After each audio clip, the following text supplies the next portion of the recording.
She's a riveted Jill. There she is. There she is. Welcome to Jill's.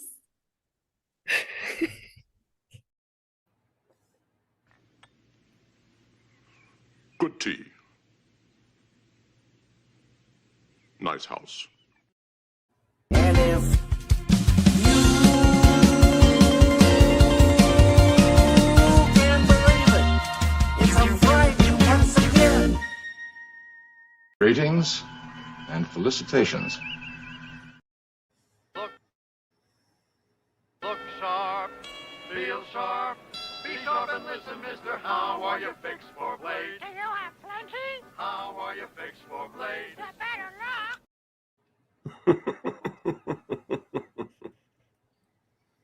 J-10. Oh, you struck my battleship.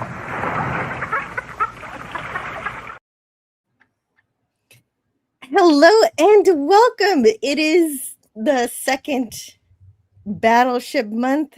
We started doing this last year, and so it is the second annual Battleship Month. I thought of saying annual, but it felt odd, and I didn't want to do it. But Okay, yes, I'm the sorry second for interrupting. annual Battleship Month, but it still is the second Battleship Month. I have not done another Battleship movie since last year, and when I say Battleship, I know that battleships are not technically in this movie, although they are in a picture in this movie. Yep. But I We also mean, see the wreckage of one. when I say that's true. When I say Battleship Month, I mean any of the ships that are in that game count. So we got our aircraft carriers and our submarines so far, and we'll see if we expand that to the other ships in the game.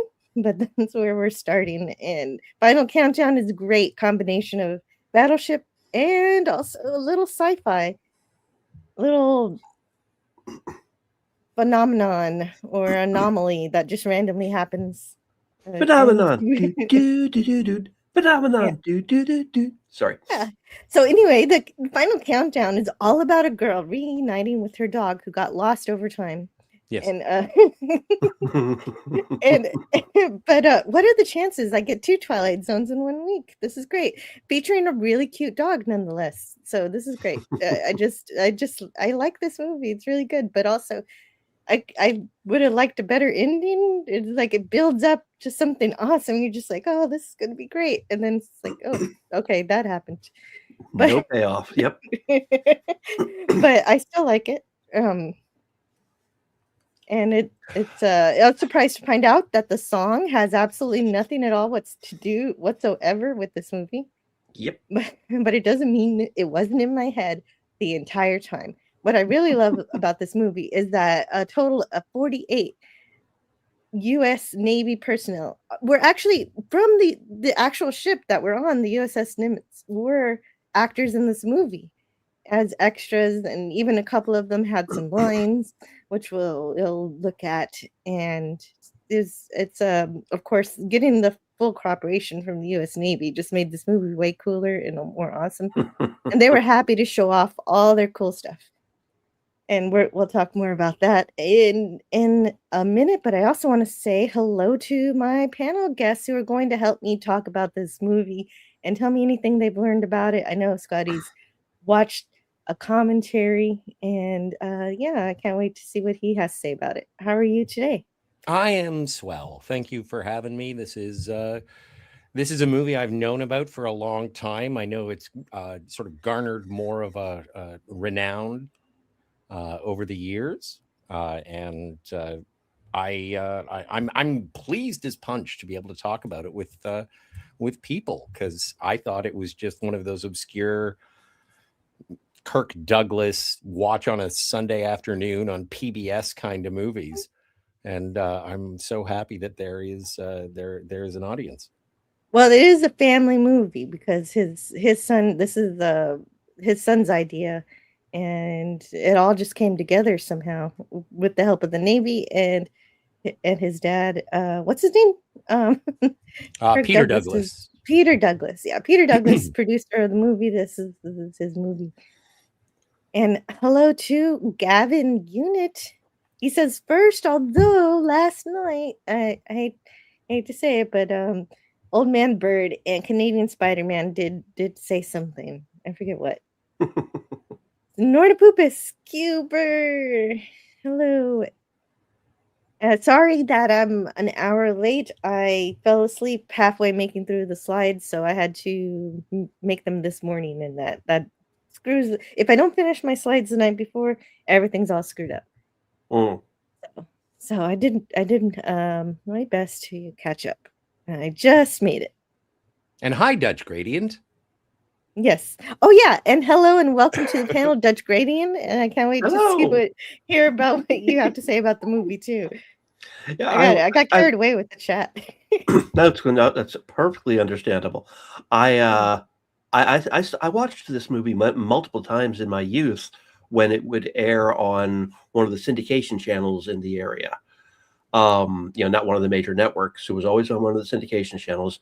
So when I rewatched it for this show we're doing today, I was amazed that this was filmed in 2:3:5 ratio. I mean, it's like ultra widescreen. Oh yeah.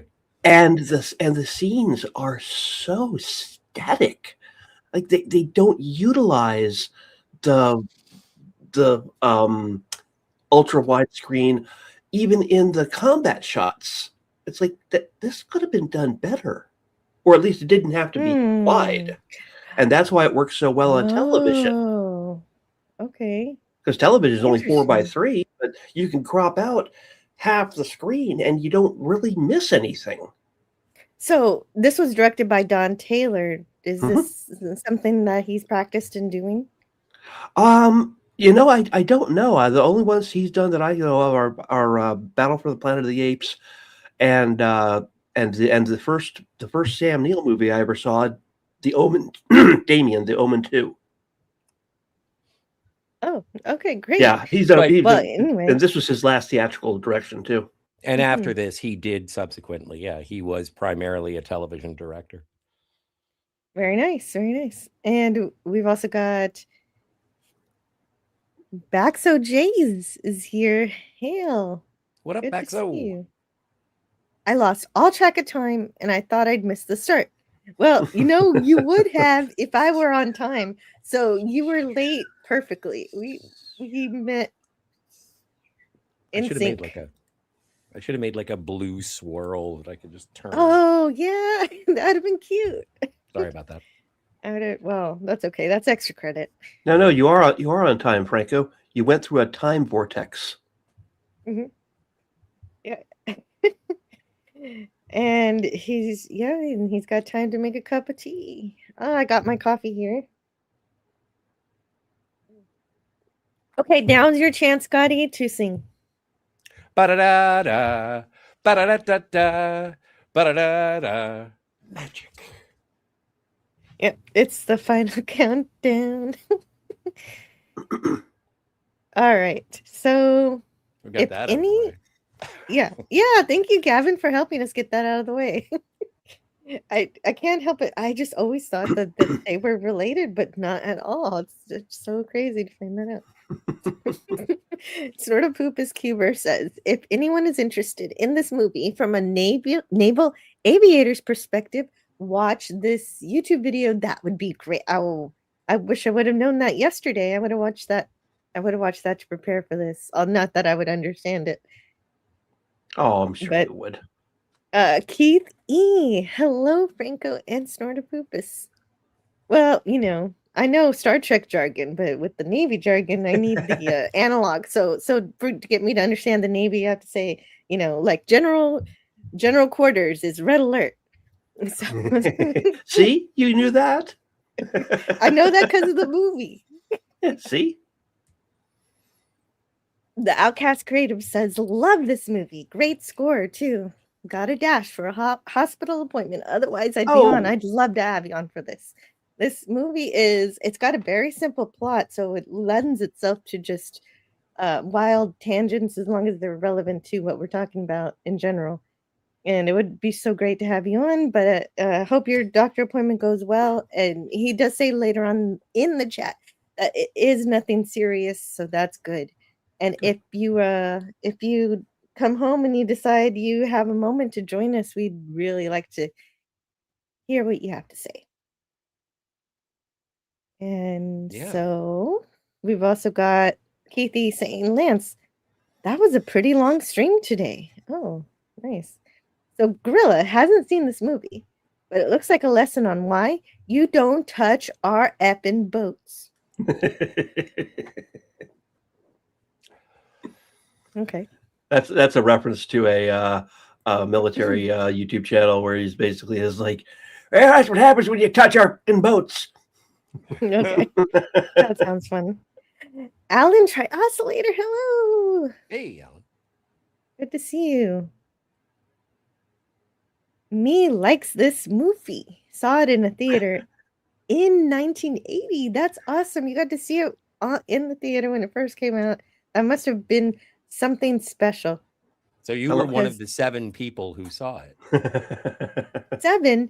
Well, wait. Okay. It was a flop. It was in the top 10 worst movies of 1980, according to Siskel and Ebert. And for the same reason that you brought up earlier, is because of the anticlimactic nature. However, I think that, and even the cinematographer says in the audio commentary, it's like he loves it because of the challenges and the opportunity of being able to film on the Nimitz, but also he thinks that with the modern, and he says, like, with the modern appetite, the modern audience enjoying the time vortex Twilight Zone aspect of it is probably what's hooked more people today.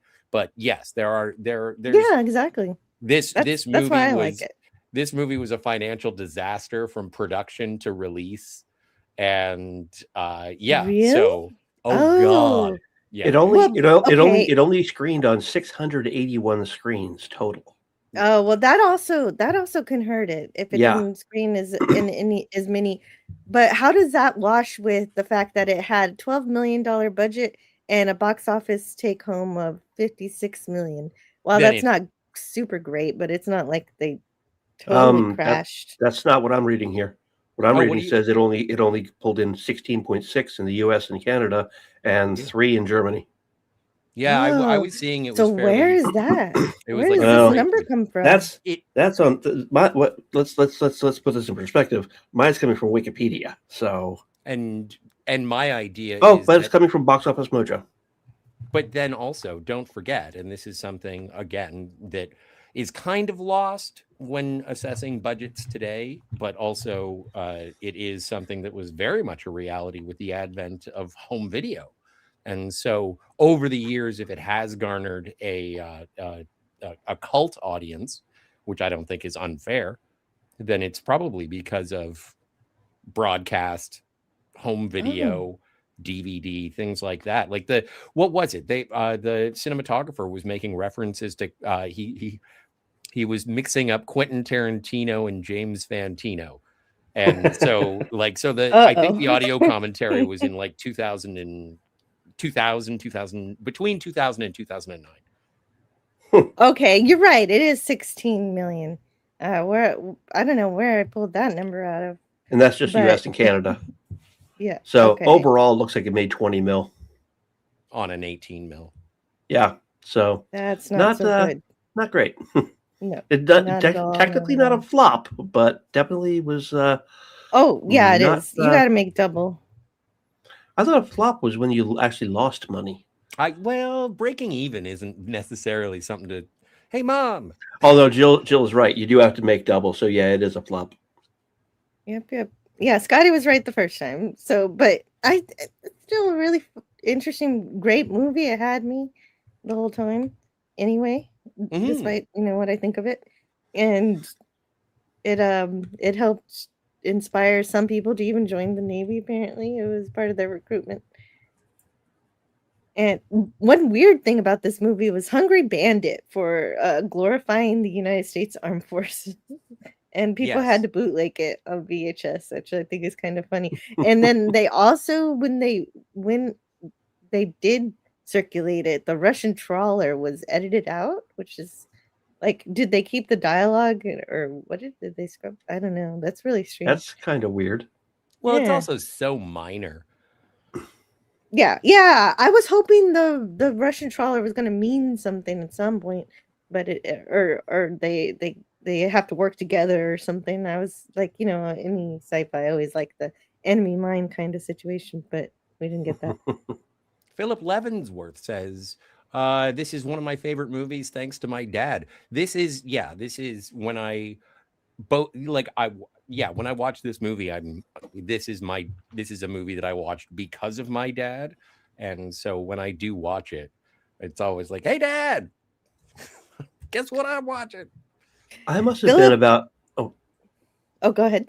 I was going to say, speaking of dad, I must have been maybe 5 or 6 years old. My father gave me an aircraft carrier toy for Christmas one year. And this thing was enormous, like 3 feet long, 1.5 feet wide. And it had these little foam planes that were painted to look like World War II planes. And you could actually launch them.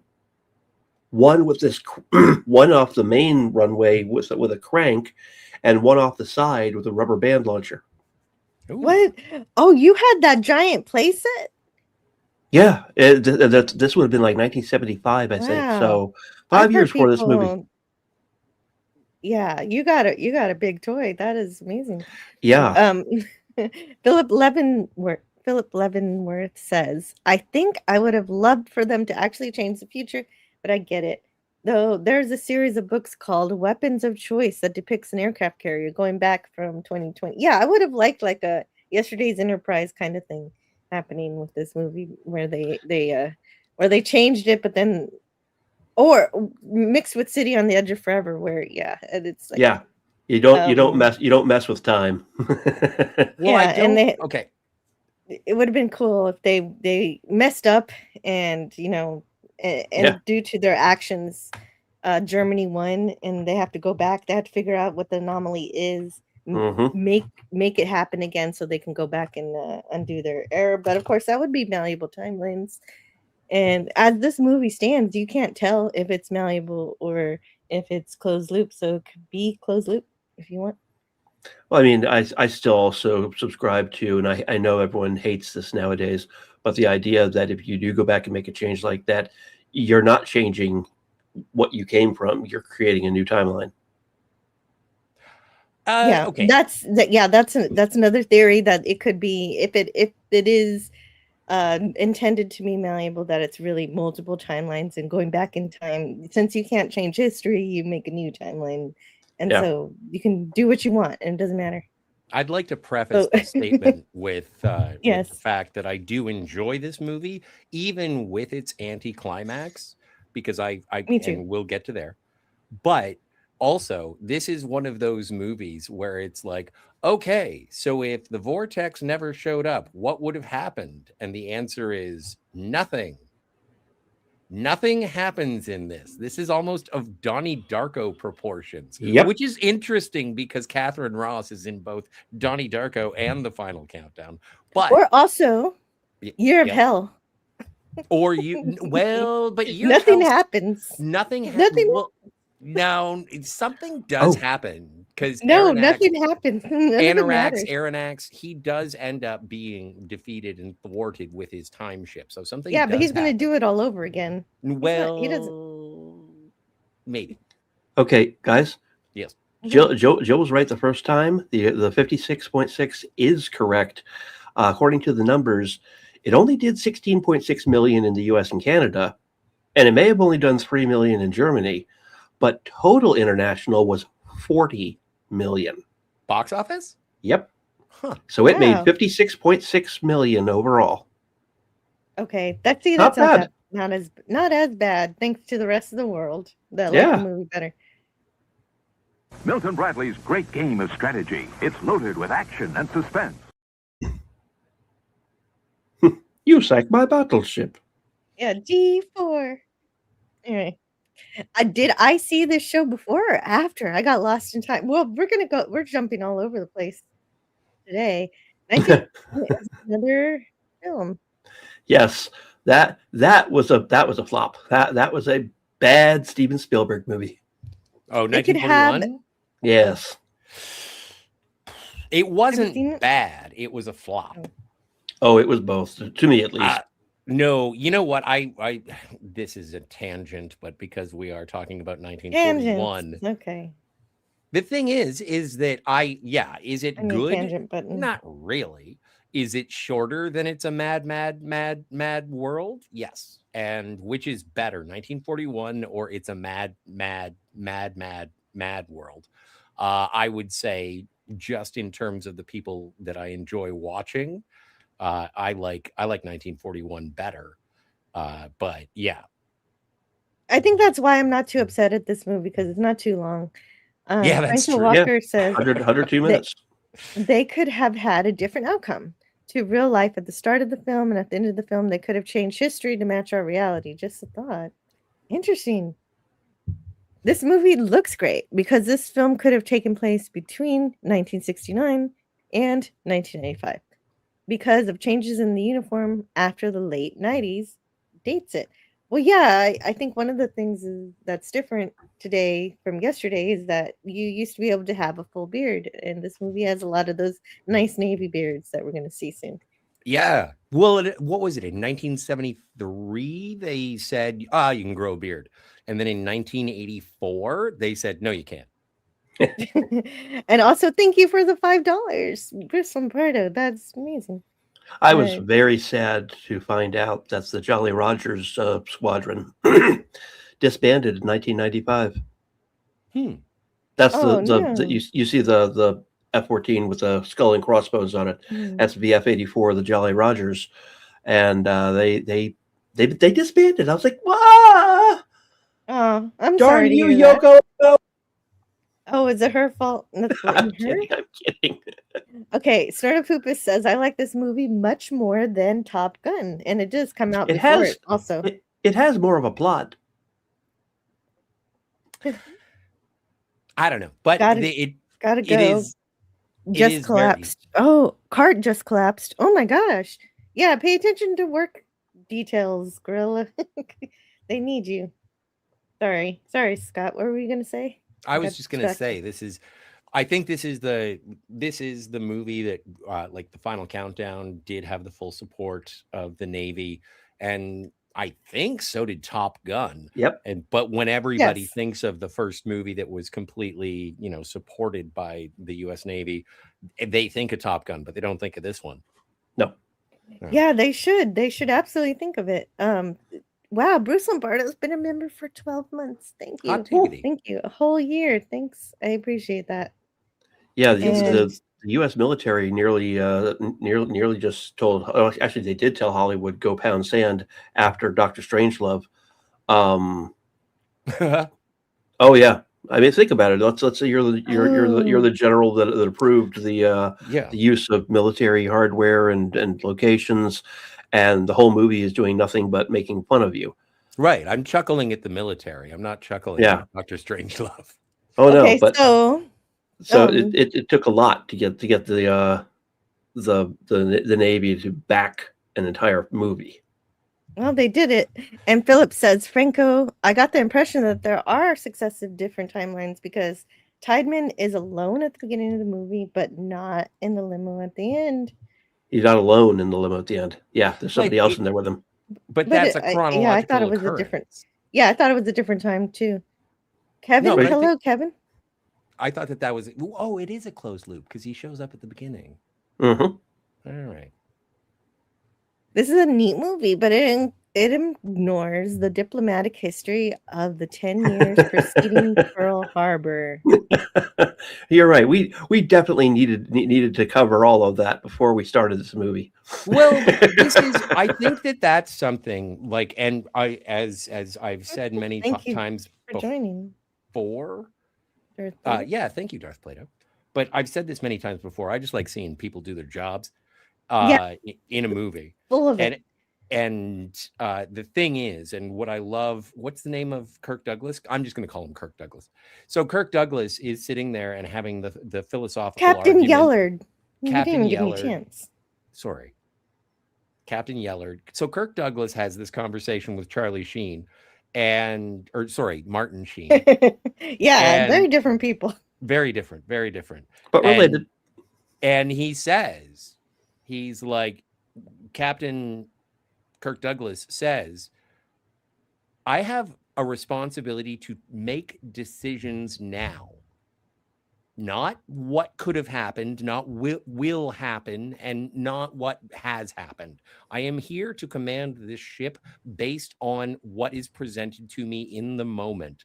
And I absolutely love that, because it does even speak to the recovery of the planes that were sort of used to At fight the end of the movie. At the end of the movie. I don't want to get... Well, but we already got there. Yeah, exactly. Anyway, the Japanese did bomb Pearl Harbor, everybody. You can all go home. What? So, well, and what you're saying is this captain, he goes one step at a time. He knows he's not trying to figure out what's going to happen 50 years from now. He's trying to save the men as he can now. And Yes. he knows that there are Navy people in trouble, whether it's in 1980 or 1941.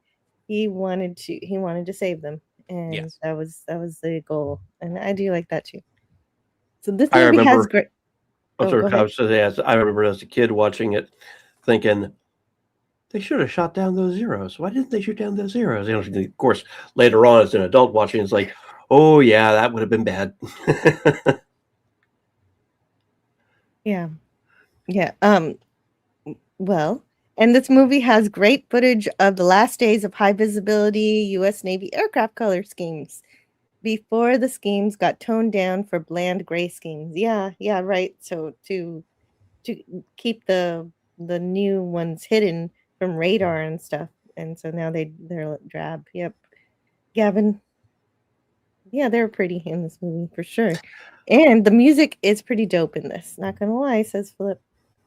Well, and still, I think that with the launch of the Nimitz, they still use this theme, not the final countdown by, I forget the name of the band, but Europe.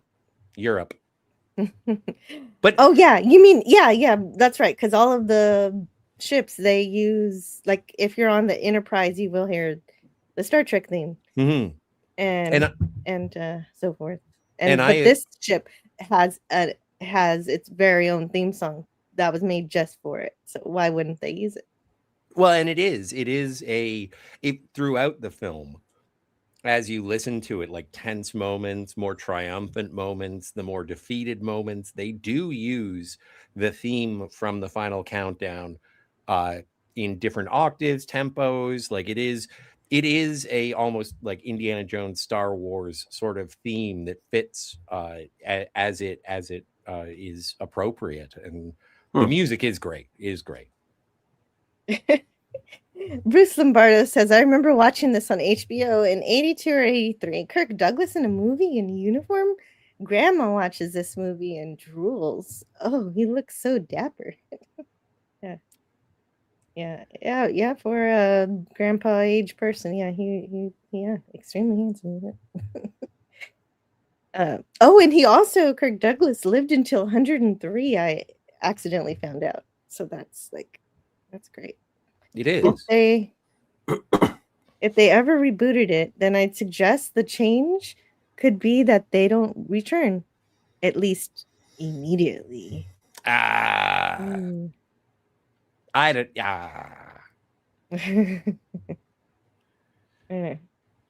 No, you know what we need? We need a prequel that explains where the vortex came from. That's what we need. We have answers. We do have answers from the novelization. No, we got to do it in a prequel that answers the questions that nobody actually asked. You know what? It is so, and I don't mean to jump up and down on your shins, but I am so sick and tired of prequels fleshing out the backstory of everything. We do not need prequels. We need is the Nimitz still in service? I think so. Let me see. I will tell you in a second. Yes, it is. It was a few years ago, so yeah. So yeah. if it is, we can do. Well, I guess you can't make a sequel to something called The Final Countdown. It's like, all right, we've got another Final Countdown. Why not? I mean, they're up to what, Final Fantasy 12 now? Ah, that's true. That's true. But it would be cool. It was like, like imagine a modern day Final Countdown. Well, that would be interesting because this movie has the Nimitz when it's a really young ship. It's only been around for 11 10 years years. at the start Yeah. of the movie, and then we'd have one that's reaching retirement age today, so it could be different. And then you bring back Martin Sheen in the the commander of the group, the guy, James Fiorentino. Or yeah. The Nimitz was launched 13 May 1972 and commissioned 3rd May 1975. Gotta shake Wow. up the dust. Wow. Shakedown cruises. The keel was laid down in 1968. Mark Harkness is being very cryptic here from a Navy perspective. Captain Yellard made a serious goof. The Nimitz was very vulnerable to a threat no one discusses. Submarines. Were there submarines in the Pacific theater? Yeah. Oh yeah. There were Japanese Uh-huh. submarines? I had no idea. During the attack on Pearl Harbor. I didn't know. They didn't play. Oh yes, leaving the destroyer escorts behind. Yep. Oh, that's what Darth Plato says. Yeah. Oh. Interesting. The Japanese made a move across all the East Asia, South China Sea, and West Pacific. It wasn't just a move against Pearl going on. No, but for the events of this movie, that was all that was really relevant. The Jolly Roger Squadron has now reformed. They fly Super Hornets, says Gavin. No lie. I'm glad to hear that. The dog is a real time traveler and much friendlier than Catherine Ross. Yeah, apparently so. I've never heard anything about Catherine Ross, negative or positive. Apparently, a bunch of the crew of the Nimitz, because she was working with them, they were hoping to meet her at her hotel for glad handing, photographs, that kind of thing, and she was like, "No." They're like, "What the heck?" However, and I think that, and I don't want to push so far as to Jane Fonda the situation. But there was much difficulty in terms of getting female crew on the movie crew onto the Nimitz. And so if she were to be sort of Jane Fonda adjacent, she may have been a little down the nose. Yeah, I mean, there has to be more to it than just that, because it basically led to Have one you of met actresses. No. More to the story than what I said, because it led to one of the pilots actually putting a sign up in the cockpit of his plane, saying something very crude about her. I don't know what it said, but that's apparently the story. Okay, yeah. Well, Miss Sparkles says, "Hey everyone." Hey, Miss Sparkles. Hey, Miss Sparkles. Ms. Sparkles. Sorry. Whoa. Mark Harkness also says, very odd that Yellard or Commander Owens did not discuss what to do about SBDs from the USS Enterprise spotting them. And Hazley would have assumed Nimitz to be an enemy ship. There is sort of a throwaway line that says that their radar can't spot us. Like there's something about that. And I was just like, okay, I accept it as part of the movie. But if the technology of the time could have spotted them, but I do recall when the what are they? The Airwax, Amwax? What are the things with the sensor dishes on top of them? they go and do reconnaissance for the Japanese fleet, and they're like, "Don't worry, it's almost like, oh, the moon's gravity distorted us from the sensors or Well, whatever." it wasn't just a throwaway line. They spent like 15 minutes of the movie saying, "We're isolated. We can't talk to anybody." No, but in terms of being spotted, Mhm. like in Yeah. terms AWAC. Thank you, Phil. But yeah, and in it just being even remotely attended to. Hmm. Yeah. Philip Leavenworth says if they remade this, I guess they'd use the USS Gerald Ford because it's the top of the line class leader, like the Nimitz had been at the time. Probably. Miss Sparkles thinks you look very nice today, Scotty. Why, thank you. And As opposed to usual. Yeah, I'm hello, used baby. to Snortopoopas Cuber says, "I never read the novel. How did it explain the vortex?" I kind of want to hold off on that until the end. Okay. Okay. Prequels were fun for Disney straight to video days, says Miss Sparkles. Yeah, true story. Well, You know, yeah. there's only been one prequel movie that was actually any good, as far as I can tell, and it's only half a prequel. Godfather Part 2. Yep. Yeah, buddy. Oh, Enterprise is the only nuclear carrier to be retired. Hmm. If I were Okay. human, I believe my response would be go to hell. If I were human. Yep. Not you. I'm talking about the people who were. Like, Yes, we're I supposed to- got that. You were quoting a movie. I do understand.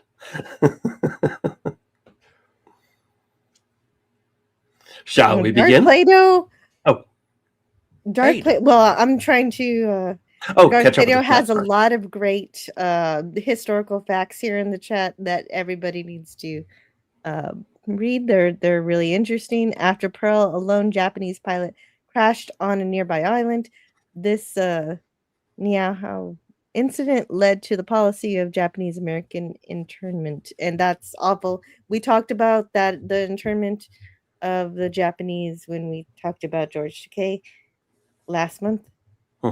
Thanks, Darth Plato.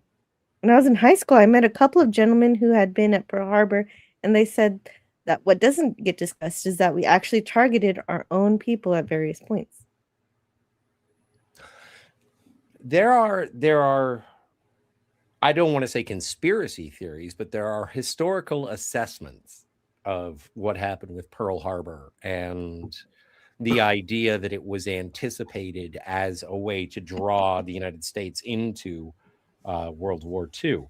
And I don't have the knowledge or the research to back any of that up, but I am familiar with that hypothesis. Yeah, I've heard that hypothesis too. I believed it for a long time, but I've read enough now to realize it's not true. Well, and I saw Pearl Harbor, and I found out that FDR could walk if he wanted to make a point. Yes, he couldn't walk very far, but he could walk. Yeah. Well, Philip says the Enterprise should be a museum, not scrapped. Yep. It should be a museum, definitely. Are there any like sort of in port stationed aircraft carriers? I feel like that's too much material to just have. Like, it's a city. I saw the USS George Washington in Fremantle, Australia, and I was like, there's no way anything that big can float. And how would you make a nuclear reactor into a museum? I'm sorry, there's just they'd probably remove that part. It would be like, you know, but it would still be radioactive. I don't think that that's how it works. Okay. I don't think that that's how it works because and maybe this is my own naivete. I don't think that would be something where, like, there's lead shielding. In fact, in the audio commentary, they talk so much about the nuclear cooling system and the fresh water versus salt water and how they do it and the distillation process and how it is circulated throughout the ship. Like, I think that there is, I do believe, as much as can be said about the mistreatment of soldiers, Navymen, and veterans. I do think that keeping soldiers alive is one of the priorities of any military until it is obviously a necessity of war or battle to have to put people in harm's way. But Yeah, I don't no, think, I know they're safe. right, and so I don't think that I'm their just wondering if vessels are radioactive. no, but I'm just wondering if they'd be safe for your random average Joe to come on board going, golly, it's an aircraft carrier. Yeah, but also don't forget the aircraft carrier is probably not wheelchair accessible, so a lot of the pussies wouldn't show up. Anyway, I'm sorry, that was rude. Yeah, that veered off wildly. But I want to say hello to K Nerd or Nerd if you're the K is silent, I'm not sure. And hello to Glowy Account who says, "Hey, where is my robot friend?" Oh, right. I don't know. Hopefully the robot shows up. I understand Kirk Douglas was age 65 in the film, says Nerd. He looks quite healthy. No wonder he lived to over 100. Yeah, that's right. He did look good. And gas masks, beards. This is Glowy. Let's Yeah, see. beards do pose a problem with gas masks. You can't form a proper seal. Hey Nerd says the S3 Viking was a carrier-based jet-powered anti-submarine warfare ASW aircraft. It was a Navy submarine hunter capable of deploying sono buoys, torpedoes, and depth charges. Are you highlighting the chats as they show up? These are Rumble's chats. I don't know how to highlight. Well, I don't know how to highlight them. My mistake. But we have the USS Midway, USS Intrepid, USS Lexington. I've been to the Lexington. Very cool. I loved going to the lower decks and looking at all the cool stuff. And is that Captain Maxwell's ship, the Lexington? USS Lexington. Remember from The Wounded when he goes and fights the Cardassians? Maxwell ship. Was it? Oh, the one who went off the rails. Yeah. Well, he was right. He's out of line, but he's right. Yeah. Oh my God! And then looking at the Winter Soldier reference. Good for you, sir. It's a great line. It is a great line. Well, I don't remember the name of the ship, but I only remember O'Brien singing. The minstrel boy. Man, I read something in a Star Trek group where they were like, the most racist character in Star Trek, but everyone still loves him. And I'm like, O'Brien is not racist. He is speciest. Yeah. There's a difference. And also, like, yeah. PTSD. Yeah, how O'Brien felt about Cardassians was no different than how Captain Kirk felt about the Klingons. Yeah, it's speciest, not racist. Canadian Spider-Man says, fire at will. Yes. Note the 1L. This aircraft carrier needs a rescue diver. I'm in. What did Will do? Yeah, what did Will do deserve to be fired at? No, it's the Phoenix. It wasn't the Rutland. Shut up, Wesley. Oh, okay. Phoenix. And Philip's been on 2 aircraft carriers, the Midway and the Carl Vinson. It's been quite the experience. Yeah, it is. I could go back anytime. I just noticed that Jill's cursor is a Star Trek ship. It is. Yes. True story. And we'll get to the slides in just a minute. It's just I thought I got through the chat and then more appeared. They have just elevators and lifts that disabled people use when they do fleet weeks and whatnot. But I like crawling through and using the ladders and everything as if I were actually part of the ship. That's so fun. I took my children when they were very little. It's time to go back. Oh wow! It has 8 reactors. Wow. Mm-hmm. Well, and even in the production of the movie, they had to bring generators on board to power the camera equipment because it was like, you cannot tax the nuclear generator And they were like, okay. Okay, and Gavin and Mark Harkness knew that it was the Phoenix. I couldn't remember. It's fascinating that since there's a handful of colleges and universities that have small nuclear reactors for the physics students to play with. I forgot Oh about that. boy. I went to the University of Maryland. They have one. Not that I ever Right. got to see it. I don't want to be Christopher Reeve on this, but like considering, yes, when there are nuclear disasters, they are terrible. However, Oh, and Miss statistically Sparkles has to speaking- leave. Oh, I'm gonna Oh, miss Miss you, Miss Sparkles. Sparkles. We're gonna put some pictures up now. we're talking about nuclear reactors during Pearl Harbor because this is a time travel story about a modern day, or at least 1980 modern day nuclear aircraft carrier going back in time to 1941 on the eve of Pearl Harbor. And so we are introducing new technologies to the past. And so if it was confusing, I apologize. I would recommend the movie. It's brisk. It's got people you recognize. It is harrowing. And it's great drama. It's great adventure. And it does have a science fiction curiosity to it. Provides a very good what if. But if you are looking to enjoy an entire romantic evening that does lead to heavy petting with no full release, this is your film. no full release. Yeah. Oh, someone's at the door. Be right back. Sure. Okay. So this movie was directed by Don Taylor, as we've mentioned before, and it was written by David Ambrose, Gary Davis, Thomas Hunter, and Peter Powell. Wow, that's a lot of people writing. Oh, is it Peter Powell? Peter Powell created the Cybermen. Oh, that's amazing. On Doctor Who, yeah. And of course, produced, as we mentioned, by Peter Douglas. And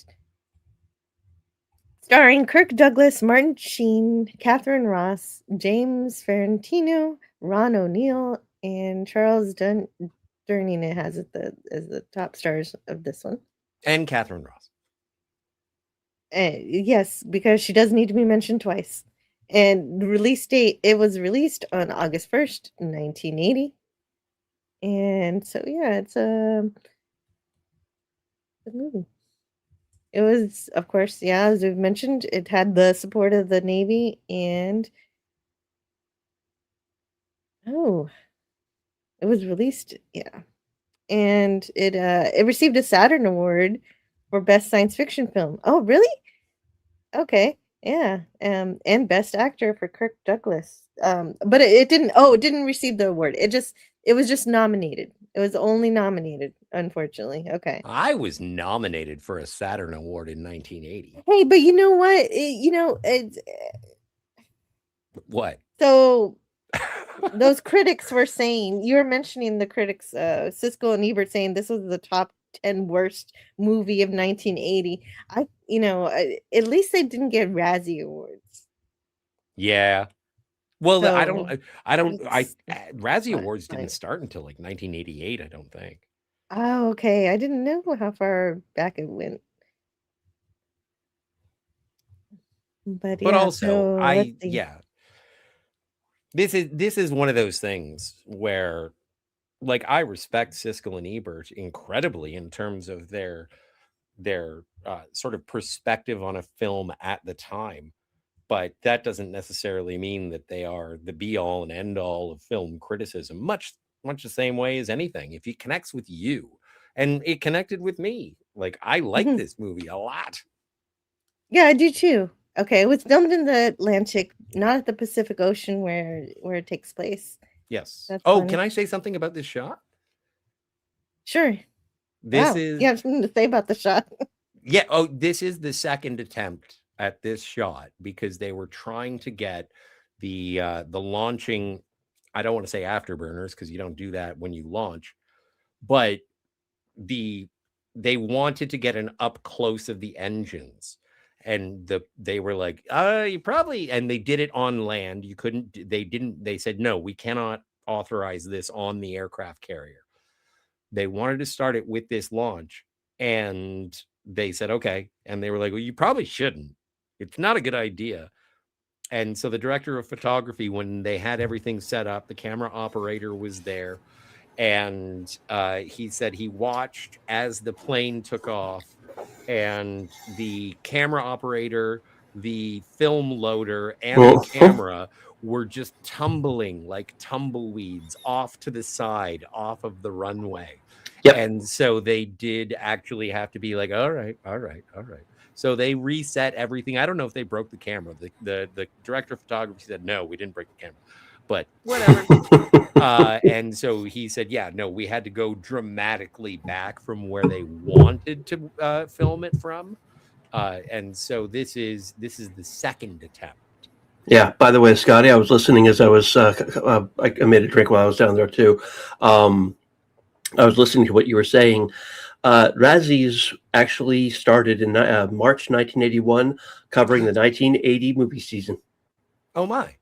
Yeah. So this could have been in the roster. So it wasn't that. And it bad. wasn't. So there you have it. Thank you. Because of the Kirk Douglas legacy. That's it. That's it. Kirk Douglas says, well, he's a good captain, and he yeah. So and this if you watch this movie. This movie makes the same editing mistakes that Top Gun makes, where you'll see like this is an armed F-14 taking off here. Later on, you see it's still armed. Later on, you'll see it again. It's unarmed. At least there's no missiles. Well, I mean, of course, I'm not the kind of person that's going to notice all of these different things. But as Nora Pupus mentioned, there's a YouTube review where I'm sure that person notices all that stuff. Yeah. Well, and okay. So Jill, I sent you a message, and because I was gonna watch this because I have the DVD and I was gonna watch it with the audio commentary. And you did. And it was the cinematographer, and that was the story he told right off the hop. And I was like, am I just gonna listen to a guy talk about cameras the entire time? And what I found out through the process of the cinematographer was he was talking so much about the operations of the Nimitz that it became much more of a description of what it was like to be on an aircraft carrier than it was. Like he would stop from time to time and be like, this has nothing to do with making a movie or shooting a movie or anything like that. Do you know how this works on an aircraft carrier? And so it was like Allison Hannigan from American Pie. It was like, this one time in band camp I was in, like, and it was awesome just listening to him geek out about all of this stuff. And so I like it is there are probably tons and tons of people who notice, like they talk about the how the Japanese Zeros are actually, I think it's a Texan is the name of the aircraft. And so there's a bunch of that stuff. And I would normally sort of push back against that. But in terms of recreating the things that they were recreating, the authenticity of the aircraft carrier and shooting within it, this is fascinating from a naval perspective. So if you guys have naval tidbits, please just make them wash over me. Make me get a pinwheel that is blue and goes. Yeah, absolutely. I enjoyed that stuff too. And I liked learning about that. And because apparently those Texans were very similar to the Zeros, so they worked really well as a stand-in. Scotty, was that your way of saying you're a big fan of that kind of stuff? No, I was trying to, because remember I said I wanted to get something blue that spins, and I do have this blue fan. Oh. Okay, I get it now. That's funny. Anyway, I'm going to go have a quick smoke. It's good that before Canadian Spider-Man is here. My granddad was on a destroyer escort for the Yorktown. And Star 54-438 is here. Hello, everybody. Great to see you. Good to see you. The USS Hornet is docked in Oakland, if I recall, says Philip. And you saw the Intrepid. Independence was a nuclear test subject. Interesting. Yeah. Siskel and Ebert were both jerks. And over on the Rumble side, there's a very similar comment by EC was here. Great to see you. EC was here, who says they were talking about Karate Kid 2 and lamented that it didn't involve a relationship between Miyagi and Daniel's mom. So their opinions aren't all that. AT-6 Texans. They are commonly used at air shows to depict zeros. Yeah, that makes sense. Except this movie actually used 3 zeros from Tora Tora Tora. Yes, from a different movie. EC was here also says, I'll always remember that those 2 sailors are shown playing the game squad leader. Oh yeah, I love that scene. When we get to that, we'll talk about all the stuff that's happening in that rec room. I like that part too. And Philip likes Siskel and Ebert, but they're not always right. Ebert did love Dark City, so I give him props for that. And okay. Yep. And so Siskel and Ebert could be their own live stream over here. You can talk about all their opinions and have opinions about their opinions. No Independence was Independence class light carrier. Wow. Yeah, I could learn so much about all sorts of Navy stuff in this chat. Well, I'm glad I've got some experts here. Mark Harkness and everything. That is good. That's good news. If I have any questions, I think I will get my answer. Pearl Harbor, the movie was, we now interrupt our stupid love story for a brief scene from World War II. Yeah, seriously. You want a good funny movie? You want a good historical movie about Pearl Harbor? Watch Tora Tora Tora. But some of Pearl Harbor was filmed in Corpus Christi, Texas. It's too bad it wasn't so good then. It's horrible.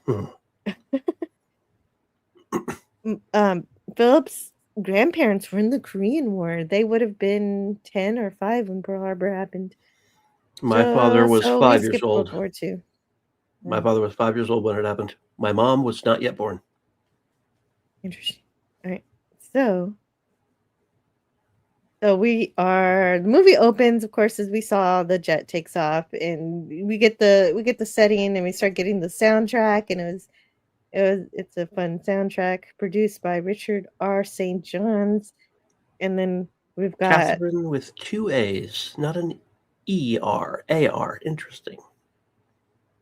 Yeah, and of course we've got Kirk Douglas as Captain Matthew Yellard, and Martin Sheen as Warren Lasky. And then we've got, of course, Catherine Ross here, Laurel Scott. And so of course we got, And don't forget, the guy who founded Trauma Entertainment, Lloyd Kaufman, he plays Lieutenant Commander Lloyd Kaufman. Yeah, Lloyd is cool. I like Lloyd. But he got the weather wrong. He said that it was going to be a sunny day, and there was a storm. I know. And so we see our main character, Warren Lasky, show up. He's showing up for the aircraft carrier, and he's taking on this cool helicopter. Just lots of amazing aircrafts, one after the other. It's fun to watch. And the movie knows it, and it knows when to play the theme song just to make it a little more exciting. Oh, sorry. Wait, maybe not that one. Kirk. So actually, one thing I found out was Kirk Douglas wanted his son to be in Martin Sheen's role as Lasky, but Michael was working on the China Syndrome from 1979, so he couldn't show up. So that explains that. And then there's also Richard Tideman, and we don't know who he is. He's a mystery. And then we find out who it is at the end of the movie. Unless we already said it earlier, I don't remember. But we've only said that he's alone at the beginning, and he is shown to be alone. Yes. Unless the other person was being very, very friendly. Yes, and Richard Owens, I like his character. He's the only one who has a hobby in this movie that we know about. And James Ferrantino plays him. I like him a lot. Quentin Tarantino? Ron O'Neill. Oh, I like Ron O'Neill too. He's the XO. He's Commander Dan Thurman. Huh. and he's the one. Yeah, he's the one. I just he has a good character. He has a good personality. And of course, there's the title sequence here. And Lasky is getting sent to the Nimitz. And apparently, Martin Sheen was out of shape, from what I heard. And so he did 500 push ups a day to prepare for the role. Holy to- shnikes. Yeah, that's not bad. And then we've got the Arizona Museum here. And Yeah, memorial. The memorial to commemorate the commemorate. The people lost in the battle. Yep, and they even Ambush. show a close up of the superstructure sticking out of the water, which is one of the rare shots of an actual battleship in the movie. Mm-hmm. Oh yeah, I see it now. Now that you mention it, I would not have noticed that. Right there. Wait, what? Nope. There. Oh, Hi, that's Lord. great. Oh, Ilord. Hey, hello, Ilord. Yep. And well, that's me trying to figure out who's who. That's always what I do at the beginning of the movie, just so I can track what's going on. And I love how they're like, "What's that ship down there? That's a Russian trawler. What are they doing? Not fishing." Not fishing. Yeah. And I like later when one of the guys says, "Oh, what's that about?" And it's what is it doing? It's something. He says something trying to catch a big fish, or he's just talking about I don't know. You know Yeah, what I mean. he points at the floor when he says that, meaning he's trying to catch the Nimitz. He wants to know where's it going and what's I it just doing. like the way It's he a spy says ship. it. Yeah. He says a big fish. It's Yeah. really cute the way he says it. He really practiced that line. Canadian Hello Spider-Man. to Canadian Spider-Man. Hey, man. Good to Hello. see you again. Welcome. Hi. Yeah, it's good. How did you know it was me? I'm an aircraft carrier. I could see it. Do you Yeah, do you know you- which aircraft carrier this We is? could read. The Kitty It's Hawk. too small. Somebody needs to make it a little larger, then I might be able to Oh. identify it. Yeah, is Okay, it the hold on Enterprise? just a moment. I can help. Yes. No. Oh, you can read. Yeah, I guess it does say my name. there, yes. Yorktown. Yeah. I don't know. I was asking seriously. It could be the Yorktown. Yeah, maybe. I'm Very saying it cool. competently, so I sound like I know what I'm talking about. I have no idea. Thank you for doing this for all of us Navy fans, Jill, and thank you for having me on the panel. I appreciate it. Hi, Scotty. Hey, man. Oh, you're welcome. You're welcome. Hopefully, someone helps you with what ship that is. That would be fun to know. We do Did I- have did some I- experts here in the chat. We'll see who can We do. name that ship. I've been corrected twice already by Mark Harkness, and thank you for that. 'Cause I can- know. right, the Independence is not in New York City Harbor. That's not the Independence. That's the Intrepid. I Ah, know. Yeah.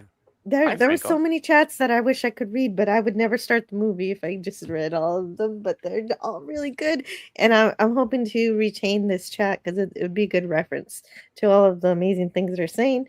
And we've got, let's see, Jill, you're a soldier now, says Railway Nation Gaming. Glad to see you. And Snort of Poopus says that's the HMS Lollipop. Oh, okay. It's a good ship. I'm just wondering if I fooled anyone when I said that's the Yorktown as confidently as I did. Yeah. EC was here says I could use a few more chatters. So yeah, I approve of EC was here putting his link in the Rumble chat. If you could go give him a message. Yeah, just go He's- over, say hello, come back. Yeah. Yes. Yeah. I I- think I did already in his chat. So, but yeah, definitely come back though. Yeah, definitely come back. He's not live right now anyway. Dutch Yes. is here too. Hi, Dutch Gradient. Oh, yes. Hello. do you not have? Do you like aircraft carriers or Oh, God, battleships? yes. What's your preference? Oh, Ah, It's hard to choose, isn't it? You know, if they would take an aircraft carrier and put one of the turrets from a battleship just on the front and like put a ramp Just for over fun. it or something, just for fun, that would be the best ship ever. I have to agree. Okay, I'm not sure it could ever work, but I there's have some to agree. amazing news in the chat. Congratulations, Canadian Spider-Man. You got a job. Thanks. I did. I didn't want Just to 3 blocks distract from away. the stream. Oh, congratulations! 3 blocks Yeah. away. That's convenient. That's awesome. I'm a bookkeeper now. Now I have to figure out how to do bookkeeping. Yeah. Just remember, Well, you only can- word in the English language with 3 double letters in a row. So you got the job just like an actor would. Do you know how to ride a horse? Do you know how to fence? Yes. Well, now I you do. said yes to everything. Well, it's an accounting firm, but they were looking for a rescue diver, oddly enough. And so, Oh, wow. Wow. Oh. Interesting. That's Music amazing. by John Obviously, Scott. I know. I was just playing. I was just playing along. it would be the worst ship ever, says Mark Harkness. Yeah, he seems to be more of an expert than I am, obviously. See the Yeah, HMS sure. Furious? Ooh. Sounds like an Imperial Star Destroyer. I The want to put a Furious. battleship. I want to put a battleship turret on an aircraft carrier. Call me crazy. The guy, they said he was crazy when he stuck 8 50 caliber machine guns in the front of one of those big bombing planes, the B-25s, B-25. No, B-24. B-24, the Mitchells, I think. Yeah. Or, Oh, no, that is B-25. It is that is B-25. Yeah. B-25, Yeah. And it worked. He sank yeah. many a Japanese destroyer from sea level. Yep. Which the plane Yeah, was never designed. All the engineers told him it wouldn't work. That's the gun version of the B-25. They had multiple different versions. Yeah, 8 guns, as many as 12 50 caliber. Can you imagine 12 50 calibers at the same time? Yep. I mean, truthfully, virtually every ace of World War II flew the P-38 twin-engine interceptor, which had 4 50 caliber machine guns in the nose with a 20 millimeter cannon as well. So it didn't need a kill box. It had a kill line. The top ace of World War II, Richard I. Bong. Bong? Make your drug references now. Okay. He said that he made his kills. He would basically just pull the trigger and wait for the enemy to cross in front of him. Wow. Well, that's a way to do it.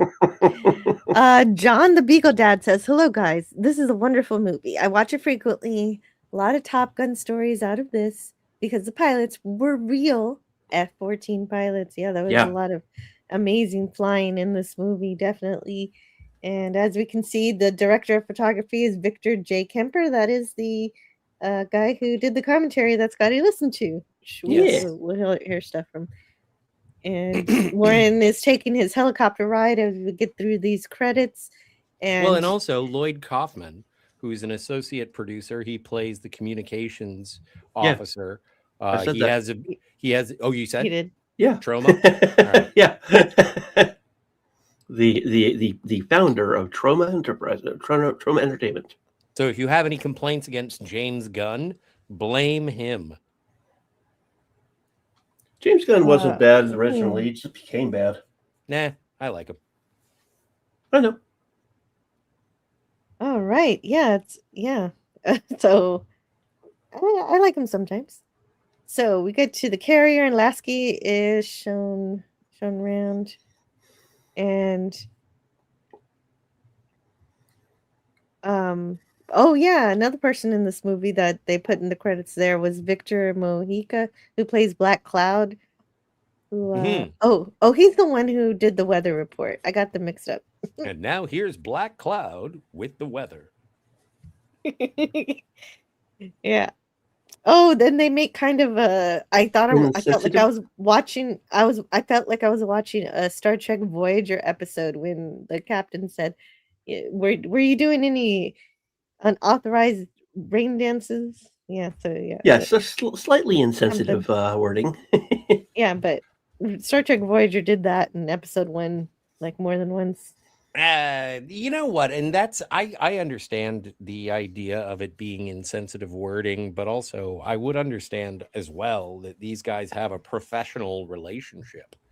And so like I and also it's 1980. So I think that there would be a little bit of playfulness with it.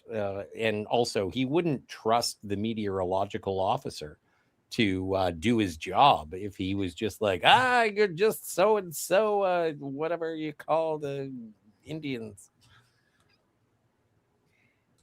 Yep. And we've got Dan Thurman, the executive. He's welcoming Lasky, asking him questions about what he's doing there, and the captain's giving orders, and they're increasing speed so that the jet can land. And so that's interesting. You got to have wind on the deck when you're landing these things. You always aim the carrier into the wind so that the landing craft doesn't have to use the engines to keep up its What am I airspeed. doing? Basically, it can slow down and still have lift from the wind. Right. And it is like this is one of those things where it's not just practical effects. It is almost documentarian. It's effects. real effects. Yeah, Yeah. this is realistic because they're really flying these planes. They're really doing all of the procedures that they normally do, and you get to see them almost like a like synchronized swimming, watching these men get all these jobs done. It's really neat. The choreography is amazing. It's not choreography, it's It duty. is. No, I mean on the ship. The Yeah, no, no. choreography of all Yes. these guys doing their jobs together in tandem, the way they're supposed to, is brilliant. Right. Yes, And I it suppose is the only reason I'm choreographed. pushing that back is out of respect in terms of it's, I wouldn't, if I don't know, I've never served. And so I don't know if when a group of men act as one to perform a common duty, I don't know how those seamen would consider being told that what they were doing was choreography. I'm trying to give as much respect as possible. I'm trying to give respect too. I think it's brilliant. And then maybe see, I don't really care about the rain dance. I just want to care about the men who are actually like there's a barrier scene that was captured because of an emergency that was actually happening. It wasn't in the script. Yep. I was going to mention it when it happened, but yeah, you already spoiled it. No, but I don't. And that's what I'm referring to is that when they do bring up that barrier, it's like, would I call that choreography? Or they would rehearse. I just call they that... rehearse doing it all the time. I would definitely call it choreography. I think I don't. Yeah, think because they you call have it to do it in rehearsal. I a think certain they call way. it drill. Yes. And well, it's not like every one of their steps is planned out, but you don't want to be running into each other, and they all seem to know which way to go and how exactly to accomplish something. And so maybe it's not choreography precisely, but it is ordered. Ordered, yes. And so Lasky was saying that he's a system analyst, and so he's supposed to watch what's going on and see if he can make things more efficient. And meanwhile, there's a storm that's starting to come in, and people are just like, "Oh well, the weather changed quite a bit." And Captain is a little unhappy about having to delay his launch by 2 days. Yeah, that's true. He's not At the request he's of irritated. Mr. Tiedemann. Yeah, but Lasky admits that Tiedemann is almost as mysterious to him as he is to everybody else. So he also doesn't know what's going on really. And yeah, so the other bridge crew, they express their cooperation with whatever he needs. It's nice to have adults in a movie. Now, did Mr. Tiedemann did he purposefully delay the launch? We can presume. Well, that would make sense. Well, I'm not to sure. get the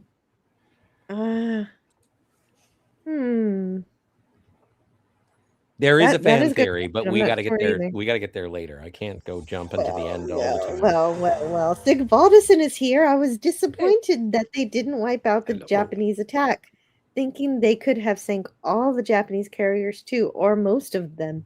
Yeah. They Well, could have sunk every one of them. the movie was building up to that effect that was what the movie promised, and then it was like, nah, never mind. You know what? I don't know if they could have sank all of them, but I think it would have been sort of a "We Are Sparta." Yeah. There were 4 Japanese carriers. There would have been no trouble for one flight of F-14s to take out 4 aircraft, World War II Japanese aircraft carriers. Mm-hmm. Yeah. It would have been it would have been a joke. Oh, there's another weird thing that Tidman helped design and build the aircraft Yes, he did. carrier. So that's strange, based on when we know who he is. Mm-hmm. Jill, Yes. what do you think? This movie is particularly interesting because a lot of the filming, or some of the filming, was actually done on the USS Nimitz. The Navy allowed that. Do you think they'd be able to Yes. do that these days? Sure. Marsh Harkness corrected me. He said there were 6 aircraft carriers. You're right. And it would have had no trouble sinking those other 2 as well. Ammunition, it would have been, do they have enough ammo? That's all right. It would only have taken 1 harpoon each. I guess, yeah. He John doesn't the mean Beagle like a Dad harpoon like says- for whales, chat. If you don't know what a harpoon is, it's not like for whale hunting. Sorry, harpoon anti-ship uh, missile. John just started the movie, so he's watching the movie now. So with Nice. Good that, on we you, got John. everybody to watch the Nice. movie. Well, there you are. And so Very strict we've got- filming schedule. Like they were at sea for 8 days. They were in docked for I think 2 weeks, maybe about 2 weeks. And but obviously when they were at sea, they had to film. That's when they could film, when they were showing aircraft. They were on routines, or sorry, what is it? Not routines. What do you call it when you go out to sea and you practice doing the things that Trials. you have to? Is it trials? No. Maneuvers. And so, but all of this was like, okay, well, you can come in at 800, and then you're done at 1000. Philip says they're called sorties. Well, sortie And- is more of a battle. Okay, so A mission. I'm glad you mentioned that, because I'm glad they got all of what they needed from the planes and the filming on the ship, because the ship actually got called early to go do something else. Yeah. For like a real mission. And if you'd like to and- see the successful version of that, go see Argo, directed by Ben Affleck. Oh, and the captain also invites Lasky for dinner, but we never get that scene. Yeah, because never there's happened. a giant fucking time warp. Yeah, we're getting there. Dinner was And- interrupted by a spatial anomaly. Yeah, well, and that weather formation, it starts to appear on the deck and in the sky and on the ship's instruments. And Black Cloud had forecast clouds and sunshine, but yeah, we're getting a storm. And aside from weather reports, he's doing that, and he's printing out some of the storm radar stuff, and telling others what to do. And then they're also tracking the Russian trawler. What's he want? And there's that line that I like, a big fish, and they share a laugh. Adorable. And the fish, of course, being the aircraft carrier. So we're currently dealing with this movie is dealing with the Cold War dilemmas of the 80s, and that's a nice contrast to the conflicts of World War II that we get later in the film, and how they all get jumbled together in a sea of rumors, that the whole ship starts to come up with, and they're combining words and stuff and things based on all the things they're hearing. That's interesting. And so Lasky gets a really nice place to sleep, his cabin. And his little couch here turns into a bed. Yes. You know, a window would have been nice, but whatever. What? Well, I mean, he doesn't have to share a room. He doesn't have to have bunk beds and all I was that. going to say, he gets a private bunk. That's not bad. Yeah, I figured this is nice. Anyway, He also probably has his own private head, too. Oh, it's in the corner. But- You can see it. Yeah. Oh, the cat is loud. Oh my goodness. Okay. Do you hear her? Is it Lana? I heard her. Yeah, Lana is meowing. So he opens through to the quarters next door because his room is right next to Commander Owen's quarters. He's the air wing commander. He's called CAG a lot in this movie. Yep. Officers' quarters are dope, says Philip. CAG is Carrier Air Group. Ooh, Mark Harkness says F-14s could not sink a carrier, but the A-6 intruders would have had no problem. Yeah, you're right. I misspoke when I said F-14s. Basically, the Nimitz itself would have no trouble doing it with the weaponry it has aboard. Well, there you are. So, some little bit of trivia quickly that I found on IMDb, Jill, is Sure. the actual F-14s. They appear in some shots with the zeros in the same shot. The pilots were pushing the F-14s to go as slow as possible, almost to the point of stalling, and the zeros were at full speed just to be in the same shot at the same time. They could barely do it because they were the limits of each machine. And those aren't actually zeros. They are converted planes called A6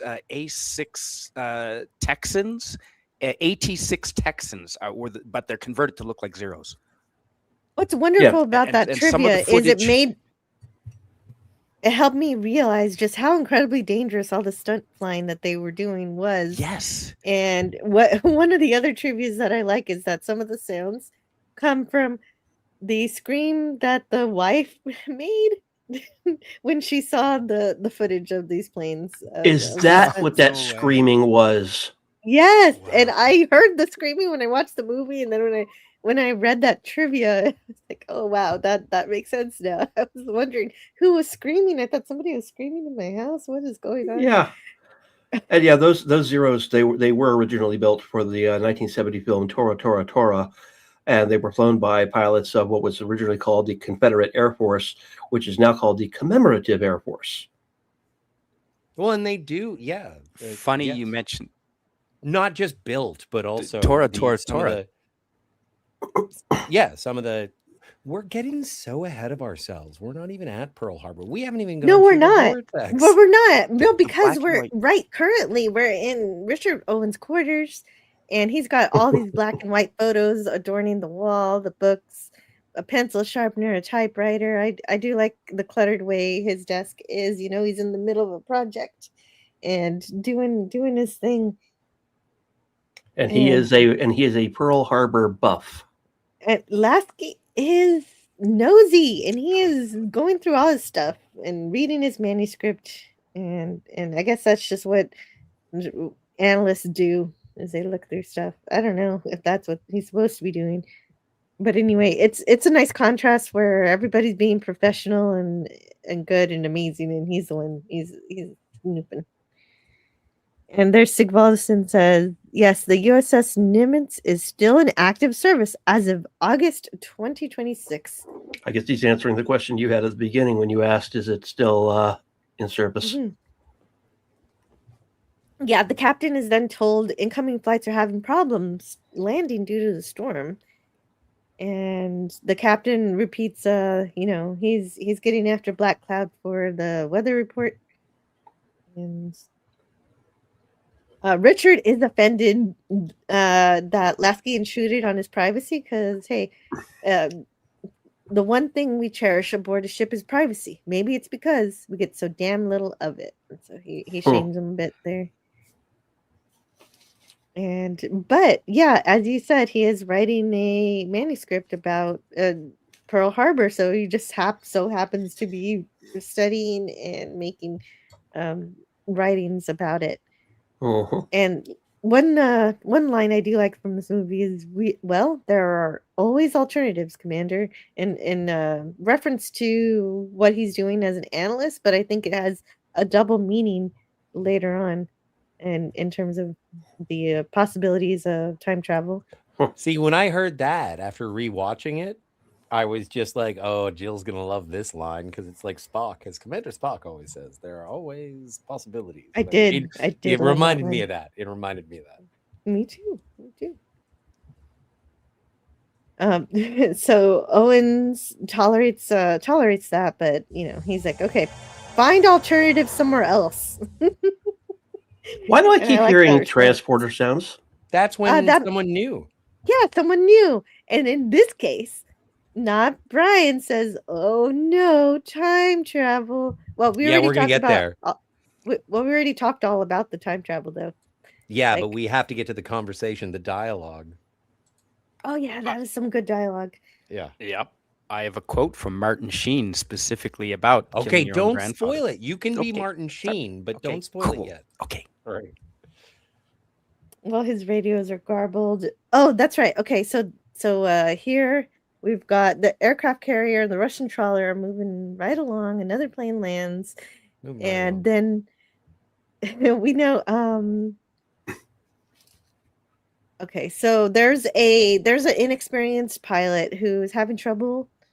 He's having some issues landing, and so this is the emergency we were talking about that happened in real life that they used for the movie. Mhm. And so they actually have to deal with that. Yeah, the Black And- Cloud wants him to see what's on the scope. Yes, he does. And so the instruments are showing some abnormal temperatures, barometric readings, and a strange formation that appears and disappears. And 1 minute it's there, the next second it's not there. And this young man is flashing some signals. Signalmen to get the rest of the fleet back to Pearl. Mhm. Would you call him a flasher, Scotty? I'd call him a signalman. Which Yeah, is what he is. signalman. What, And, dude? I can't always make dick jokes. This you So All Yes, we right, can. yeah, no, I would call him Lieutenant Balls. So they rig the barricade. They rig the But emergency barricade But I love the thing. Okay, so with the vortex, as they I- approach I the really love the ominous anomaly. I really love the vortex when he looks into the scope, because 1 minute it's there, 1 minute it's not. And then as we like, and then the thing is that when we go outside to the exterior and we see the visual of it, it does the same thing. And so it's not like one of those things where it's like, oh, the sensors don't pick it up all the time. It's like, no, the anomaly is actually flashing in and out of existence. Mhm. And so I liked that. Like, that's something that even, sometimes when I'm watching Star Trek, it's like, oh, sometimes it's there, sometimes it's not. But because the audience is stupid, we have to show it the entire time. And then Now, just bef- assume that the sensors are messing up or something. But Now, it before- was very And then well done. we hear ominous worry sounds, and everybody's holding their ears and in great pain from all Now, of before- these sounds. Before I read the trivia about them actually getting to film an emergency landing, I thought this emergency landing was just so kludged into the movie. It's like, seriously, we have to do this? But then I found out about the trivia. I was like, oh, yes, we do have to do this. Mhm. But You even get that- footage. I think You it's- get footage like that, you got to use it. all right. This movie, this half of this movie is just ship porn, or basically True. like what we call it in Star Trek, but also That's with what it is. airplanes.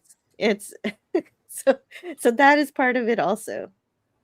But that's And also it was good. like, It's a day in the life of a Navyman.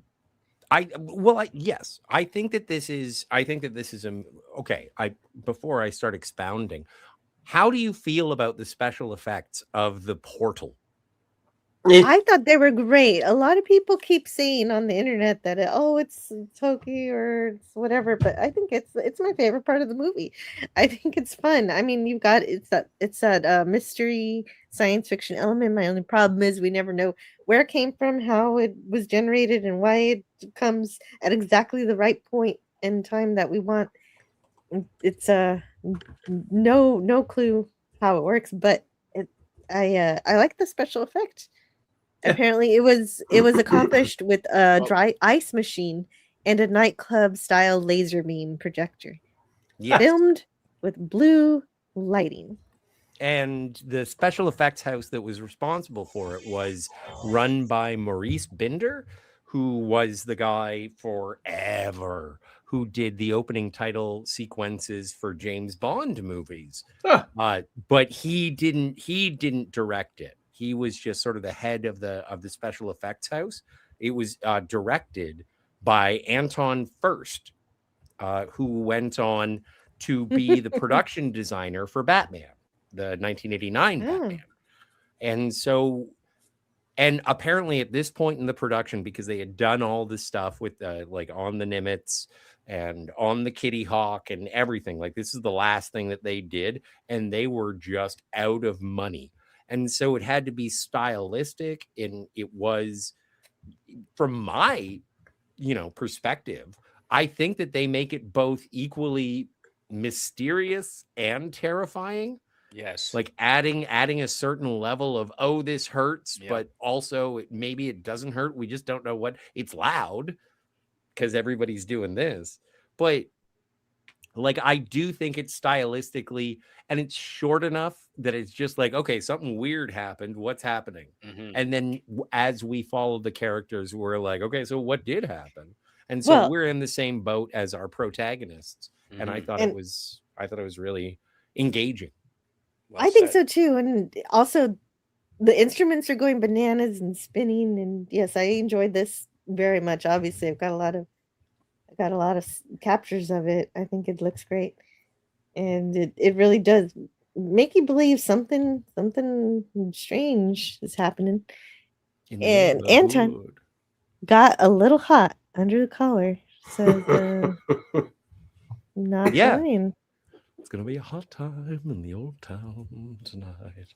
And And do they? so Would you say also, the effects hold up today, Jill?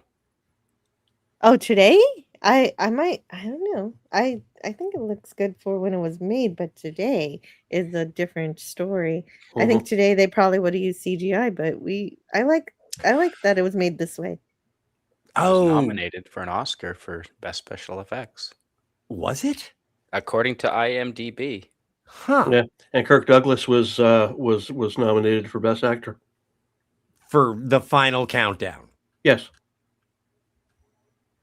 Holy moly. All right. Yeah. There weren't a lot of great movies in 1980. I guess I gotta look it up. I'll take your word. But Well, thing is, and Franco says there were an awful lot of time travel movies in the 80s. yeah. Yeah, and Yeah. this is before Back to the Future. Yeah, this is- Not Z3PO in the chat says art wise, yes. Here's the deal. Here's my observation on it. And hey, Z3PO or not Z3PO. Oh, Philip And has not to cut Brian. out. I'll check the replay. It's been fun, folks. Thanks, Philip. You added a lot of fun stuff for us to go through. Thank you. See you, Phil. The thing is that this movie, as mentioned, this is like an hour and 46. And I think that if this movie were made today, the portal sequence probably would have bumped it up to about 2 hours. Just with like, Oh, it would have made more of a spectacle of the travel through time, but also because of the ethereal nature of the time travel in this movie, it kind of reminded me of Star Trek 4. And it was like, okay, something weird is happening. People are reacting Yeah. to it, and then we're here. And It's trippy. And they're both kind of trippy. I think Star Trek 4 wins though because you get some lines there that happen later in the movie, and that's kind of fun. And you're like, oh, I remember hearing that line from earlier. Yes. And then just as quick as it started, that's how quick it ends, and it's sky's clear and everything seems fine again, and everything goes back to normal. And I forgot that one. Oh, I had it in my notes here. That one person's hand is at the controls, but it looks like electricity's coming from the tips of his fingers. I kind of like that part right there. Yeah, Well, it's like there- St. Elmo's fire. Well, there is a part. Really?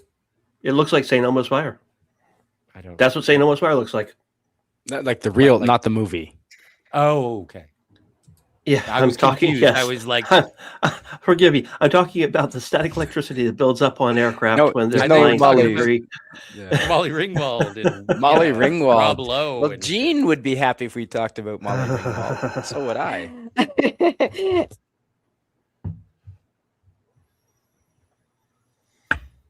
So yeah, Well, looks like and St. Elmo's and fire. and Snortapoop, it says back to normal 1941. Well, what I mean is that the ship is no longer spinning in a vortex of, Screaming. and there's no more screeching, and the crew isn't holding their heads, and I like things the aren't silhouettes as well.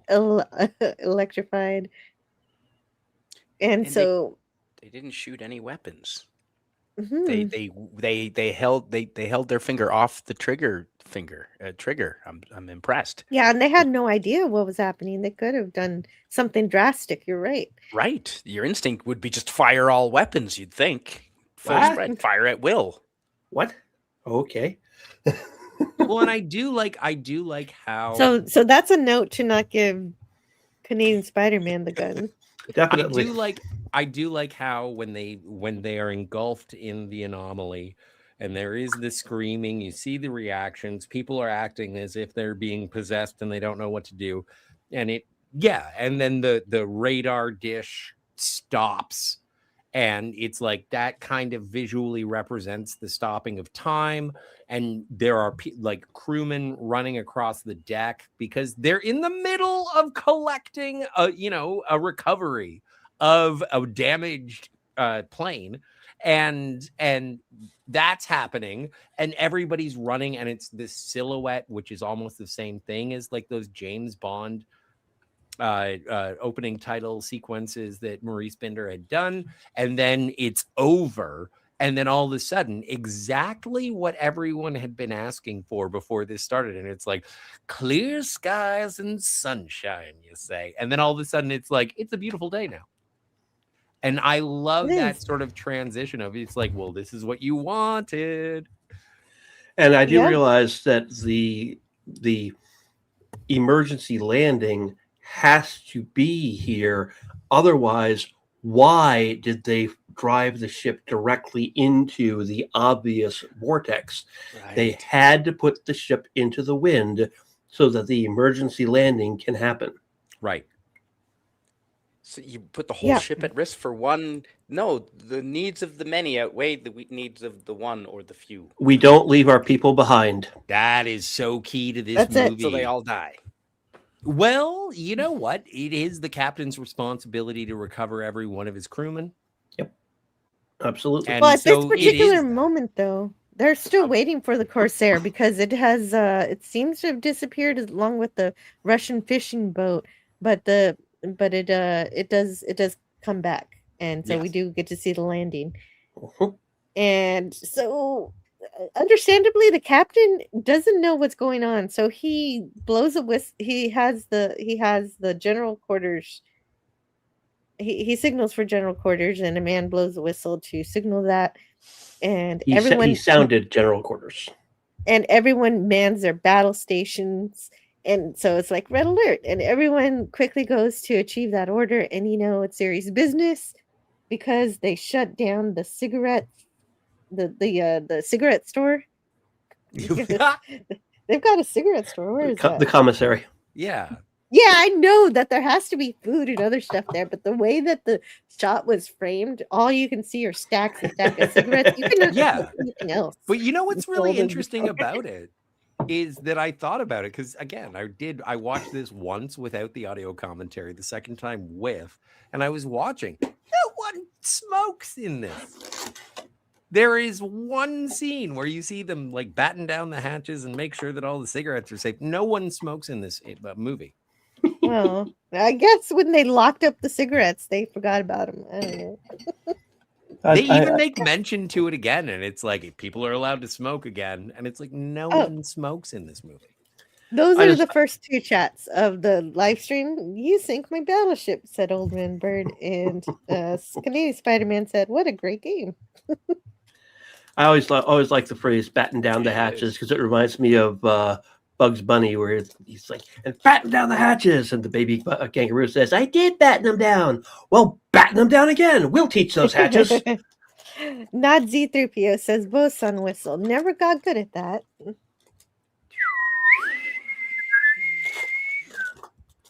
Yep. Mm-hmm. Franco says, "That's." I'd just be able a to myth. do that better if I had more teeth. Don't smoke Don't around smoke- nuclear cores. That sounds like, Well, yeah, that's proper. That's reasonable. Mhm. And so the radar looks clear now. But the problem is everyone's confused because they're hearing signals or detecting signals that are ancient that would not be encoded or and so that is a very strange occurrence, but it is a relief that the Corsair lands safely. But the man is passed out. Let's see if we can get to Well, that. but this here we is go. a thing. Like this is a thing in terms of the story and the script. Curious. Is that this was going to be there is a moment when James the guy, I keep wanting to say Fiorentino or Fantino, or I don't know his. Oh, Anyway. Owens. Owens is his name in the movie. Right. So when Commander Owens, he looks at the pilot of the Corsair, and he's like, he's kind of like taken aback by it. And I always took that as he was dead. It was like, oh, we lost a good man. But apparently he was supposed to get like really old. And it was supposed to be unexplained. It's like, this is part of the Oh, question. that would have been interesting. This is the question as to what we just went through. But then when they went through the edit at the end, like spoilers for this, and all of the other planes come back after they go through the vortex, it's like, so are all of them old?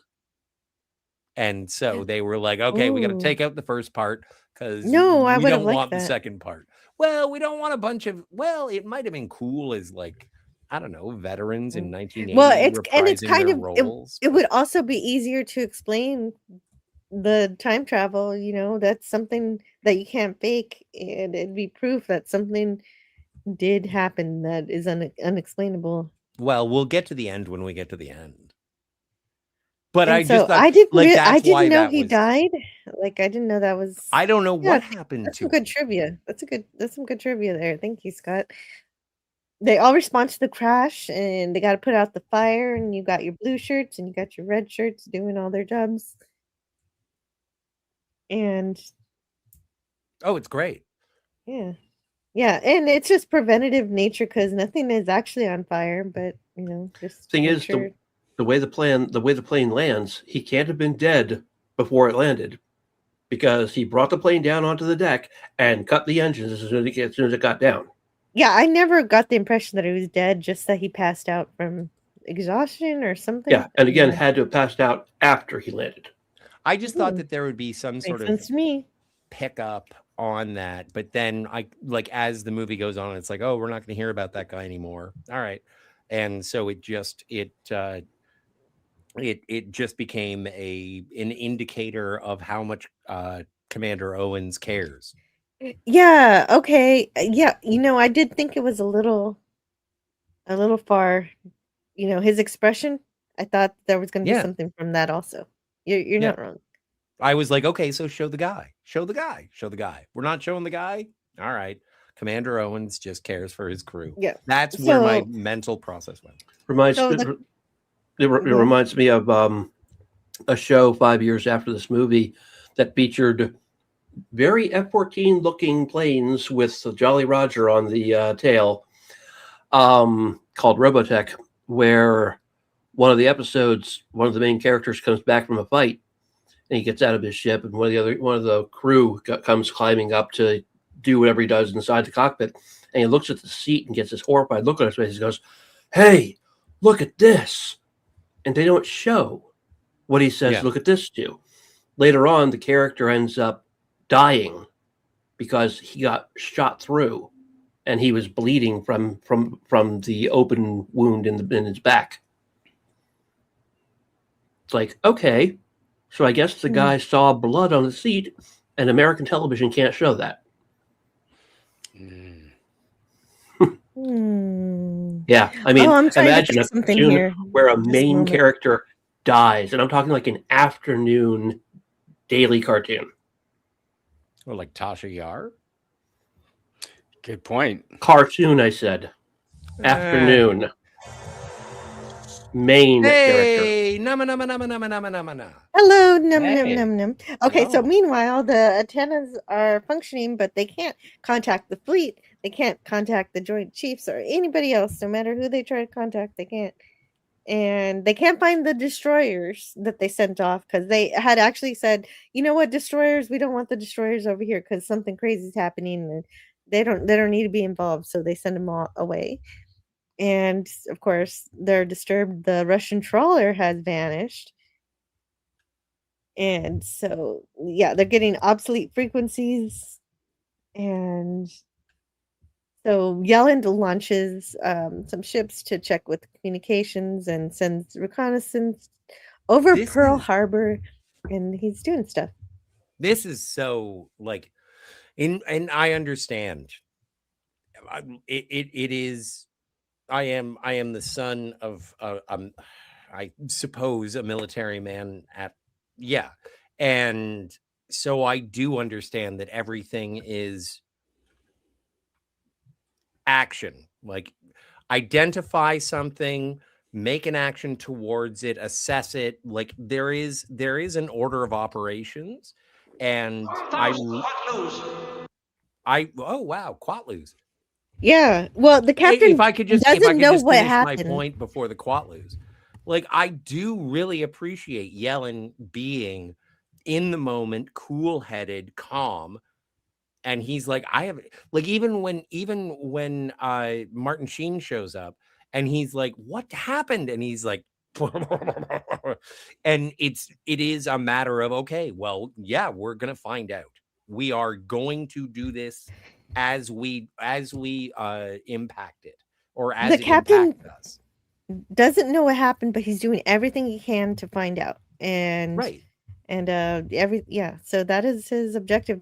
Just because just he love doesn't it. know, he doesn't know what's going on. So He's my doing favorite his starship best captain who is to- not in the stars. Yeah, yeah. So he does what he can to uncover the mystery.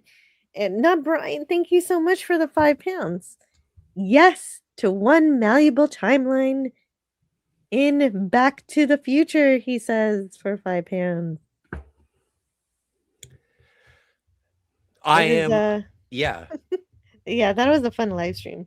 I don't want to throw snowballs into a fire.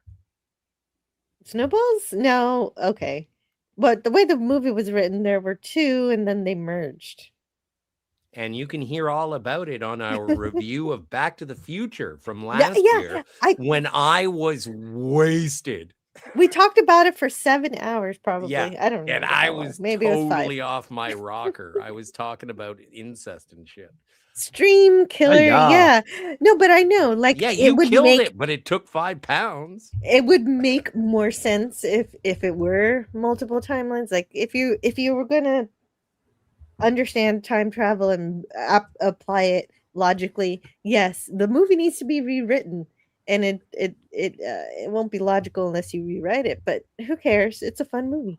And you can learn all about it next week on my new channel called Scotty R37 Deconstructs Werewolves and Time Travel, because it's two things that don't fucking exist. But yeah, but if it is, like, I don't think that's a bad idea, having a whole channel about your fan fiction. It's not bad. It's Time travel. I cover a lot of Twilight. Time travel does exist. We are all traveling forward in time 1 second at a time. I agree with you 1000%. But- Even though but the only- 100% is the only way to go. I actually like the argument against that, which is if that's true, every single movie is a time travel movie, and so that's silly. Have you seen it's true. Tenet? No. Oh man, fun. This guy's smart. It's Where are the F-18s? Where are the F-18 Hornets? It's 1980. Oh, I don't know. I think they had them in the 80s. Looking. Googling, processing. Oh, Introduced no, Gavin, 83. Gavin Unit already has that in the chat. Introduced 1983. Yeah, Steven Slings Maple Webbing. That's a great name. They didn't come into service until 83, 84. Well, okay. So before we get into the entire situation of the repercussions of the everything. Okay. That's what happened. I was muted. I was gonna play this for Not Brian. Oh, yay. I was gonna play. You're gonna play the final countdown by Europe? I don't have that. Hey, little girl, I want to be your boyfriend. Sweet little girl, I want to be your boyfriend. Stop it right now. And for no particular reason, just because he sent £5. Thank you. I'm just so happy that I made a request and then Yaphet was like, no, I'm playing this.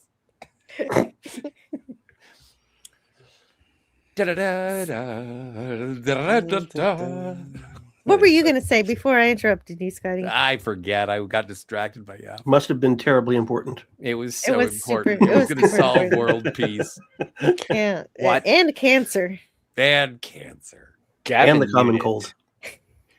The Vought F8 Crusader is 1,000 times better than the F-18s. Are you crazy? The F-18 Super Hornet. Are you insane, Gavin Unit? He has to be. The F-18 Super Hornet is one of the fastest, most versatile, most fearsome planes. I mean, Gavin Unit might know more than I do, but I'm just partial to the F-18. Well, there you go. I think you've got a debate there.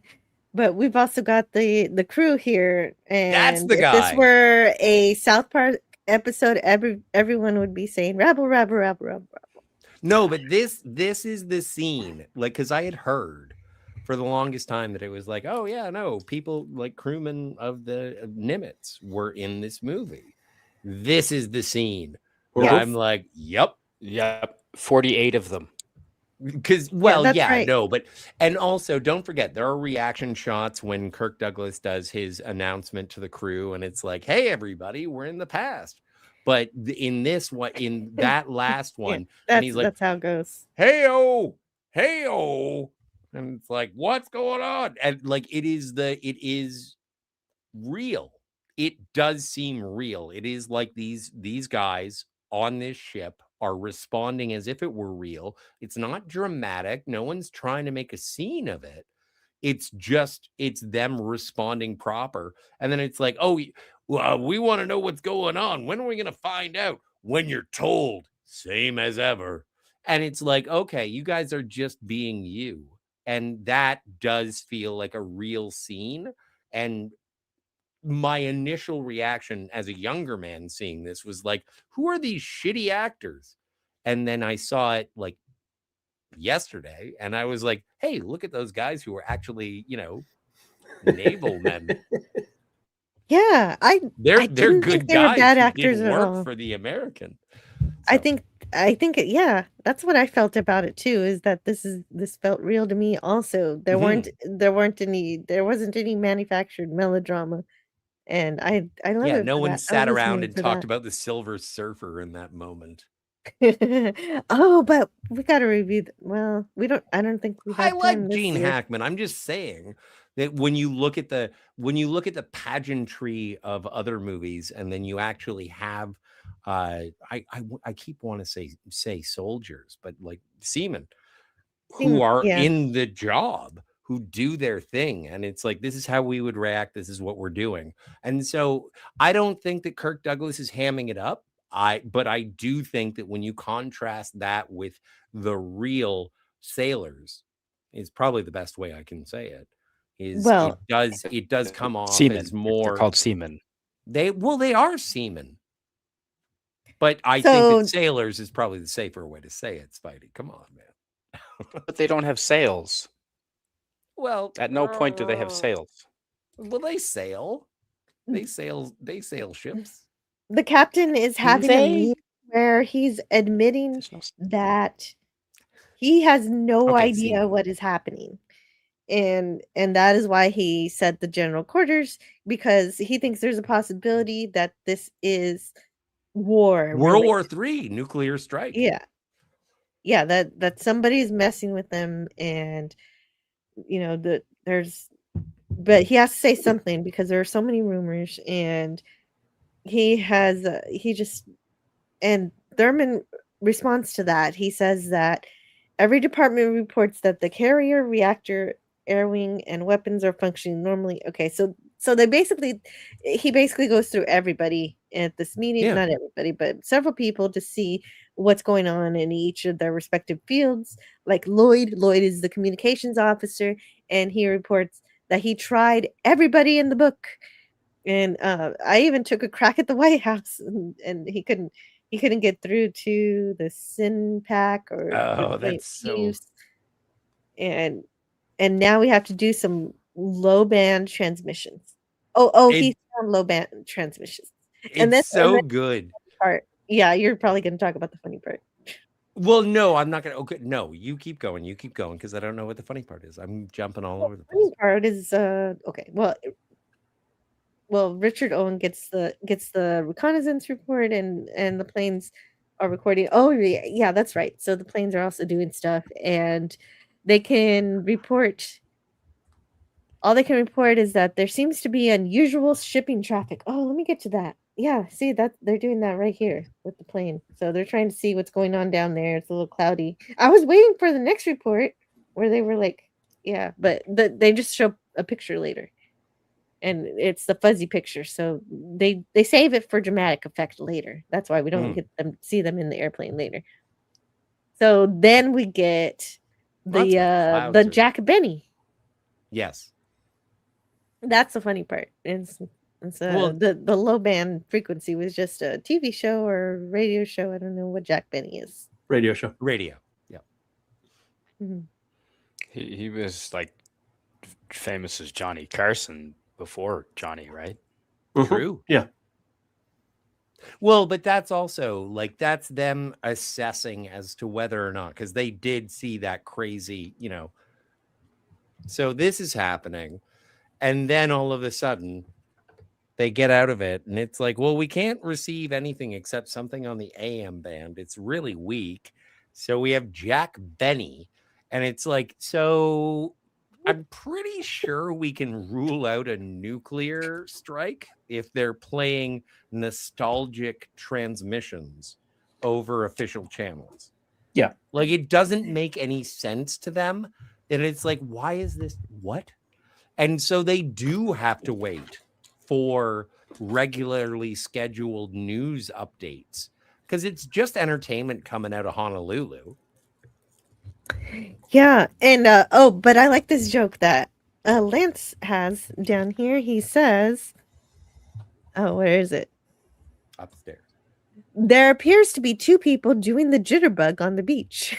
That's amazing. That's from You take the boom boom into my heart. Ooh. Yeah. And that would be, they have really good eyes if they could see that from where they were flying. A jitterbug. George Michael. You put the boom boom into my heart. You make Happy my Friday, heart everybody. Welcome to Friday. And Battleship. This is Battleship Month. This is Battleship, yes. To continue to be slightly distracted, the Jack Benny episode was about taking an Esquire magazine away from a polar bear. So I thought that was at least relevant to Snortopoopas Cuber. Poopas. Yes. Snorty. This movie would have been totally different with Jim Carrey doing Michael Douglas. Every movie. Yeah. Hunt for Red They haven't done a October with remake Jim Carrey or a sequel. this movie would be prime for a sequel, right? Because it's with time travel, Scotty. They never did a sequel with this movie. I'm saying we were trying to write it earlier, and I'm more than willing to go to town on it. Yeah, I'm gonna get in touch with the Douglas people. I'm gonna talk to Peter Douglas and see if he can give me $18 million to make a. And also, I'm gonna have to talk to the Canadian Navy.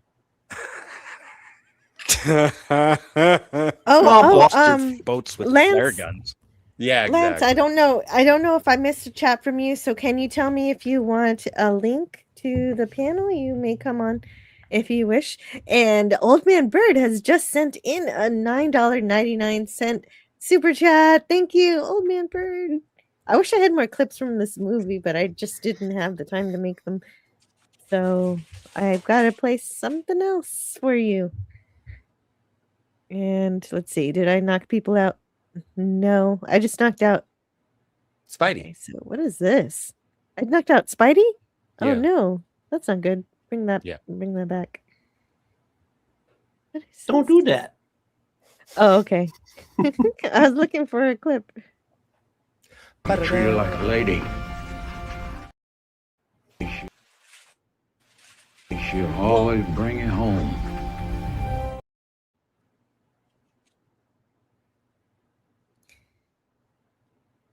And maybe one more. Yeah, maybe two. All right. I couldn't find good ones though. Some of these are silly in this particular context. You know I reach you. If it takes every man we've got, I want them off the ship. we both clicked at the same time.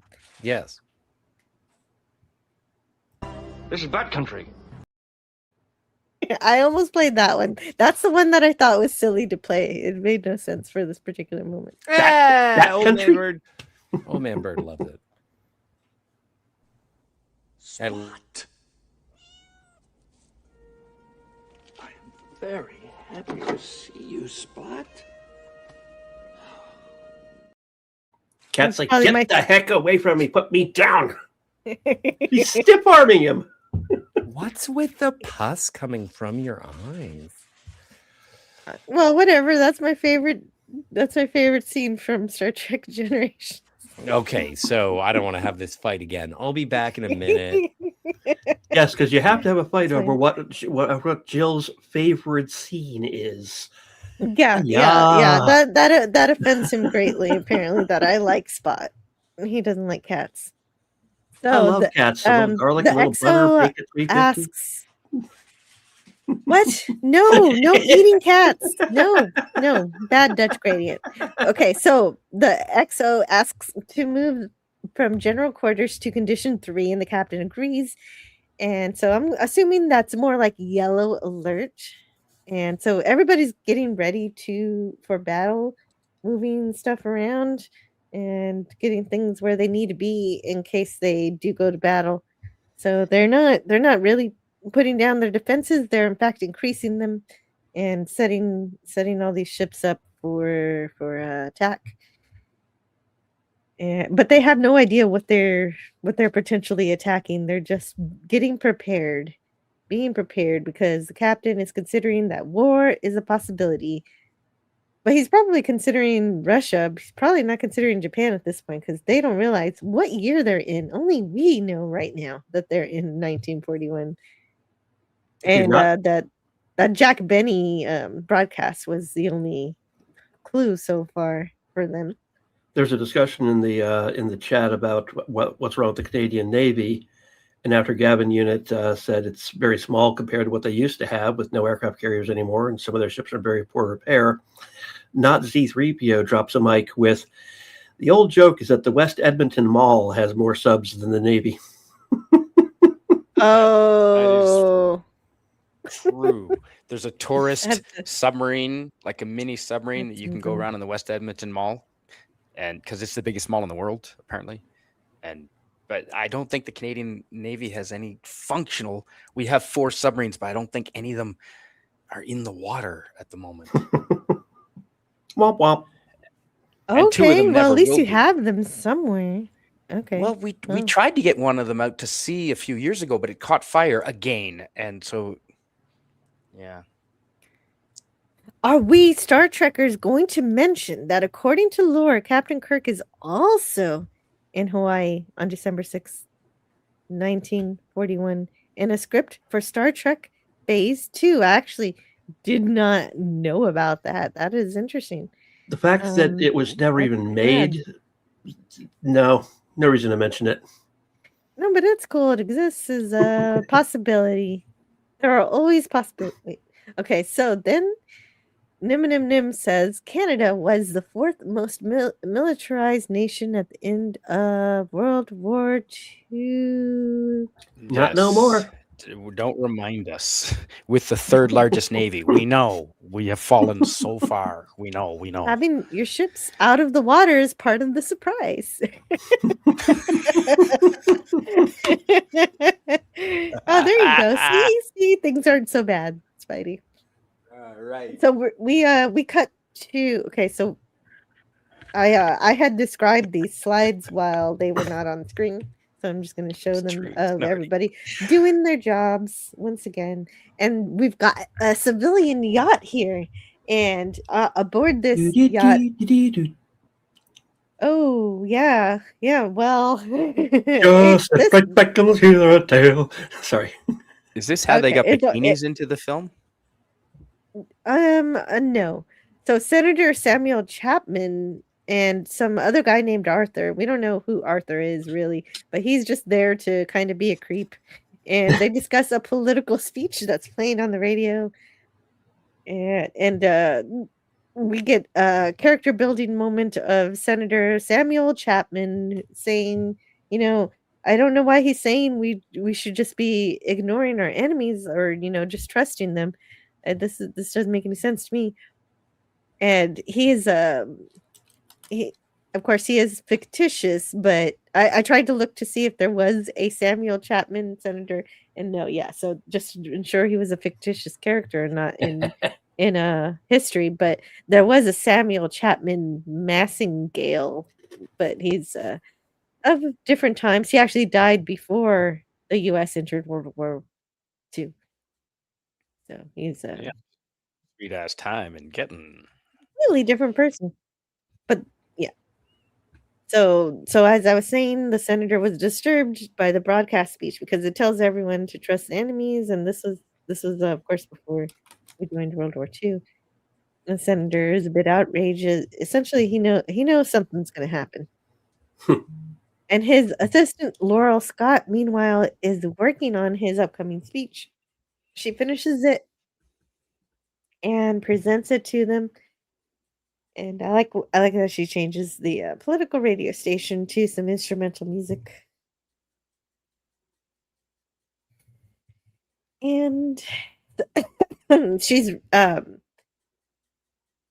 apparently Arthur thinks that Laurel did such a good job that pretty much Chapman's going to be the next vice president, and as we learn later in the movie, potentially the next president.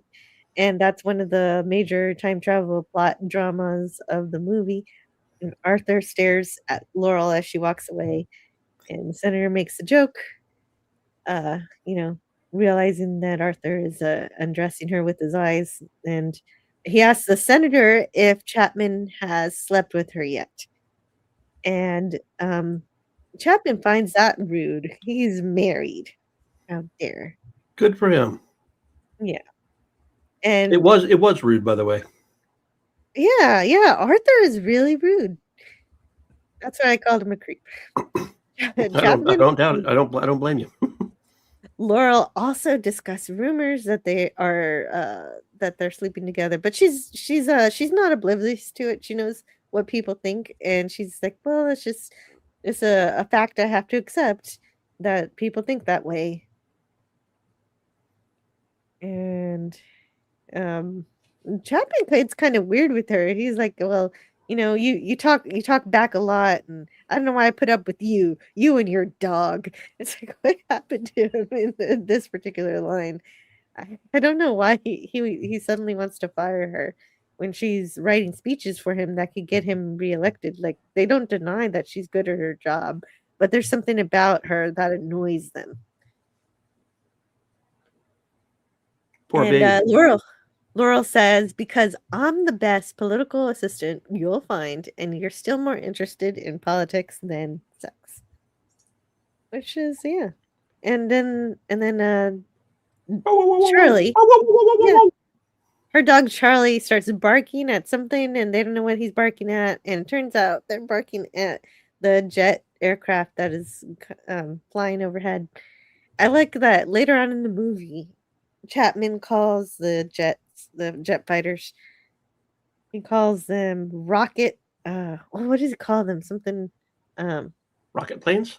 Rocket. Yeah, maybe it's rocket planes. I can't remember the But line. it's a great perception Rocket of somebody from the past who knows the stuff about these kinds of things. In fact, that's what he does as a senator. And he's like, wait, I didn't approve of these things. If these were existed, I would know about this. And he wants to make some inquiries about these planes because he saw that they do have American markings on them. And they're all surprised by how fast the ships are. But he's also probably wondering how much did these cost? Yeah. Oh, that definitely. And yeah, definitely very curious. If this were a Twilight Zone episode, I think the main character would be the senator because he's the one who has to deal with the mystery more than anybody. And we cut back to the Nimitz where Captain Yelland takes a call from the planes that just flew over the yacht, and they report that the unknown contact is an old but immaculate civilian yacht. And so he orders them to stay there while they get refueled. I don't know why they need to be refueled. Didn't they just take off? I guess you know what I just answered my own question. It's the reason why we have to refuel these planes so quickly is the same reason why we had to have an emergency landing earlier in the movie because it looks cool. Yep. So that's the answer for that. And we see some A6. other. That's an A6. You notice the cockpit has two eyes on the front of the canopy. That's because the pilot and co-pilot sit side by side, not in tandem. Right. That's one of the few planes to do that, isn't it? Mm-hmm. Aside from bombers.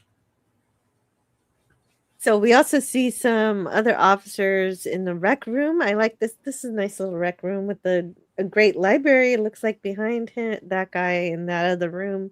Forgive me, Jill. I have to correct myself. Of course, the A6 is a bomber. It's just a very, very small one. So one of my favorite things in this movie is right here. We've got the Nimitz aircraft carrier model kit inside the Nimitz ship. Well, I'm just assuming it is. It's got to be, right? I mean, yeah, I would have to assume, yeah.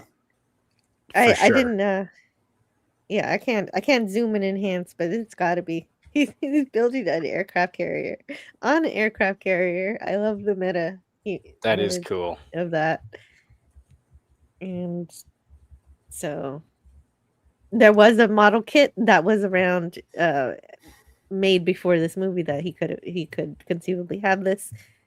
It is from 1977, the 1977 monogram USS Nimitz model kit. And had to be either Revell or Monogram.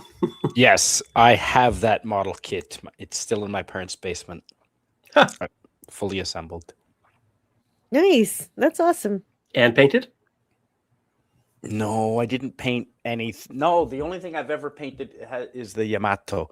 I didn't know any better. I was a kid. I was high on model glue. The Yamato, not the Yamato. The Yamato. Yamato. Hai, nihongo ga hanasemasu. Also, another interesting thing about this scene is that, oh, that's right. I'm going to need your help on that later. Because there will be some Japanese later. I don't know if... Hi. No problemo. I'm just checking to see if Problema. Lance is sending me a message or not. Problemo. Because if he wants no. a link, I want to send him one. Let's see. I'm just opening some messenger app just in case. No messages yet. I don't want to miss him if he does want to show up. Can't find But what anyway, model also they were building, Jill. I looked for it. It doesn't say what Yeah, model they thank were you. building. I want to believe it's the Nimitz. It has to It be. would have to be. If the Nimitz had nukes on board, which it might had as the Cold War was still in full swing, it could have launched them and watched the Japanese fleet go bye-bye. Oh, well, but then we'd be bombing our own land here. Oh my god. Canadian Spider-Man picked a good day to stop sniffing glue.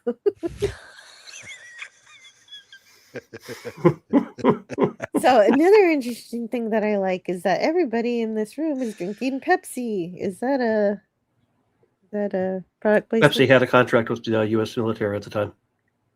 Ah, there we go. Thank you. I wanted the answer on that one, and you had it for me. Yeah. And then they hear a boxing fight going on the radio, but they can't tell who is fighting in the sports broadcast. But that wouldn't set off my alarm bells because I never know who's fighting in a sports broadcast. So the USS Nimitz in 1980 routinely deployed with tactical nuclear weapons that could have been that would have been carried by the A6s and gravity dropped. Huh. Mm-hmm. And there would have been no problem when these carriers were a day away from their attack position on Pearl Harbor. They could have definitely nuked them with no impact to Pearl Harbor itself. Okay. Like that. So this old broadcast of the fight is carrying on, and then we cut to commercial, which was the only. I regret making this my only video, but it made me laugh when it happened in the movie. And no, we lost Spidey again. Sorry about that. Yeah, he's Canadian. He can deal with it. Look sharp, feel sharp, be sharp and listen, mister. How are you fixed for blade? Do you have plenty? How are you fixed for blade? You better not. Better not. Like, was that a real commercial or did they make it for the movie? That's my question. I don't know. It sounded real. Yeah, it did sound real. Let's see if I can find that answer because it was something I meant to research. As I said, I ran out of time to research everything I wanted to. I can't seem to tell. Nope, I can't find any information about it, unfortunately. I wanted to know if it was like Kirk Thatcher in Star Trek 4 when he invented a punk song. Oh well. It's amazing anyway. It's probably real. I just don't know what it is. Oops. And Bane of the Shills is here on the Rumble side. Hello, good to see you over there. That's great. Great that you made it. Franco Walker, I missed his comment. He asked if the yacht we saw was the Orca looking for Jaws. Yeah. I hate how many chats I miss. That's a good one. There's a ton of great chats today, absolutely. But I do want to be able to finish the movie in a reasonable time. Oh yeah. But then the captain asks Dan Thurman what he thinks, and he supposes that it's just nostalgia broadcasting, as Scotty mentioned earlier. But the captain says there was a strike recently, so that doesn't count. I like that this one sailor here is playing Simon. Oh, you can't see it, can you? No. Simon is featured in. Simon is such a fun game. It is. I loved it. I love Simon. For those of you out there too young to know what Simon was, you can see he's got a round thing in front of him with large colored buttons, green, red, yellow, blue. And it will make a different tone for each color and light up each one in a different pattern every time you play it. And at first you only have to press one. Then you have to press that one and the next one. Then you have to press that one and the next one, and whichever the next one it showed. And you've got to try to keep up with the whole thing, and it goes faster and faster. And all it tells you is, okay, here's the sequence again. Red, green, yellow, red, blue, blue, green, yellow, red, green, okay, blue. and go. Yeah. And you're like, Yeah, and you have to remember the sequence, and it's great. It's good fun. Yep. And so some of the officers suspect an elaborate military exercise, and so they think Lasky is in on it. And this is all some practice run, some kind of Defense Department shenanigans. And Thurman wonders whether Lasky's secretly there to observe how they react to this pretend attack. I don't know. Lasky denies knowing anything about it. But the captain kind of likes this idea, and so Lasky has to deny and defend himself. He says, "Now wait a minute, gentlemen.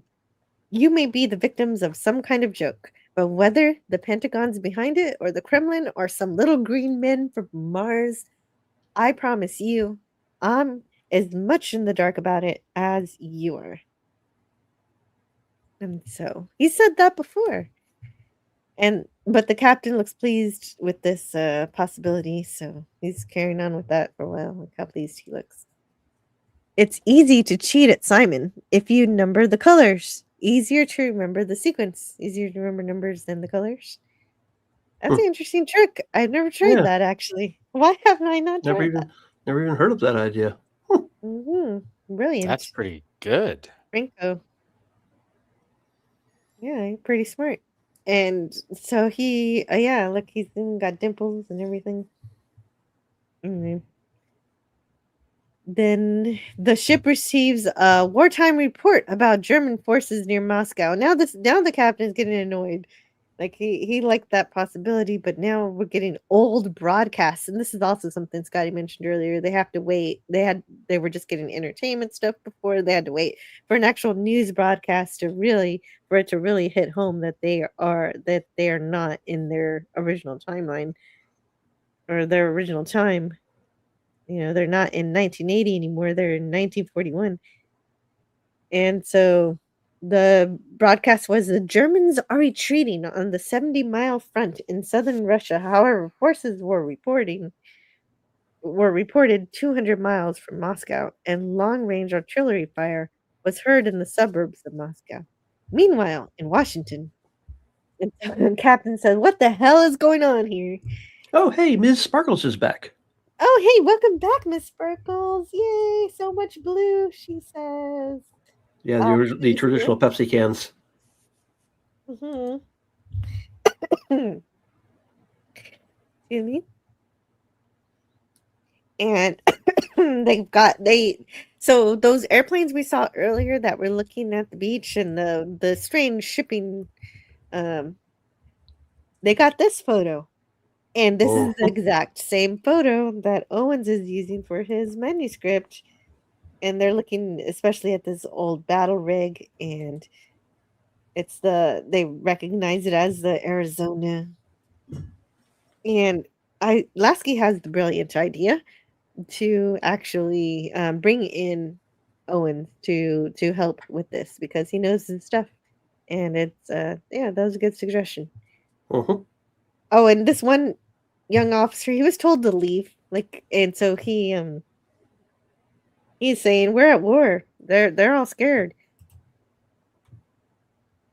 And welcome back, Scotty. So, yeah, you're always talking shit, and so I don't give a damn about any orders you've had elsewhere.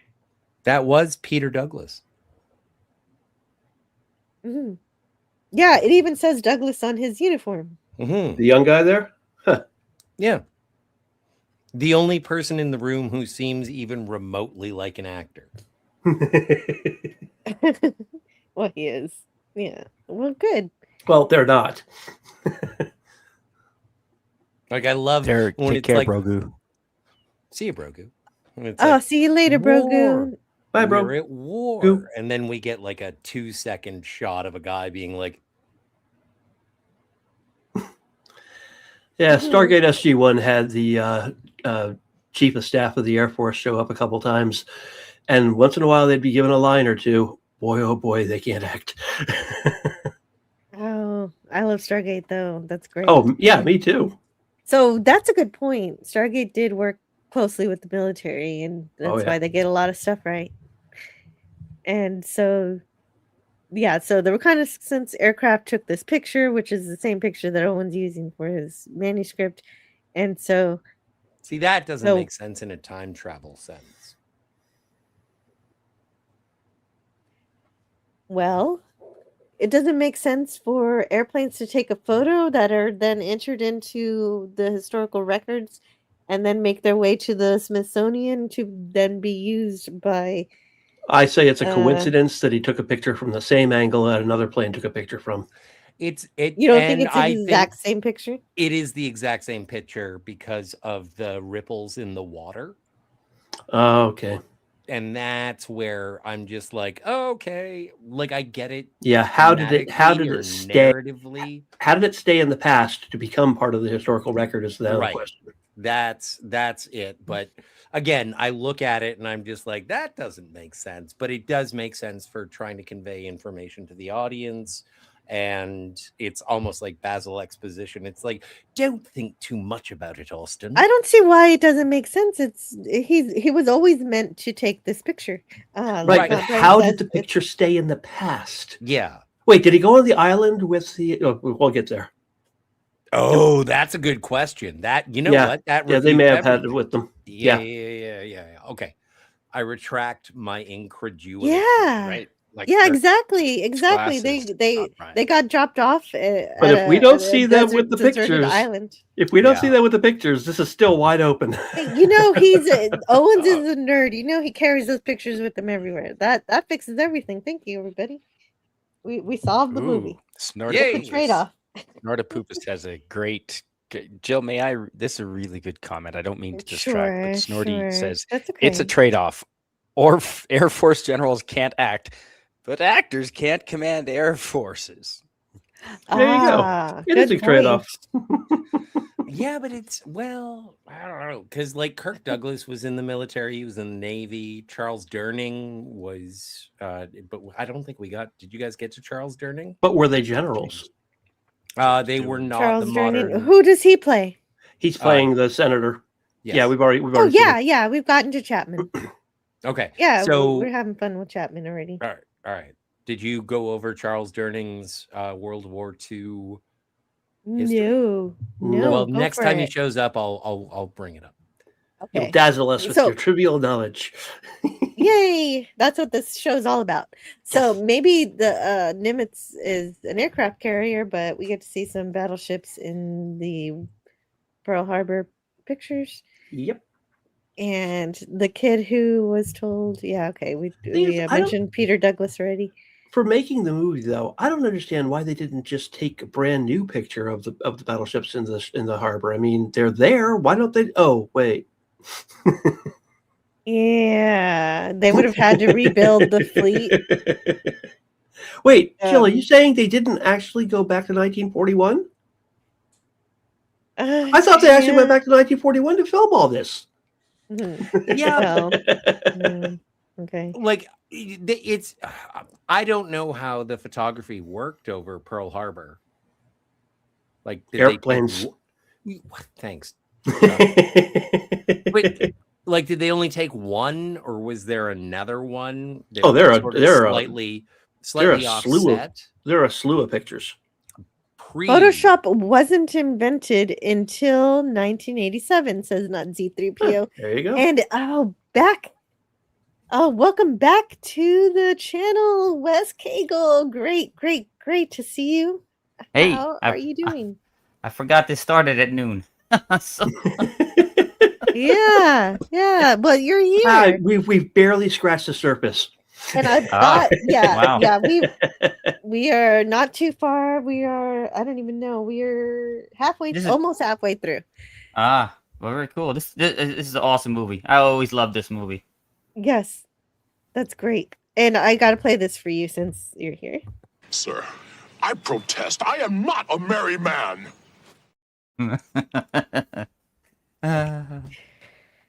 Yes. And so the Tomcats are getting refueled, so we should get to that soon here. Oh, they're there. Yeah, and they have these cute little lines of dialogue. They're just saying some silly stuff. And they're refueling that, and So then they cool. notice 2 Japanese zeros, and To so that's what? gonna be Japanese zeros. And And then he said, "To what?" Jack and Benny and oh shoot. Okay, so this is the big explanation of time travel that Scotty wanted to get to earlier. And so we're here now for Do that we? particular moment. All right. Do we have the dialogue? Because I know Spidey wants to be Martin Sheen. I have the line by Kirk Douglas Well, the line or Martin Sheen. Sorry. Oh, okay. Somebody for some reason wants us to believe that we're back in 1941. Oh, you want to do a reading? Yeah, a little bit. Oh, okay. Do you have the lines? Because No. I Well, didn't get. Spidey. I didn't know. Spidey has the line that he wants to. Warren Lasky, played by Martin Sheen, his line, he says, "I'm talking about the classic paradox of time. Imagine, for example, I go back in time and meet my own grandfather long before he got married, before he had children. And then we have an argument and I kill him. Now, if that happens, how am I ever going to be born? And if I can never be born, then how do I go back in history and meet my very own grandfather?" That's the line. That's the Yes. paradox.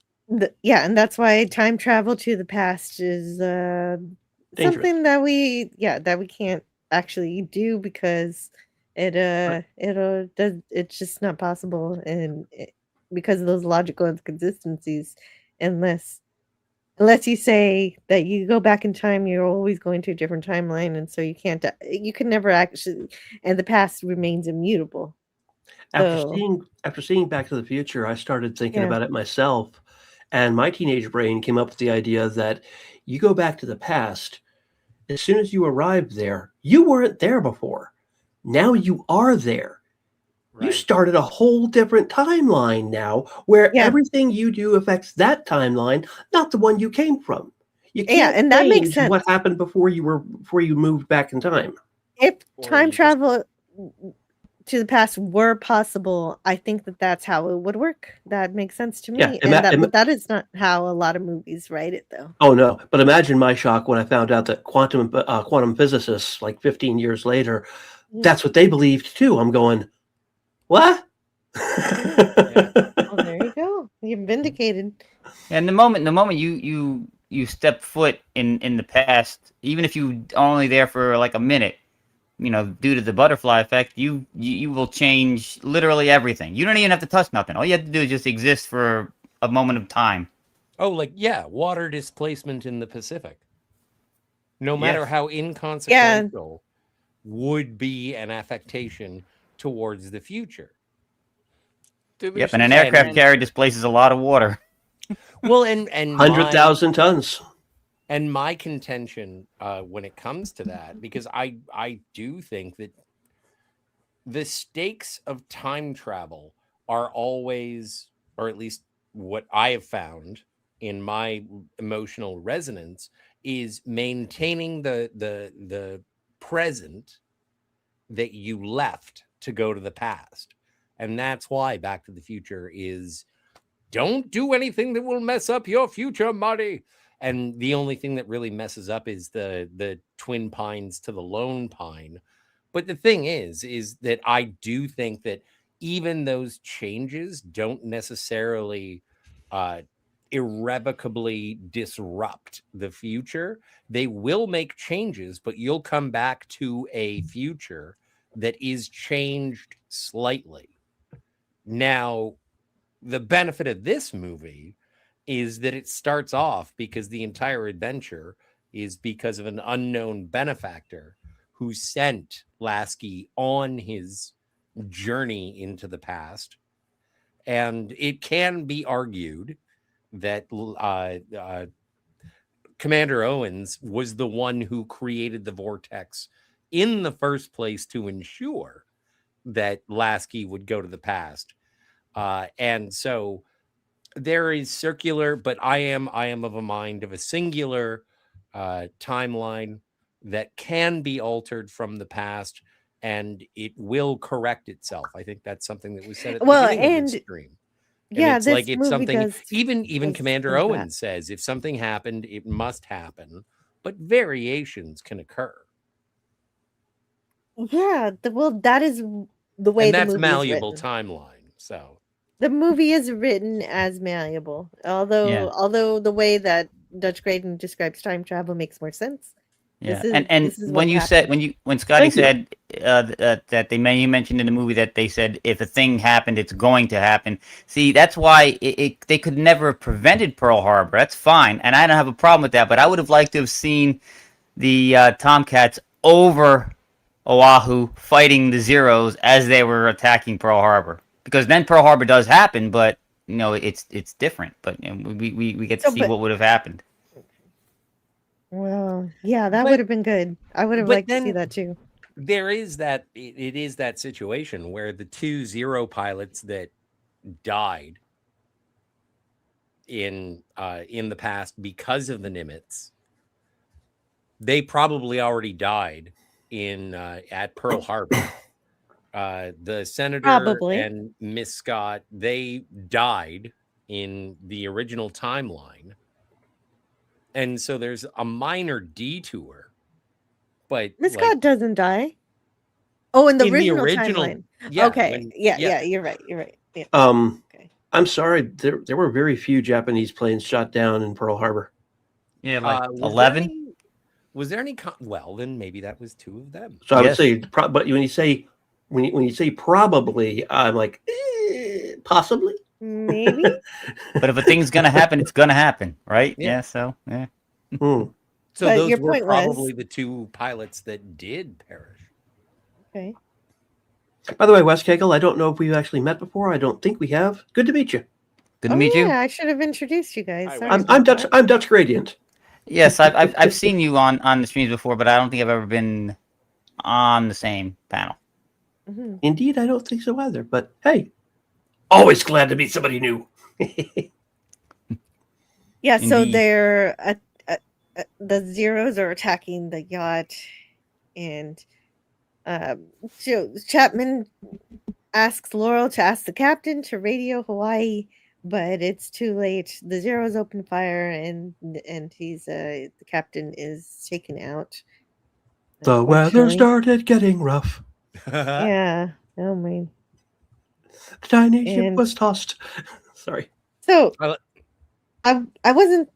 I don't know a lot about 1940s fashion, but is this 1940s fashion? Seems I presume. I was not alive. Sigvaldison. Yeah, well, me neither. The hair is a little. The hair is decent, but the clothes, maybe.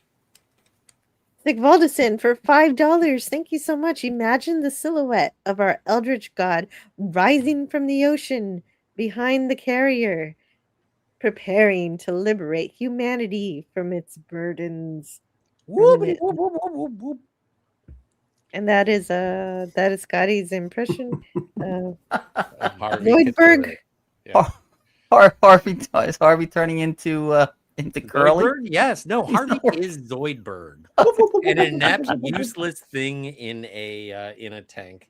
Hooray! I'm useful.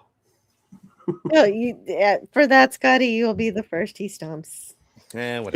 Scotty, you would be very pleased to know that every time I'm asked to do like some menial task, like can you hold this for me? I always go, hooray! I'm useful. Yeah. So Wes Cagle lives closest to a real aircraft carrier, I believe. Yeah. So do I. I sure as heck don't. The Intrepid, I think, is up here somewhere. No. Yeah. Where is the? Yes. The Intrepid is in New York Harbor. Yes. Jill, is there really in the Gulf of Mexico? There's aircraft carriers. Yeah, we've got the Lexington. Oh, very cool. I'm gonna land. America, thank you. I'm jealous that you're close by World War I era battleship. The USS Texas. Oh, That thing it's interesting. It's interesting. I've never gone to see that. Oh, it's a beautiful ship.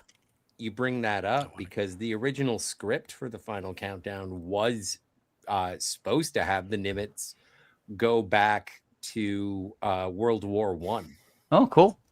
They were supposed to find out that the assassination of the Archduke Ferdinand was imminent, and they were going to have to do like an away mission to try and save and stop World War One. And then when Peter Douglas got a hold of it, and he was like, "Wait a second, why don't we do Pearl Harbor? We're already on a boat in the Pacific, so that makes sense." Cool. That is cool. And this is based on a true story, folks. Yes, This is this a actually happened. documentary. Yeah, By the so way, they're checking to see if the Japanese carrier force are there, and yeah, so they're looking for that. And the so planes yes, could knock out the Zero, but the captain refuses to allow it right now. Everyone's still like, because he wants to verify that they're really in 1941. well, but everyone, it also indicates a certain level of thoughtfulness from Captain Yellen, in that he's like, well, I don't think we should start shooting things quite yet. And so it is only after the Zeros destroying the boat, the Gatsby. But you're right. If you would have reminded me earlier, I would have gotten more of those lines, because that is a really good line where he says, should we be attacking them for something they haven't even done yet? It's called clear and present danger. It's like Han Solo. It's like Han Solo shooting Greedo before Greedo can shoot him. Yes, you can. Yes. Mm-hmm. Yes. Yeah, but he is right, though. They haven't done anything yet. And what's to say in this timeline they were only posturing at that point? It could be another timeline and not the exact one that you've gone back to. And now you're shooting somebody who hasn't engaged in warfare yet. And now you've caused Pearl Harbor. I do, but again, that's the thing. And That happens in loops. But this is the thing that I think that whenever any of us Monday morning astro-temporal physicists start waxing intellectual on shit that we know shit about, which I would like to say that anyone who talks about time travel is guilty of when discussing the final countdown or Back to the Future for that matter, is that like this is all hypothetical, fictional, quasi science that nobody can know. And I would appreciate, I do appreciate, like the entire Japanese fleet headed towards Pearl Harbor. That is clear and present danger. That's not like they're just going to see Hawaii. They want to visit. You're getting ahead of it. When I described that, they haven't verified that that's happening yet. He's still looking for them. He's looking for this fleet that he's wondering. Yeah. Mm-hmm. So I explained that already. That he hasn't. Right. That's why he hasn't allowed the planes to destroy the Zeros, because he doesn't know yet. I'm just here to undermine certainty from people who are certain about, I don't know. I think that Superman's laser beams out of his eyes would beat Cyclops' laser beams out of his eyes. And it's like we're arguing about whose dad could beat out whose. Stanley gave the best answer to that question, and it is whoever the writer says. Exactly. Well, you know what they say, Scotty? The only thing I know is that I know nothing. So there you go. I know. Okay, so what happens here is that everybody evacuates from the yacht, and the Zeros destroy it.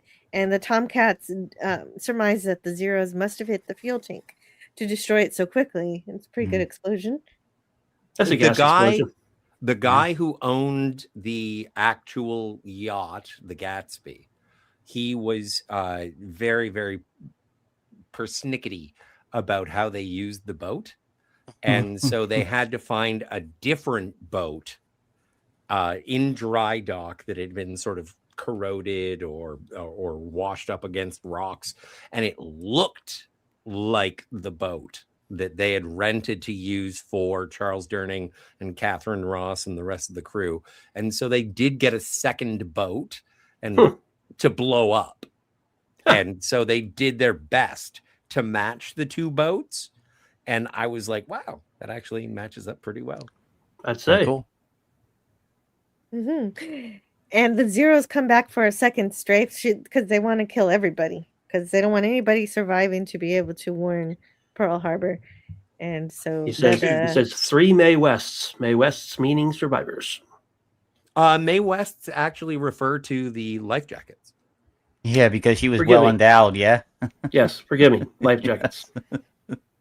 Yeah, and one of the guys can't swim, so he's killed. So he dies. So he dies because he has to keep his life support on, his life preserver rather. And Charlie the dog is given a nice little plank to stand on. Better than Jack from Titanic. I knew somebody was going to go there. So right now, first thing I thought of. The Tomcats are frightened. No, they're not frightened. They frighten the Zeros, so they outmaneuver them, and they can obviously take them out, but they still haven't received the orders, and they're like, "Why the hell are we playing with these guys?"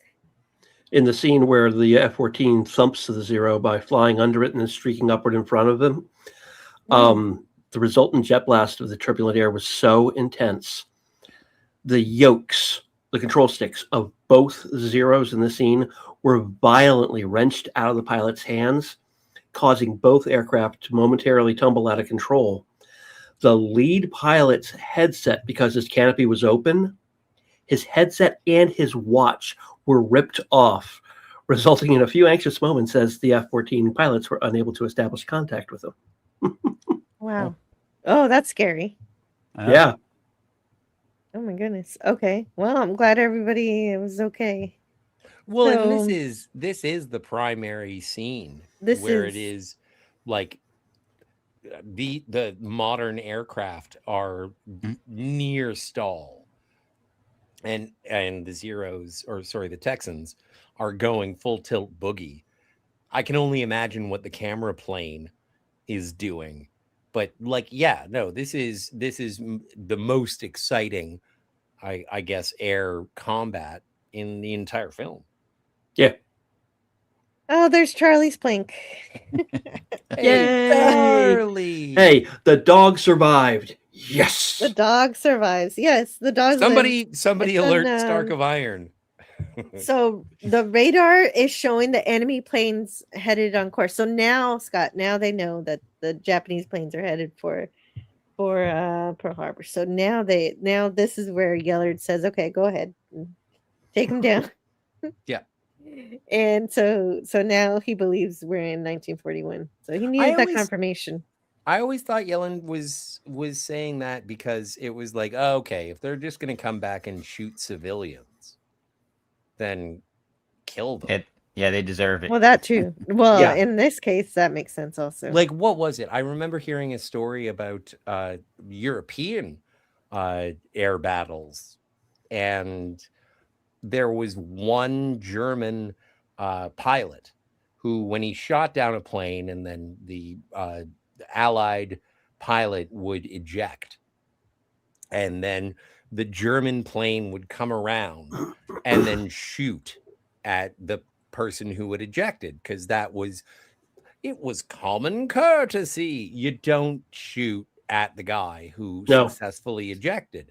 No. And so, but because these other pilots who were familiar with the German pilot, as soon as they did, someone eventually, and he would, like, the German pilot was an ace, and they did shoot him down, and then everybody, like the two other pilots who were sort of wingmen, they came back and they were like, okay, I know we're not supposed to, but this guy shot so many of our pilots as they ejected. Can we just like blow the fuck out of him? And they were like, oh yeah. And so there is something about honor, rules of engagement. Yes. And don't, also, these are civilians. And so there is. As soon as the boat was blown up, they should have been. Go ahead. Yeah, you're done. You got clear fire. Who are they But Jill, if you could go forward one slide. But the point is, they they found all the other ships headed straight for the aircraft carrier, so now they're in the direct threat. So Yeah. so that Go forward one slide. There, that one. Oh. This one shows you two. Do you see those two missiles on the underside of the plane? Scotty, you see those two missiles on the underside of the plane? Those are the reason the F-14 was made. It was created to carry the AIM-54 Phoenix extreme range air-to-air missile. It had a radar system and a targeting system that could target up to 6 Soviet bombers. That was the intent. Over the horizon, 250 miles away, launch all 6 Phoenix missiles at once and take out all 6 bombers in one volley from one fighter. That was the design of the F-14. You might notice that there are longer missiles on the pylons, like on the sides of the plane. Those were the AIM-7 Sparrow, a very failed missile. It was horrible. It eventually became the AMRAAM that replaced the Phoenix. And once the Phoenix was replaced, the F-14 was doomed. The F-14 did not stall trying to dogfight at a low speed with a Texan. It did have to do it was low stall, a screaming recovery, and it did come down to nearly 100 feet off the water. Yeah, but it wasn't a full stall. No, it was low stall. It was low stall. But the logistics of getting these two planes together is it's an aeronautic marvel that they filmed this. And this is the first time ever you see an engagement like this on film.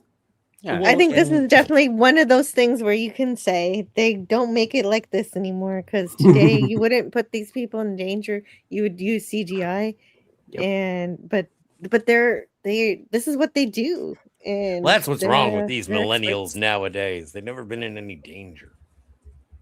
And I think that's one of the Sparrow missiles firing right there. All right. Well, there it is. It looks pretty cool too.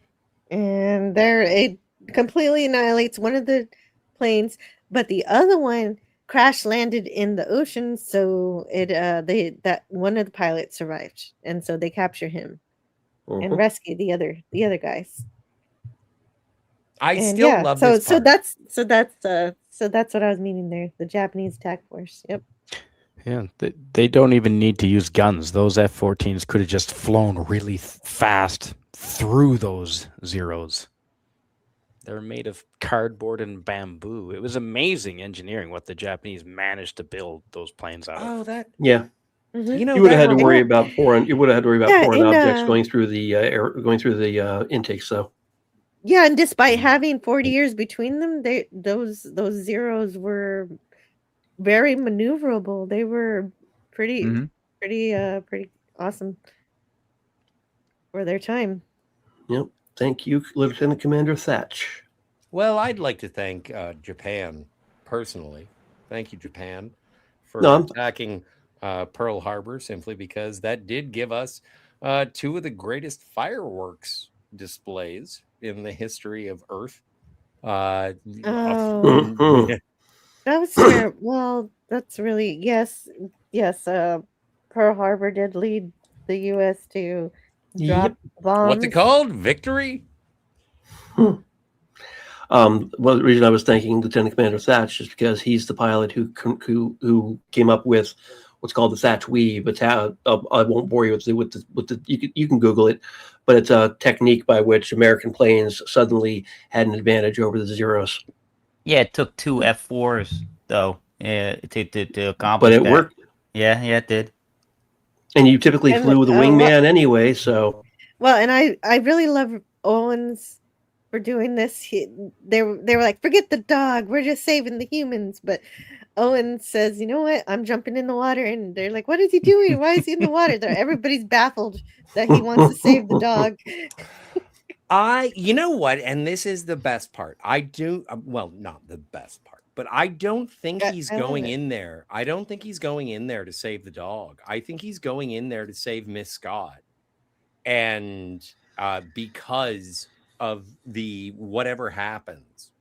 Like, But Miss Scott is already on the on the helicopter when he comes up with the dog. No, but he jumps out when she starts swimming towards the dog. I think his original Yeah, he does. He didn't jump in yet. No, they're pulling up. They're pulling up the later. senator, and then Miss Scott is starts to swim, and he's like, "This is stupid," and he jumps in to save Miss Scott. But then the second guy goes down to save Miss Scott, and that's when he's like, "Well, I'm down here already." Like, I don't think that he was. I'm not All sure right. about that. All right. Well, you are more of a romantic than I. I feel like he did go down for the dog. Okay. And if anything, it was for her. If you want to still make it human centric, but I think the most human thing to do is to save the dog. But I think there's some question about that. I feel like he jumped in after somebody already jumped in for Scott. Also, let's not forget a lot of men on the Nimitz are killed because of that fucking dog. Yeah, and I'm watching the clip now. He does jump in while she's swimming towards the dog. Yeah, but I think that he's like, "Oh, what is this silly woman?" He's right. Thank you, Wes Cagle. No problem. I read it differently.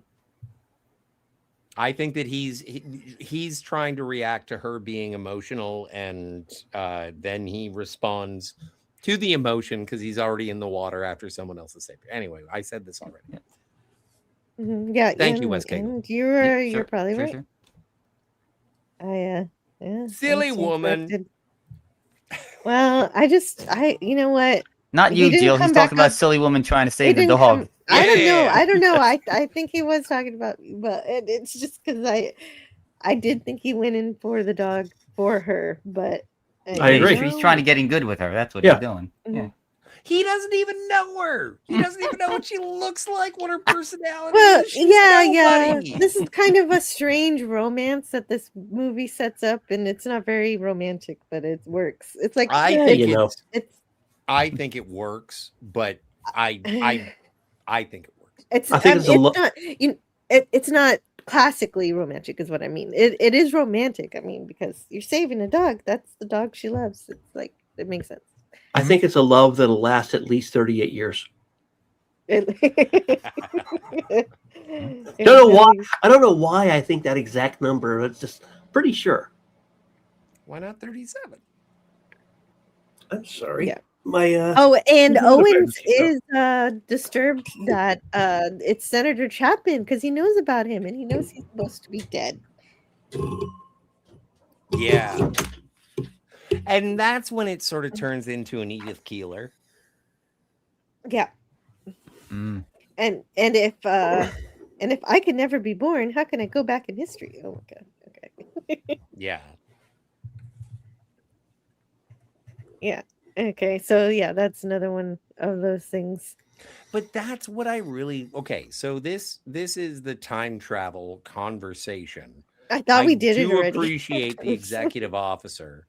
And he's like, I have no idea what's going on. What am I supposed to think? What am I gonna do? Like, he's freaking out. Like he doesn't understand temporal mechanics because no one does. And he's like, so what are we supposed to? I don't know. And the thing is, like, what is the subsequent consequence of stopping Pearl Harbor? Yeah, the idea is, I think it is like City on the Edge of Forever. If you stop Pearl Harbor, does America enter the World War II in time to stop Germany? Mm-hmm. Germany's not the issue. Japan is. Germany is already committing suicide themselves with the way they got bogged down in Greece, which delayed their invasion of the Russian of Russia. And because it delayed their invasion of Russia, that allowed General Winter to show up just a little early for the country, and that ended the German offensive. Okay, then the same thing I just said, but with Japan. Yeah, right. And because the the emperor was really really excited to continue. well, the the war. Go ahead. involvement, well, and also Hitler was like, oh yeah, the Japanese, they're Aryan-ish.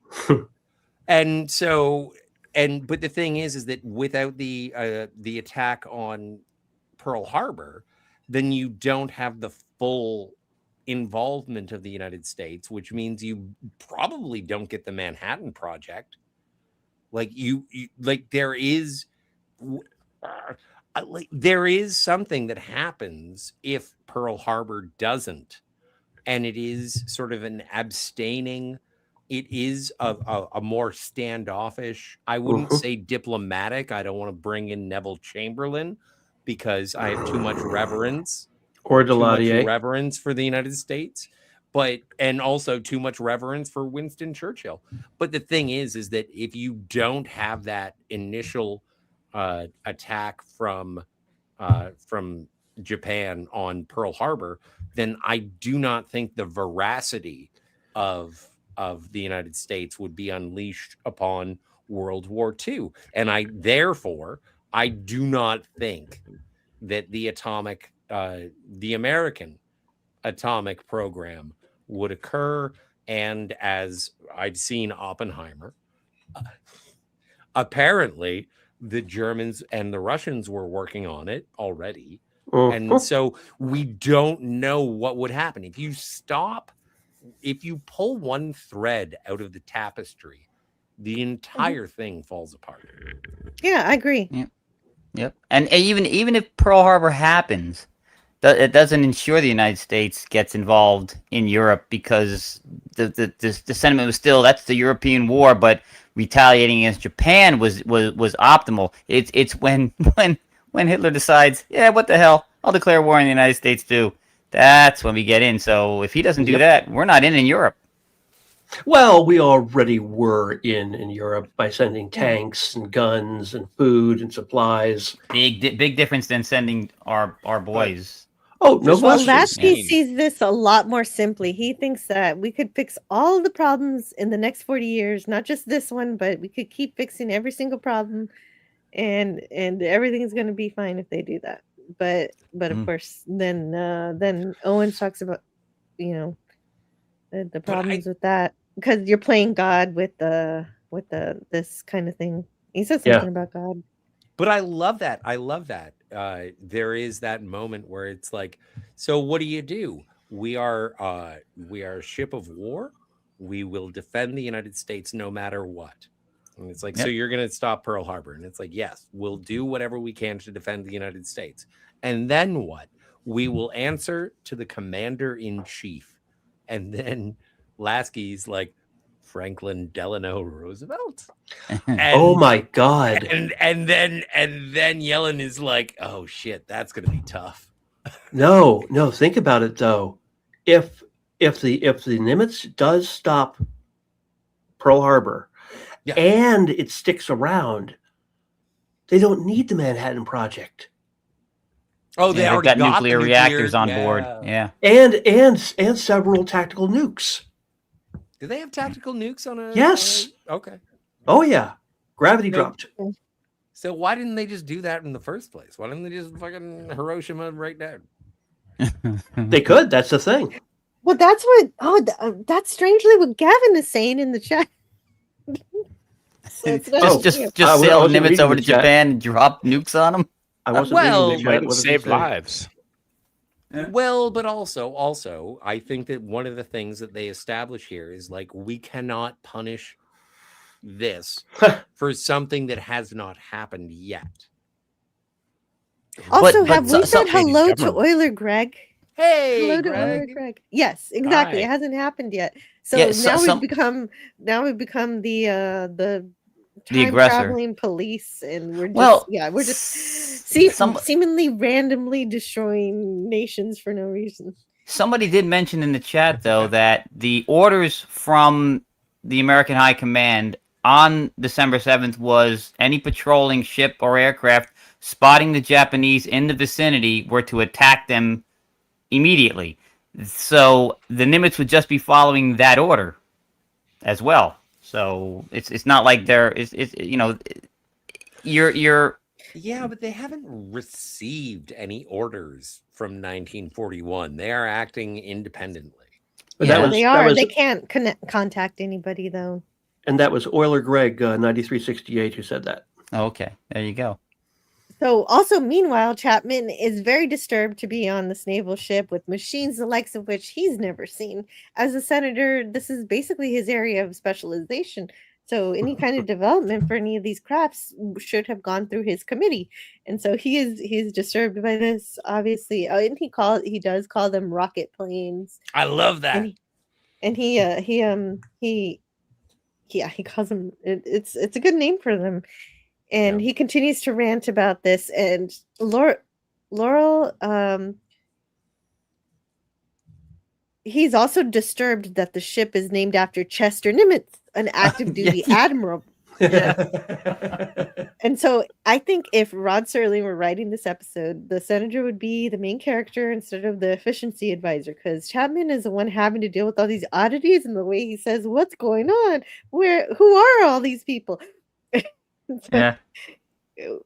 And then he comes up with his own little conspiracy of the time. He thinks it's FDR is behind this, and he knows that FDR wants the U.S. in the war, so that he constructed this and Technological marvel. and who's sitting here with no press while the White House takes all the credit for raising the alarm and being ready to fight back. And so he's figured it all out. I like this idea of he's trying to make sense of what's going on with that because he doesn't know about the time traveling. Yeah.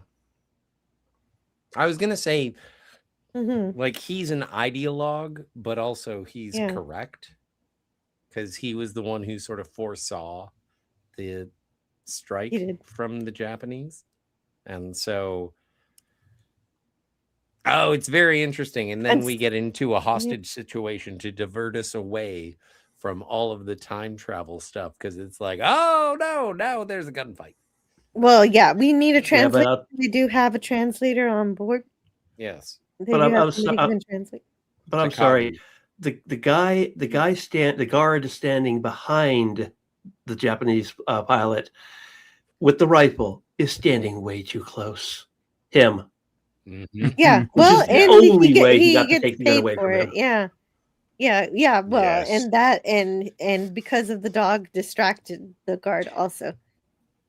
But this is a modern aircraft carrier. So white people now know martial arts. How come we couldn't take this guy? I don't get it. Well, no, it's 1980. Nobody except for Chuck Norris knew martial arts.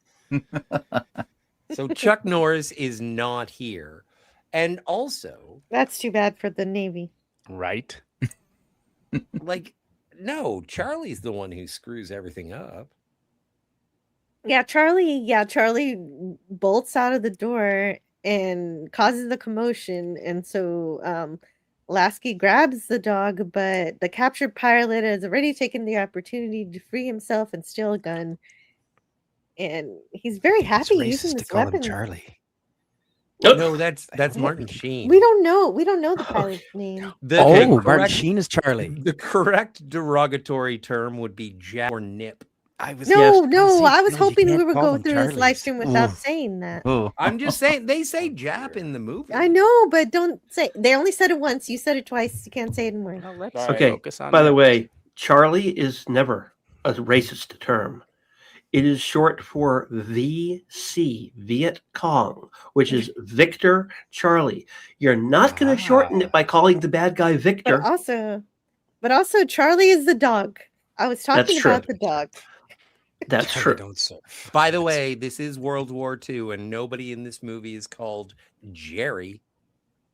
Ooh. That's true. That's true. That's because everyone hates the Germans. Is this pilot just completely thrilled? This is the part you edit out, He's Jill. just this is the part so happy. Don't repeat what you said then, because I don't want to. I don't want to edit anything out. I love this chat. This chat is a huge library resource of wonderful information. So quit saying you don't want to be that I need to edit out. demonetized. Yes. Gojira. That seems like a No, lot of but- fire for a gun. Oh yeah, they basically overloaded the blanks to give a much larger flash. I can't believe they did this in an actual operational This could be a aircraft set. carrier. This no, could be a it's set. not. None of Oh. it was done on a set. None Yeah, of what- this wow. was done on a set. I think they used. Was it the Intrepid they used? Was it the It was the Intrepid? Kitty Hawk. The Kitty Hawk. Okay. Yeah. And now Yeah. the pilot points his gun towards the It's a dog. flamethrower. So Laurel calls at the pilot not to shoot, and that draws his attention to her and everybody else. Hey, Gap. And so then we get other Navy officers, hello, Gap After Dark, who are coming to help, but they can't really fire yet because now the pilot has taken Laurel hostage. Although my slides have not caught up with that. Well, and everybody's doing such a great job at being taken hostage. Mhm. Like even Yes, especially without Owen here. Yeah. Oh, yeah. Totes. He's able to communicate without knowing Japanese and to know how to get to this phone and call. And through the dialogue, Yeah. it's like we need a translator to tell us tell him that we need a translator. And then Commander Owens is like, maybe that's what he's saying. And there is a translation that says that what the pilot was saying, the Japanese pilot, he was like, get on the phone. I want to talk to the man in charge. And then he repeats it again. And Commander Owens goes over and he sort of understands the body language of it and does everything else. All the other translations are pretty much as translated by Admiral Nagura. Yes, yeah, and they keep us in the dark as to exactly the things that the pilot says, but we are able to understand what's going on because of the translator and because of body language and because of how they communicate without having to know each other's language. Or was it wonderful. Nakamura? And one interesting thing is that this Japanese pilot is played by Takagi? It was Takagi. Okay. it's played by a Korean named Soon Tek Oh. Yes. And but that's okay because Korea was part of Japan, the Japanese Empire during well, not this time. part of, annexed by. It's been captured. Well, Yeah. that's both. That's Yeah. both are true. Both are correct.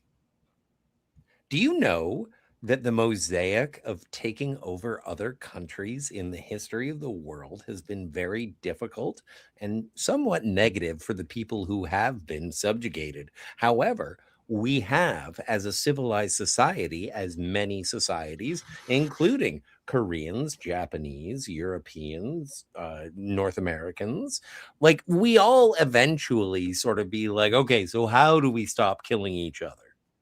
Scotty, I was And wrong. That's how everything sort of works together as a cooperation as a human spirit. The only problem is that there are outliers who haven't necessarily discovered that cooperation. Scotty, I was wrong. Yeah, it's that it's is- Yamamoto and Nagumo. Oh, Yamamoto. Aren't we doing a space Yamamoto? Next Yamato. Friday. Yeah. Yamato. Yamato. Oh, Yamato. My mistake. Yamato. Space Battleship Yamato. That's what I'm Yamato. looking forward to. Can't wait to. Yeah. So, yeah, we're gonna have to collect all of Canadian Spider-Man's notes on it. Hopefully, he can record us a video of what he thinks about the movie because he starts his. I don't know when he starts his job, so we might not get him next Friday. Actually, I don't even know if we have him right now. The pilot. Yeah, he went to go get refreshments. Oh, I want to okay, get a okay. refreshment. I'll be back in a second. Okay, so the pilot starts directing the people he took hostage, and he takes Laurel as a hostage and a body shield, and Owens stops the Navy men for shooting the pilot because Laurel's in danger, of course, and so we get translations now, and he warns that she's gonna die if the Americans attempt another trick, and so. And so the captain says the pilot can use the radio room if he frees Laurel, but he doesn't believe him. And that's unfortunate that that doesn't turn out, because it would have been a neat parallel to have him call his crew and for them not to believe him. And that would have been a neat contrast to the phone call that we're going to see Chapman make soon, that he makes to Pearl Harbor, who also don't believe him. And so I would have loved that symmetry, but it didn't happen. But he shocks And the heck out of him with all the facts about the Japanese plan. yes, that's right. He says 26 November, 6 carriers left the Coral Isles north of Japan. The carriers were, and he lists all the Japanese carriers, and I don't want to say I'm wrong. Tomorrow at dawn, these carriers will send 353 planes to attack Pearl Harbor. Your code is climb Mount Nitaka. And Chapman is also listening to this, and he's flipping out about this. It's like, how the hell do you know that? And this distracts the pilot long enough for another officer to make a move. Unfortunately, he's taken out, but this opens up the way for the other officers to take out the pilot. So we don't get the phone call, but I understand, the action. You need more action scenes. The aircraft carriers were the Akagi, Kaga, Soryu, Hiryu, Shokaku, and Zuikaku. Thank you. Yep. Funny thing about it, in the movie Midway, a couple of those carriers were actually in that battle as well. James Shigeta, who you know as Mr. Takagi in Die Hard, he plays Admiral Shigumo, who's aboard the Akagi, which is Mr. Takagi's password in Die Hard. Okay. Neat little parallel. And, yeah. Laurel is asking Owens what's going on. Owens can't really help her with any answers, so instead she asks for Charlie, and he says we'll find him because, he can't get off the ship. It's not like Charlie's gonna leap off the other side of the ship and start swimming. So he'll be fine. And so Chapman is yelling for some clothes because he's still in his bathrobe. Everybody's so him and Laurel are still in their bathrobes. And Yellen introduces himself, and Chapman wants to know, hey, haven't you warned Pearl Harbor? And he demands to be able to call Pearl Harbor to tell them. And the captain, throughout all of this ranting and raving and demanding, the captain remains perfectly calm and collected, and eventually the captain grants his demand, and this calms Chapman also. And I do really like this actor who plays Chapman. He's pretty good. Charles Durning? Yeah. Yeah. And Captain Yellard is just taking things one step at a time. Am I the only one that thinks he looks a little bit like Brian Dennehy? Oh, a little. All right. So, so Chapman uses the communications, and he says he's on the aircraft Nimitz with the Captain Yellard, but the person at Pearl Harbor doesn't know of any such ship or captain, so he believes that this is a prank call. And then he says, "This is it's a felony to misuse these channels." No FBS, lady. Do I look like more? Do I sound like I'm ordering a pizza? And that was his nice answer. That was his nice answer. It escalates to, I suggest, asshole, that you stop impersonating some other asshole and get off the air. What did you say, West?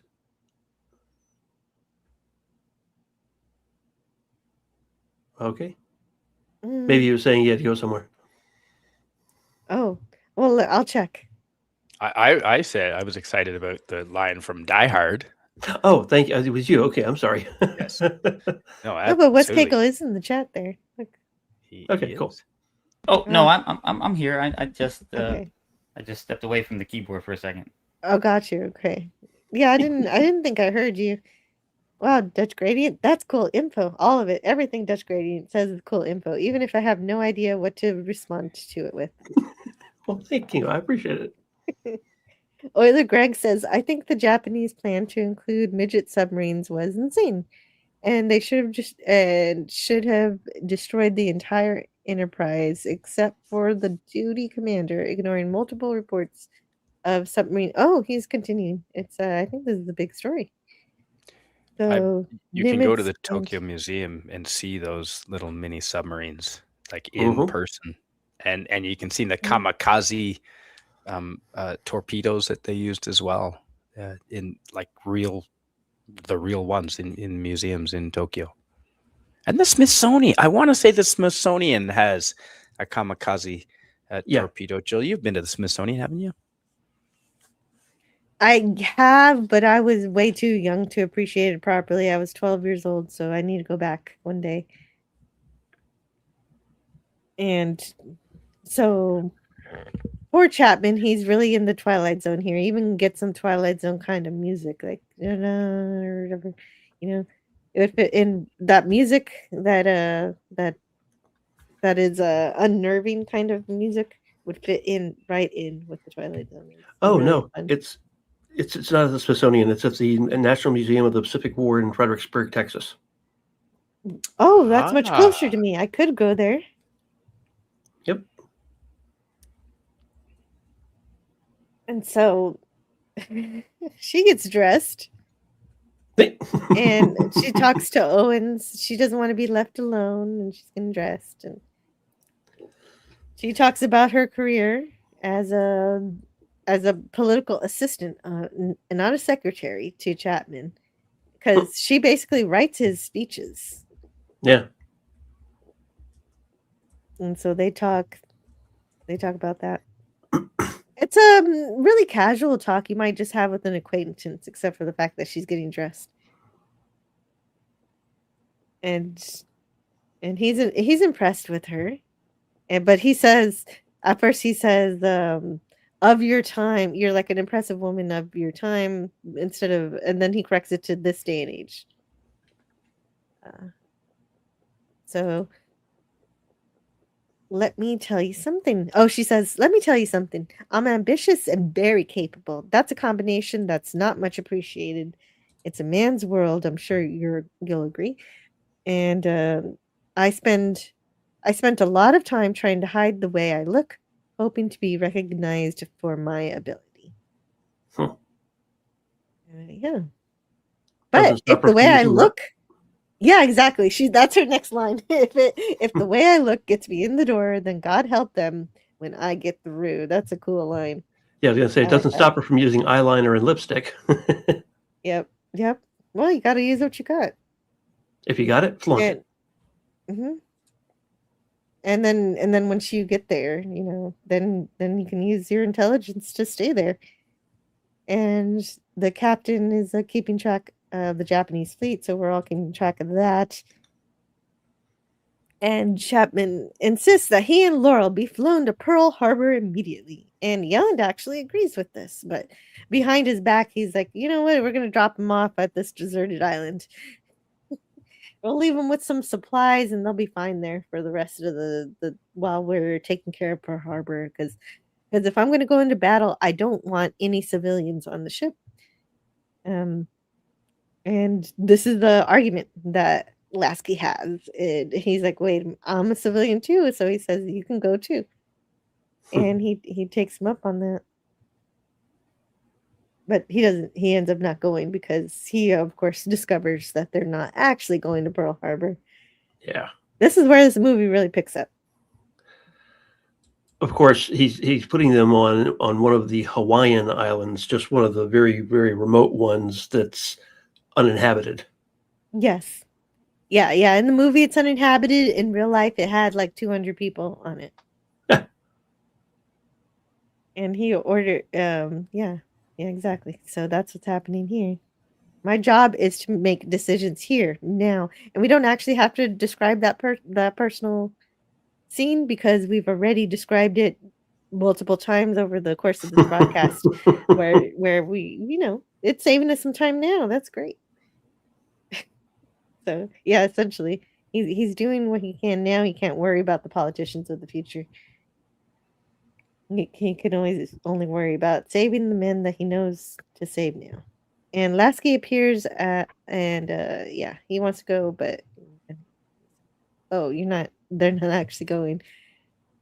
So the crew prepares the carrier for battle. That's some fun scenes to watch. And then of course we got this speech where, as Scotty said earlier, he says, we've gone back in time, basically telling the crew the truth about what's happened, what's going on, because this entire time they've been throwing around rumors of nuclear attacks and a third world war and all of these things that they're afraid of, and that they don't have any reason to.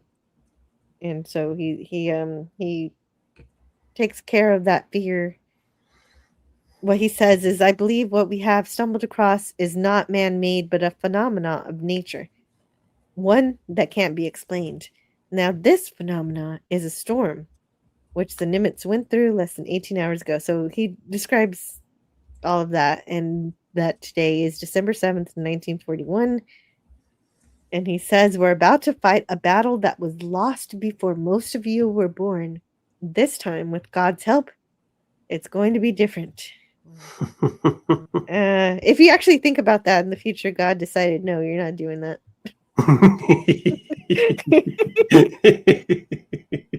So Canadian Spider-Man in the chat says, you can also find those. Oh yeah, I read that already, and you read that already. Okay, Yeah. So we took care of that. Oops. By the way, looks like there was a crash on Niihau Island. A Japanese warplane crashed there because the Japanese believed the island to be uninhabited. Wow. Yep. Wow. That's interesting. That was on December 7th.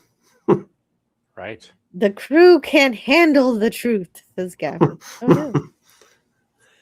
You gotta love that this movie showed that there actually is a television studio on the Nimitz.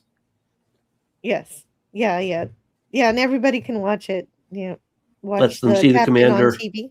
Yeah, or the captain. Yeah, no matter where they are on the ship, they can watch. Well, or Commander. I'm sure Commander. Well, his rank is captain. No. I mean, I'm sure Commander Dan has used it too. Is what I'm trying to. I'm trying to support your use of the term commander, because there is also commander. And this is where we get to see all of the people who actually work on the ship in different areas of the ship. And earlier there were ones in the chat for Laurel. They Laurel. She's cute. She is. Crashing on an unoccupied island. Rookie mistake. Get good, bro. Yeah, So, but you know what though? The music. All right. The music ramps up, and the crew are getting ready for battle.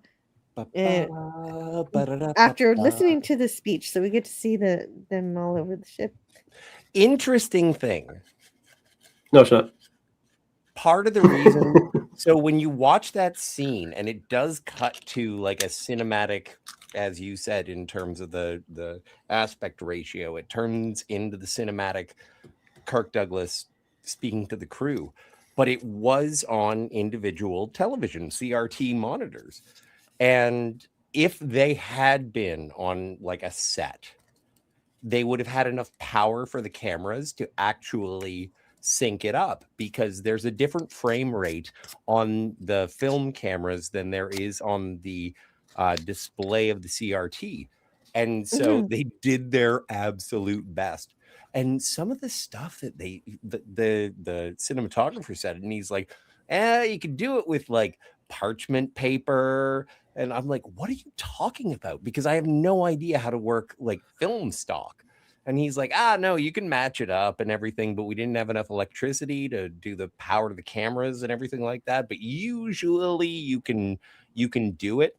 But then he also, because the commentary was from like 2000 and something, he's like, yeah, but nowadays it's just a filter. You can just whatever. It's so passe to try and figure this out. But whenever you watch old cinematography and then you see that line going through the CRT television, it's like, oh man, we got to match this up. This is ridiculous.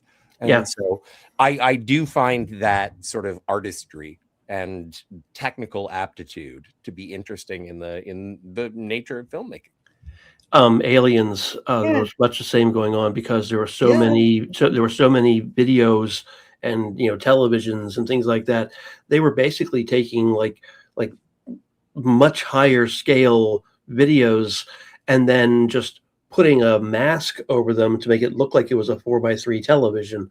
And then they had the soldiers had cameras on them. The monitors they were using looked so good, they had to add noise to the pictures. Oh, for Aliens. Yeah. Yeah. Oh, I just found out you can pop in a DVD into a PS2 and there is a CRT filter. Really? Like, yeah. So you can watch, like, if you want to watch your DVDs or Blu-rays of Star Trek. No, DVDs on a PS2 of Star Trek. Then you can have a CRT filter, and I'm like, ooh, I have to get a PS2. Well, I agree. Different mediums inside other mediums is super fun.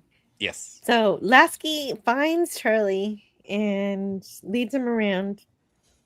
Meanwhile, oh, good boy, where have you been hiding? Everyone? No, I can't make that joke. And was it played by the same dog the whole time, do you think? The entire time. I think so. The dog always looks the same to me. Okay, you know what? They usually do this in movies. They do say who played the dog. So I'm curious. Yeah, find out what is Charlie's real name? You know what the most disappointing part is going to be? His name was Charlie. You know it was. Well, that's an easy way to be able to work with the dog. If it's already their name, you can just call them by their name, so you don't have to teach them a new name. It works with dumb actors too, Jill, if you notice. Yeah. Scott isn't even my real name. That's how we get along. Okay, I love the Fresh Prince of Bel-Air, but his name was Will on the show. Yes, the real life name or pedigree of the canine actor who played Charlie was never officially documented. I bet you Gary Ambrosia knows. I blame Catherine Ross. Just dogs are just not appreciated in this business, and it's driving me bananas. Like this happened with the Twilight Zone episode. I was trying to figure out who this dog was, and I thought it was the dog from the Andy Griffith show, but I couldn't confirm it. Someone X isn't gonna know. X is gonna mix. Wait. I'm not asking AI. Okay, don't ask AI. AI will just make stuff up. I'm not asking AI. I'm asking the people of X. Okay, good. So, my answer came from Wikipedia. Sorry. The rescue helicopter approaches its destination, and the passengers are, Chapman is upset. He just realized, hey, we're not going to Pearl Harbor. Chapman. And Owen admits that he was following orders. But it's a really pretty island, but Chapman is still not happy. Well, and also it is kind of historically anachronistic because that island did have it, like they sort of portray it as being uninhabited. We talked about this. All right, good. Yeah, I said it. Yeah, see, that's what happens when you step away so much. Yeah, but I'm easily shut down, so chill. So Chapman steals the flare gun, and Yeah. Ba-ba-ba-ba-ba-ba-ba-ba. And Lasky explains that he didn't go because he wasn't invited, but yeah, he doesn't tell him the whole truth here. No, but I like that. I like that a lot.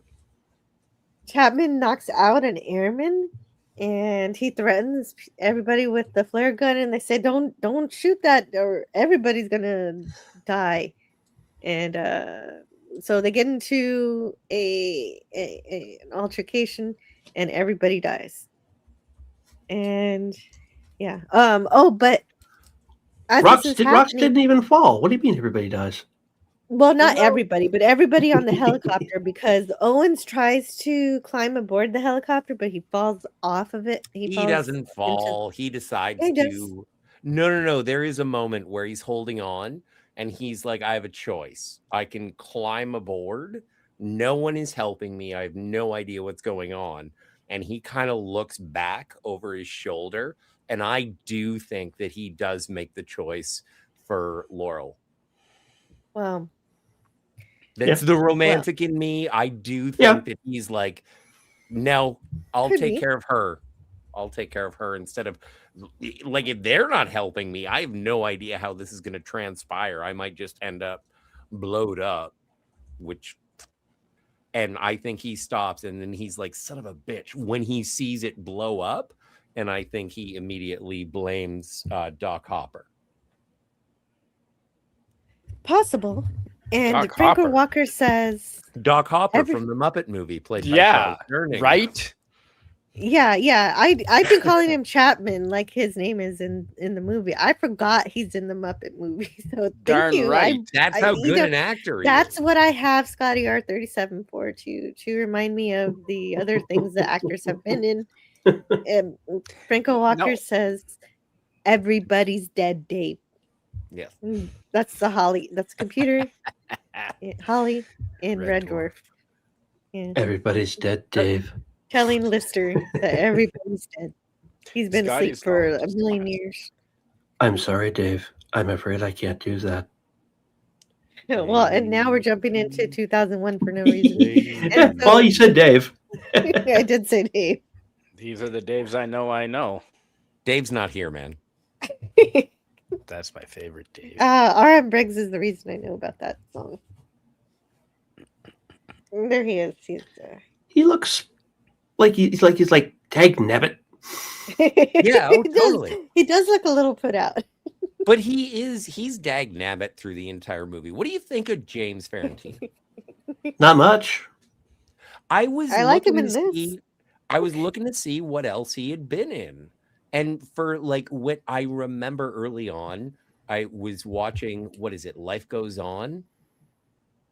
The television show. Is it called Life Goes On with Corky? Maybe. Yeah, it's maybe. that one show, and I thought he was I think those his name is Tony Lura or something like that. But like I thought he was someone else for the longest time, and so I was looking up James Ferrantino and like just television shows that I had never watched and movies that I had never seen. This is the only James Ferrantino. Anyway. Planes. Yes, plane. Well, oh man, aircraft carrier. And so And that's after practical. the That's helicopter, actual, yes, that's actual. after the helicopter is blown up, airplane. Right. Unfortunately, the captain has to make a decision to not send a search and rescue because no time. There's no time. They have to go to Pearl Harbor for a bit or halfway there. And then don't make me turn this car around. But I have a question for anybody who's actually carrier around. But anybody who is like knowledgeable about sort of radar, sonar, however the sensors worked on a 1980s aircraft carrier, like if it just immediately blew up, is that something that would just be like it was on the scope and then it's not? Pretty much. It wouldn't be instantaneous, but it would be within a couple seconds. Yeah. Okay. Yeah, and that's what they say. They say that it's gone from the radar. It's just gone. And so in that case, now Owens is stranded on a tropical desert island with a beautiful woman and plenty of supplies. Apparently, she was mean to people, though. Oh, a mean, beautiful woman. Oh, my favorite. I bet she wears stockings. Yeah, I know you like mean, beautiful women. Your favorite is Why do you cake think notes, we so- hang out, Jill? I'm not mean. That's true. That's true. You're not personal mean. unit. You're not mean. Okay, and she Well, sees that the she's rations. mommy mean. Yeah, You're so mean, mommy. yeah. Well, that's because things have to happen a certain way. If they don't happen that way, then we do have to stay on track. We can't if I She really didn't doesn't have care for any way to flattery, control. everybody. Just so you know. Yeah, thanks. I appreciate that It will because get if you I couldn't nowhere. control my own show, we would be talking about. I don't know what we would be talking about if I didn't missiles and broadcast. missiles and racial slurs and Oh yeah. Yeah, exactly. No, don't remind Scotty of that. Gap After Dark Yeah, says we have to Jill nip has that to in the stay on bud. target. Exactly.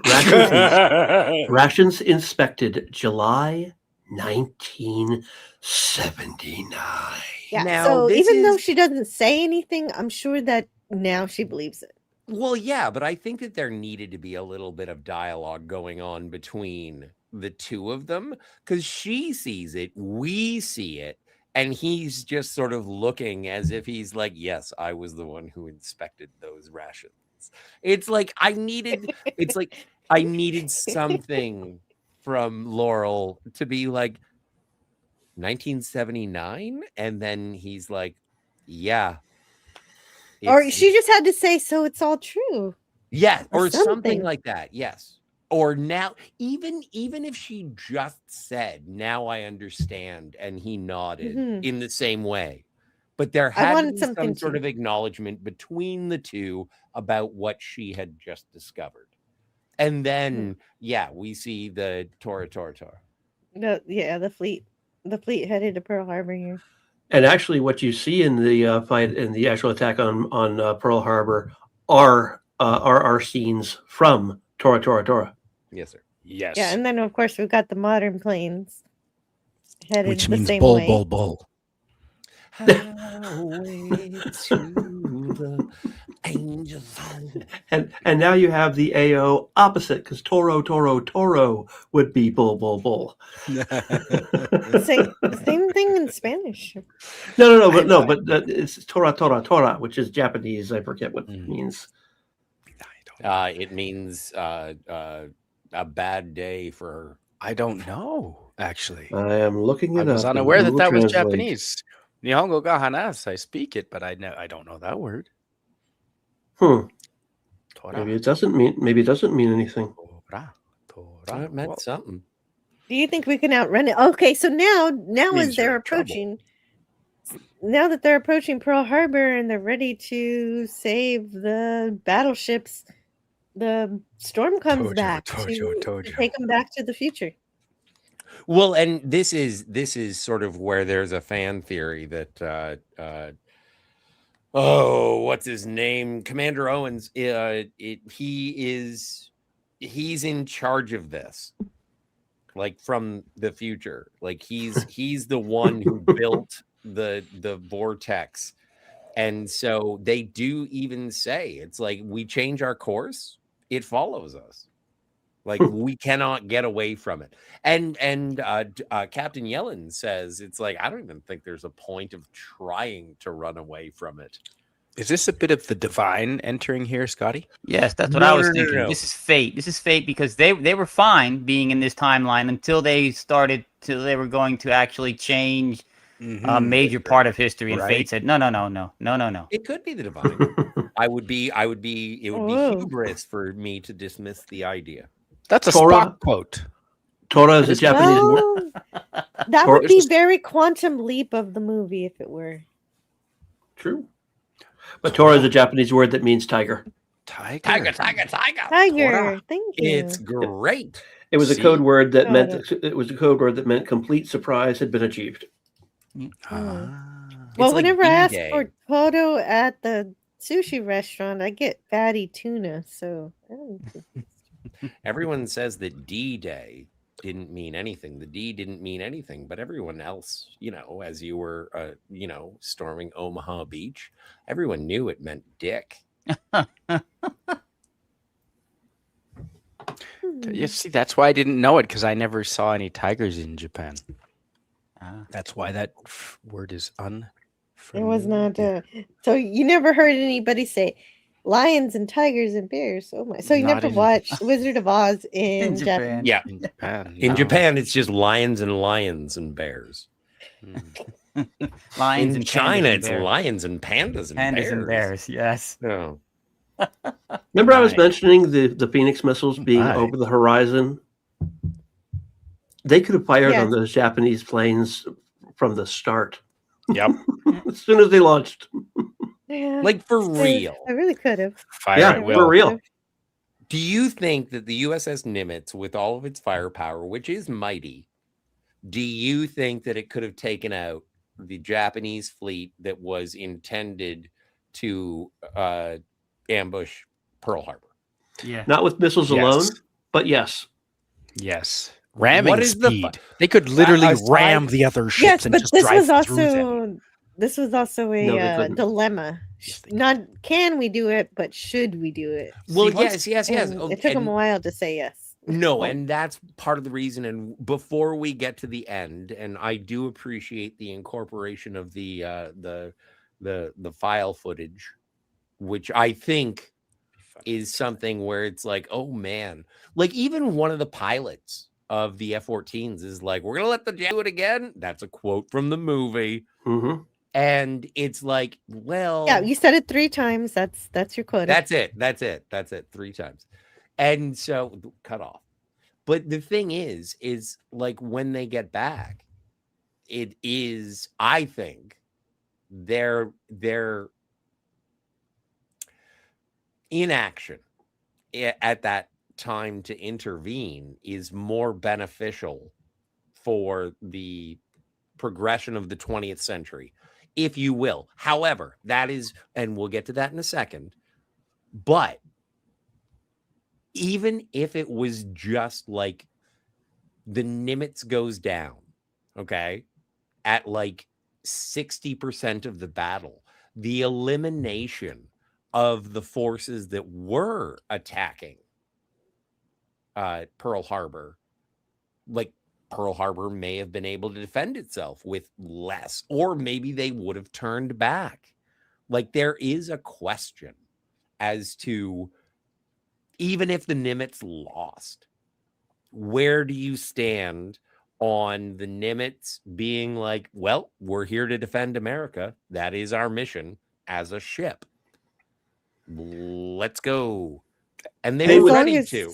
Yeah. And They would not be able to maintain operations for long. Well, forgive me. They would not be able to maintain combat operations for long because they would eventually run out of ammunition. But And it would be almost Japanese would have stopped impossible their to invasion, because they Oh. would have, like, how many of these ships does America have? Holy shit! You know. Yeah, exactly. So if everybody saw this amazing ship from the future defeat the Japanese ships, like I guess they would still go to World War II, but then they'd be like, "Where did that ship come from?" They would also make their underpants brown when they got a sub close enough to fire a torpedo that hits the Nimitz and barely scratches the surface. That's right, because they would be threatened by something they don't understand. It's a possibility. I have a stupid question, and I'm pretty sure the answer is fucking no. Does a nuclear aircraft carrier have a self-destruct? No. I don't think so. I mean, I suppose if you ran all the coolant out of the reactors, then yeah. Doesn't it make sense though? They would Like, melt if you- down and then basically punch holes through the bottom of the ship. But we're not That could- talking that like a could nuclear eventually- explosion. Like, would there No, be a no, nuclear no. explosion? No, Like that- a, like No, a- no, it wouldn't that's not explode. how It reactors would work. melt down and yeah, sink. I think it would sink the ship. Yeah, Probably. probably poison the entire Pacific Ocean. That's Oh yeah, they would do that too. It's something that I think the reactors are designed not to allow. Oh, I'm just thinking, no, but I'm just thinking of all the spaceships that I've ever seen in any fictional drama, and it's like, oh, activate the self-destruct, and there would it's be, like, there would almost certainly be scuttling charges in time of war. Oh yeah, true. Anyway, just curious. Okay. Anyway, we go back to the future. Nimitz We are returns back to its, the future. own time. Don't take money. And Don't take fame. You know, they Don't didn't need have no to. credit card. If the captain really wanted to do this thing, and the storm showed up, and he wasn't sure if they could outrun it, you could still take care of this. All you got to do is launch all your aircraft, send the ship in one direction, and the aircraft in the other direction, and the storm can only chase one. So I may get the ship, but the aircraft can still fight at Pearl Harbor. Yeah, but that's fucking You're presuming shitty thinking. It can't divide. How do you know? How do you know it can only chase one? That's true. That's saving yourself. But then we're condemning all of those guys to stay in the past there, and so and then all of a sudden, any of the airplanes that were captured from the aerial battle, and then they're reverse engineered by the Japanese in 1942. Wait, why would the Japanese capture them? Yeah, no, don't attack the fleet. Go over Pearl Harbor with the Because planes. we don't have. He said Pearl Harbor. Yeah, send the planes to Pearl Harbor, not to attack the fleet. Okay. And then you land in Pearl Harbor, and the Americans reverse engineer that technology and have jet fighters of that quality 30 years beforehand.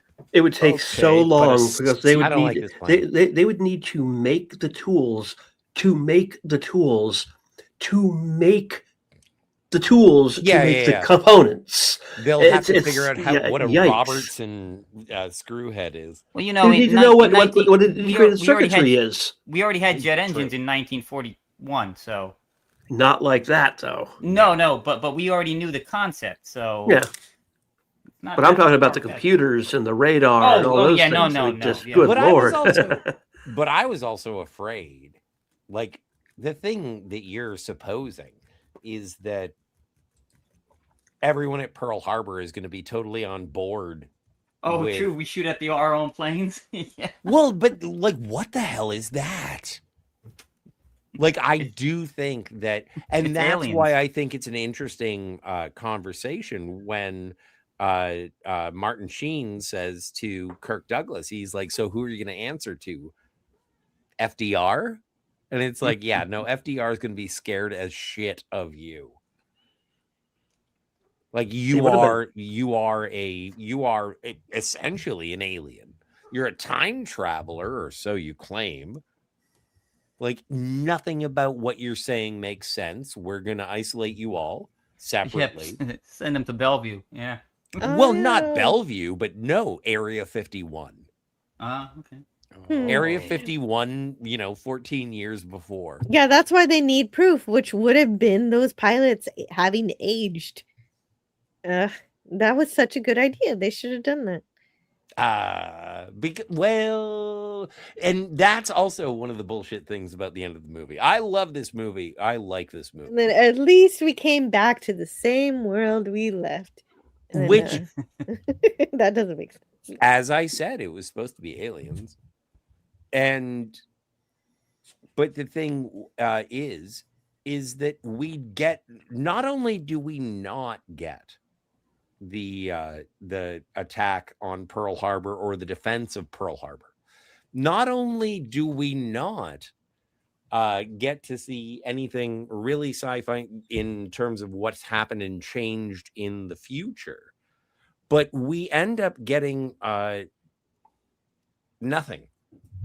This movie is nothing. Yeah, it was very disappointing. Hang on a second. I have a bunch of munchkins who are going to go and make my life joyous. I'll be back in a second. Take a club. Hey. Hey. Do you want any stuff from McDonald's? Yes, I do. Scotty's gonna figure out what he wants area. from McDonald's. I'm sure he's gonna get a Happy Meal. So we're all very excited to see what he gets. So we've only got a couple more scenes here. And so, yeah, Gellard says, Lasky, you've been a pain in the ass, but I'm glad to have known you. But also the quote where they say, "We came back to the same world we left." Most of us have, but that's not really true because, of course, Owens died, and they're like, "Oh, well, he didn't have any family." But what about all of the pilots that died that he killed in that helicopter? So that's also strange. But also there was an alternate ending where they initially had a different ending where the Nimitz returns to find the world has been changed. However, this ending was changed because people didn't like it in the test audiences.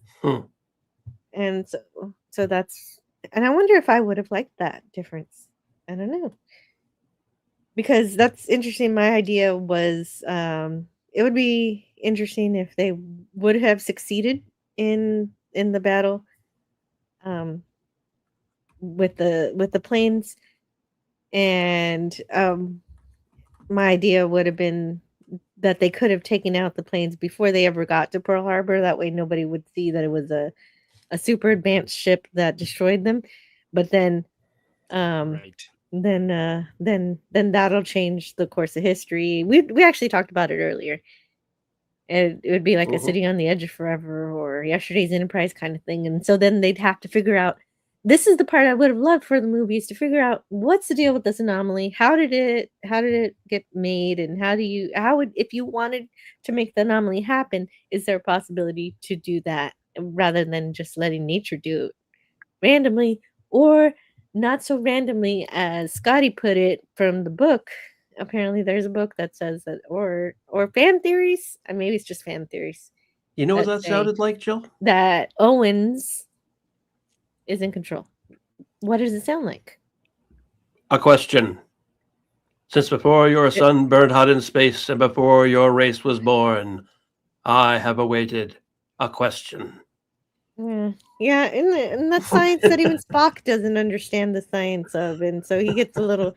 I think Spock doesn't get offended because he's Vulcan, but I think that might be the closest to it.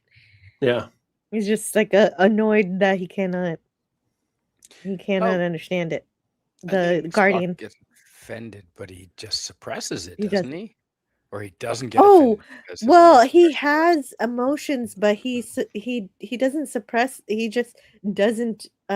He controls them. They exist, but he doesn't let them control him. Irrelevant to his actions. So, okay. Yeah. Sort of like a Sigma male.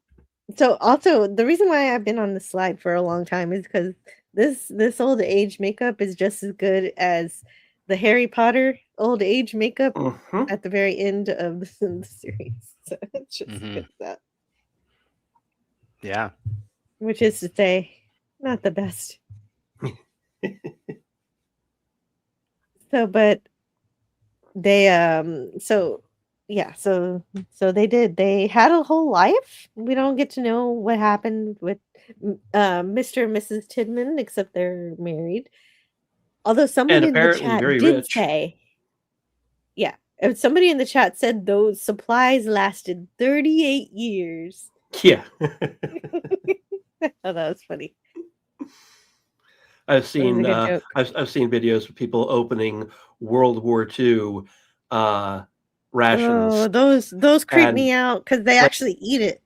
Oh yeah, no, they don't do it in this one video where he's like, okay, we have canned water, and he opens the can and he pours the water into a clear jar, and it's yellow and there's black stuff floating in it, and he's like, I'm not drinking this. I don't want. Yeah, that's good. I do appreciate it when a YouTuber decides not to put their life on the line for content. Yeah, you don't want to get him on to Zuma's revenge. Yeah, I mean, honestly, what I might have done was make mop water soda. I don't know if you guys have heard of this, but basically it's like Mountain Dew Baja Blast and then pink lemonade. It creates this gray liquid with stuff floating in it that looks like mop water. So I might have something set up where I take this can, open it, pour it into a thing, then show it like, wow, that looks really bad, doesn't it? Because of course I'm showing a different cup that has the mop water soda, and then drink that. I'm pretty sure that I've seen a video on YouTube where You're gonna fool people. What a liar you are, Dutch Grady, in this I know, I'm so naughty. YouTube channel. I'm Sorry, so let's naughty. go. No, it's fine. Seriously? I was saying I'm pretty sure I think I've seen a YouTuber open up rations from the Civil War. Oh God! Wow. Of course, they didn't touch it. I mean, they didn't eat it. Well, at that point, don't you need a hazmat suit? Yeah, it's gonna unleash the plague or something. Yeah. Wow. Yeah, well, that's what really happened. Oh no. Okay, so anyway, the Final Countdown. I had never seen that movie before. Now I have. That's half Really? my channel is watching Wow. things I've never seen. And so I've corrected that for Battleship Month this month. So you say this is Battleship Month. What are the next 3 movies you're going to cover? So next week is going to be Battleship Yamato. The stream is for Canadian Spider-Man. It is unclear whether or not he can join us for that, but one way or another, I'm I going to can. get. Yes. You can. My job doesn't Are start you till talking- September 1st. Are you talking Yay! Are you talking the recent one, or are you talking the 70s one? No, the movie he's talking the live action remake. I think they're gonna review. Oh God, I didn't know there was a live action. Yeah. It was fairly decent. I just had a problem. They changed some of the main characters a little bit. Well, but it's still good. You and Spidey can be on to tell us the differences and stuff. I would like that because I don't think I'm going to have time to watch the entire cartoon. I mean, I'll be able. I'll be able to tell you the differences too, because I'm going to watch the movie in a few minutes. Oh, you saw the anime too? Oh yeah, I know the anime. I've never seen. I never even knew there was a movie. Have you watched the 2010s remake of the anime? I did. I loved the first one. Yeah, Second one, not so much. I've said it before. I've said it 1,000 times. If you wanted to see how to remake a beloved franchise, that's a masterclass. Watching the first season of the remake of Space Battleship Yamato, it's fantastic. They changed no main characters, and they did what Hollywood likes to do, including more female characters by just adding new ones seamlessly and flawlessly. It was beautiful. Yep, they did it very well. You know, it was imported into the U.S. as Star Blazers, as you all know, back in the 70s, and we had a VCR in 1979 when it was airing in the D.C. area. My father was actually recording it and then watching it when he got home from work. Oh, cool. Yeah. I was like, that's how good a cartoon that was. Cool. Oh, it was beautiful. I remember watching it as it aired for the first time in the U.S. I think I was like 5 years old. Yeah, and I don't need a lot of. I wish that people who made movies understood that. As a lady, I do not need a lot of ladies in a movie to enjoy it. I enjoyed this movie just with the one woman in it. My favorite Star Trek episode only has one lady in it, and she doesn't even look like a lady. She looks like a pizza. And I don't. Yeah, I like Master and Commander. Under Siege only has one lady. You have to add all it needs. But what a lady! Yeah, and the birthday cake. Yes. By the way, did you guys know Erica Leniak, that woman, Playboy model? She is the girl in E.T. that Elliot stands on another kid's back to kiss. No way. Yep. When he's released all the frogs and it's chaos in the classroom and he stands on the kid's back and he kisses the pretty blonde girl, that's Erica Leniak. No way. I heard she has a PhD in chemistry too. Well, in the movie. Thought that was real life, but I confused the two.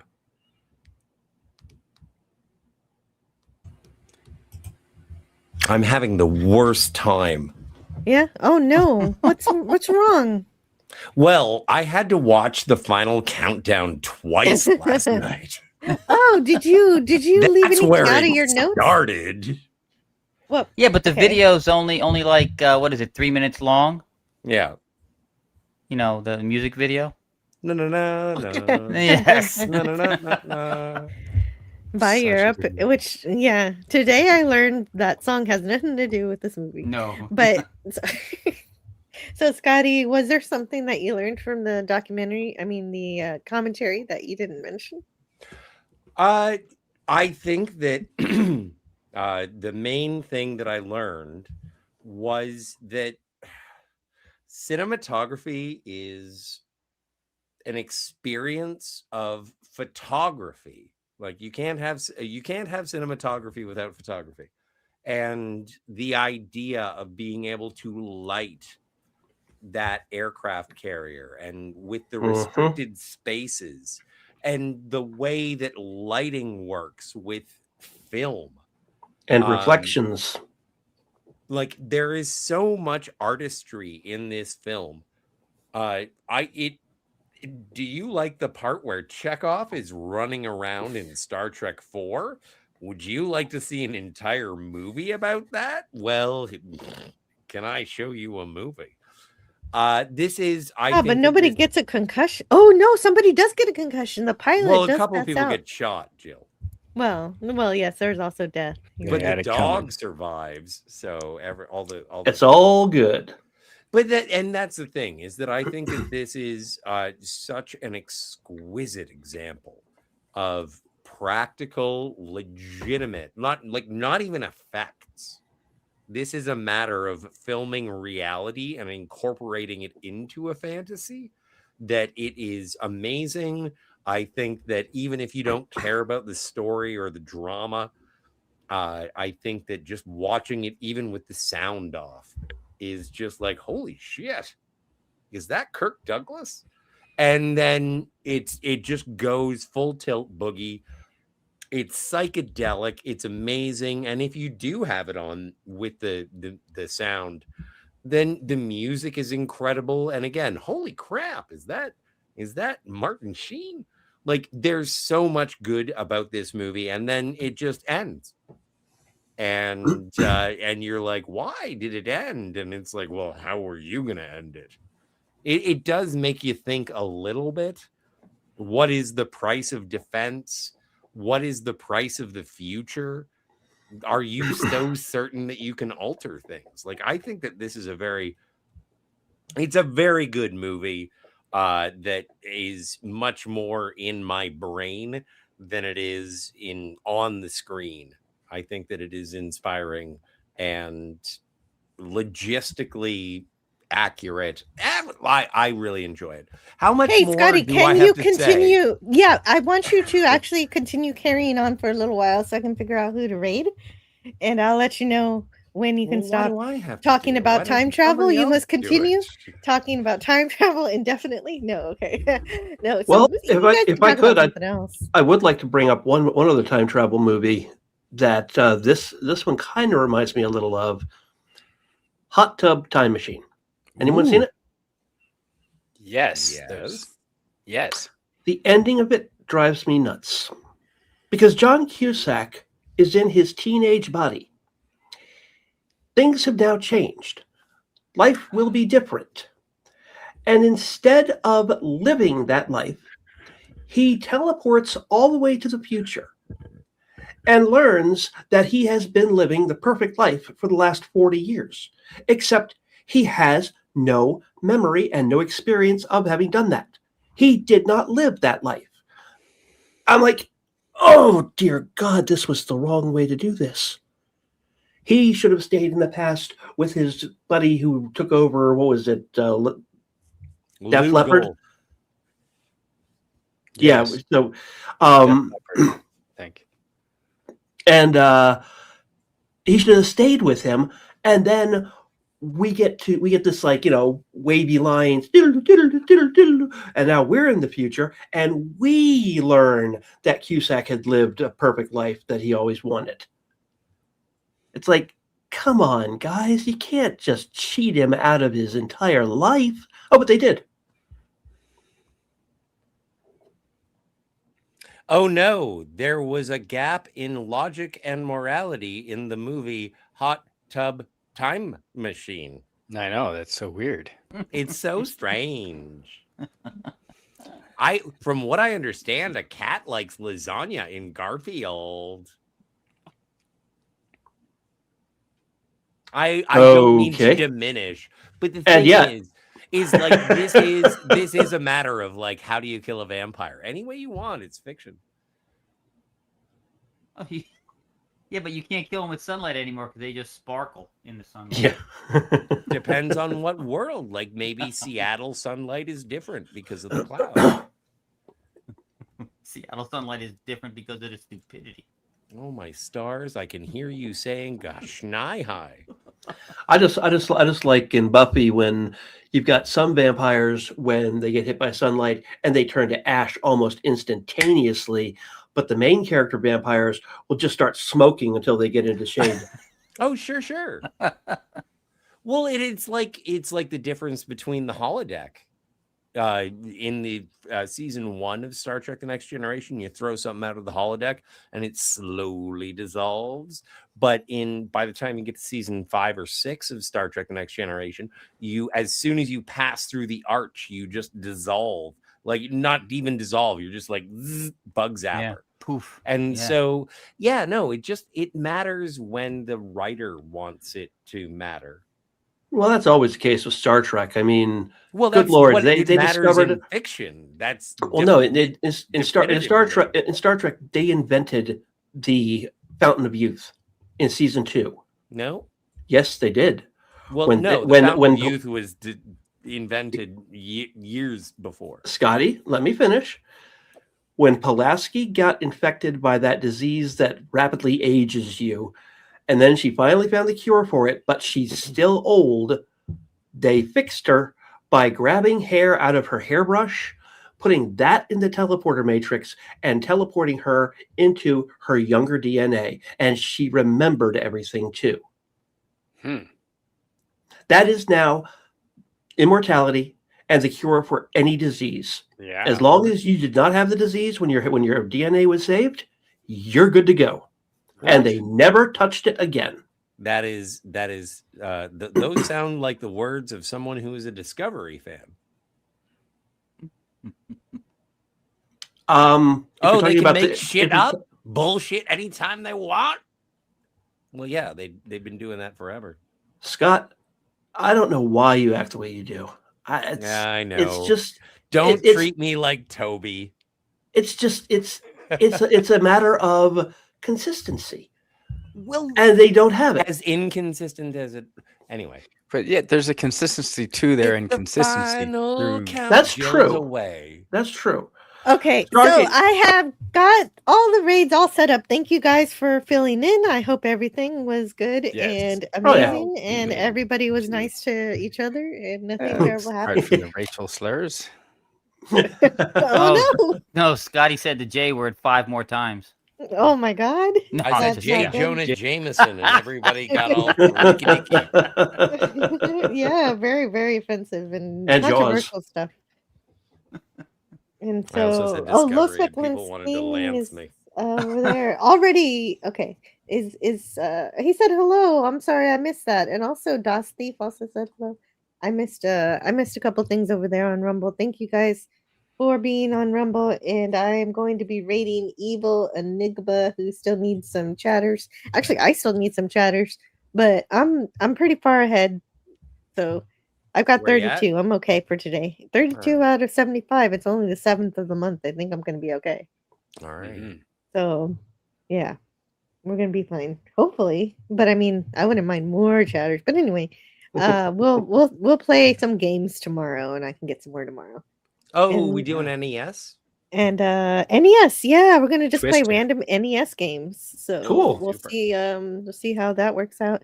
And Scotty, is there anything you want to promote or talk about before we just you head out? And the United States Navy. Yes, thanks to the Navy for supporting this movie. It was so fun. It was good. There you are. There's your commercial. Just take the fucking thing down. Okay. Well, what about you, Dutch Grading? Is there anything you want to share? Nothing to share. I appreciate it though. Oh, I forgot. Hopefully I I did will. want to say Ivan Niash. I wanted to say that. Oh, Okay. I always want to make the Norm Macdonald joke. Anything you Mhm. want to share? Yeah. This Thursday, I'm hoping to do a live stream, part of my travel talk Thursdays with Spidey, and I'm hoping to have Scotty and Jill join me live from Vulcan, Alberta. So that's the dude, plan. I am looking forward. Yeah, we're good. That'll be Do you know there's incredible. a nearby community called Ensign? Ensign is close to No. Vulcan. I'm not kidding. Yeah. Hilarious. So yeah, this Thursday, South Kegel. hopefully Scotty and Jill can join me, and we're going to be streaming live from On Vulcan. Rumble, West Kegel, but I do appreciate an appearance from South Kegel. Yes. Vulcan, Alberta. South Kegel Yes, is my Evil Eddie. favorite, by the way. Yeah. Um, Come join if you want, Evil Eddie. Meet us in person. It's not big. It's like 3 blocks big. Yeah, it's a small town. Yeah, right. It's about the It's in same size Valdosta, as Fredericton. South. Okay, so West Kegel, do you have anything you want to promote? Anybody you wanna highlight? No, well, I Chastise. haven't. Well, no, I haven't. A lot of times I'll be playing Fortnite with Dadman, or we're on Dadman stream on Friday nights.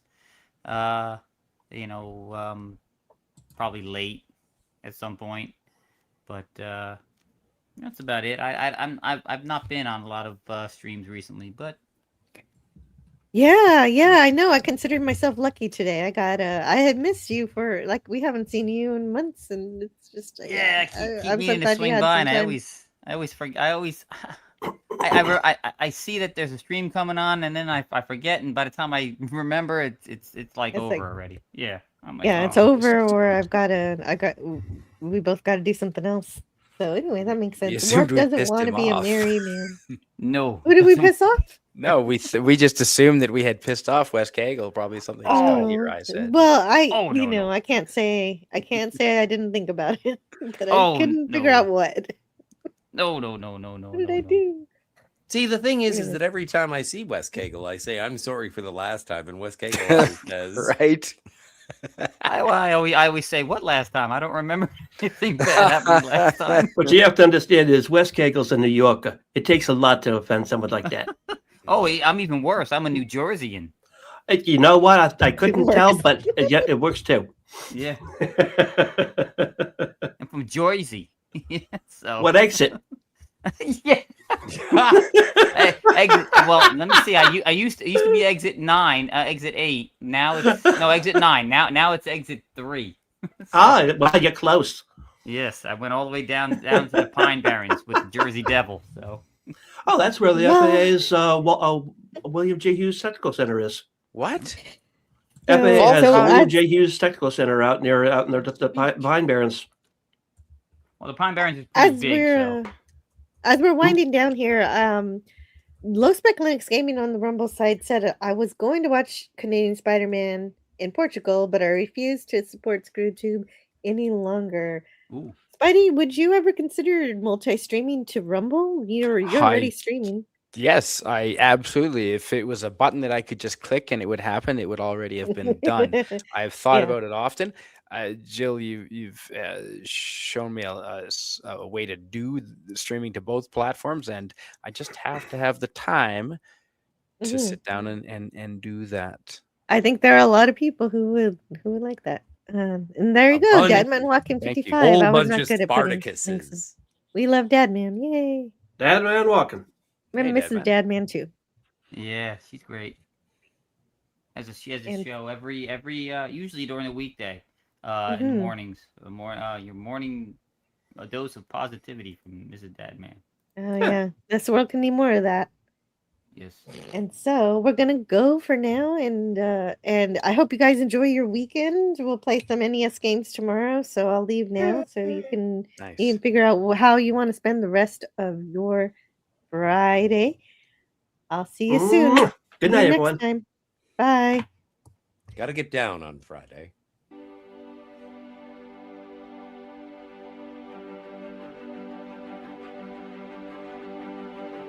Thank you to everyone who subscribes, listens, leaves comments, and joins me in the chat. I also want to give an extra special thank you to all of my channel members and Patreon supporters.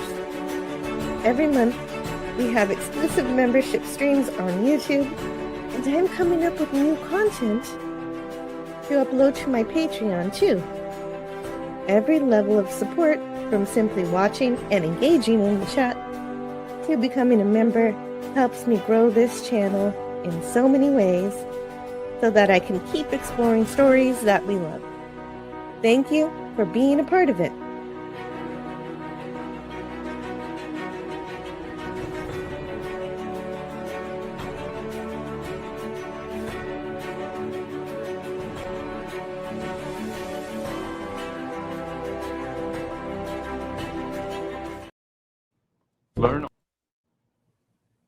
Learn all that is learnable. So I hope you learned something today. And the ways our differences combine to create meaning and beauty. I enjoy hearing what you have to say, so leave me a comment. It has always been easier to destroy than to create. So let's continue creating conversations and ideas. May we together become greater than the sum of both of us. Share out the stream to bring more here. Bye for now. See you next time. Well, now you have something new to think about. Carry on.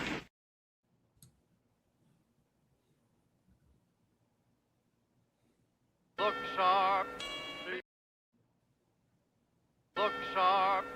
Feel sharp. Be sharp and listen, mister. How are you fixed for blade? Do you have plenty? How are you fixed for blade? You better not.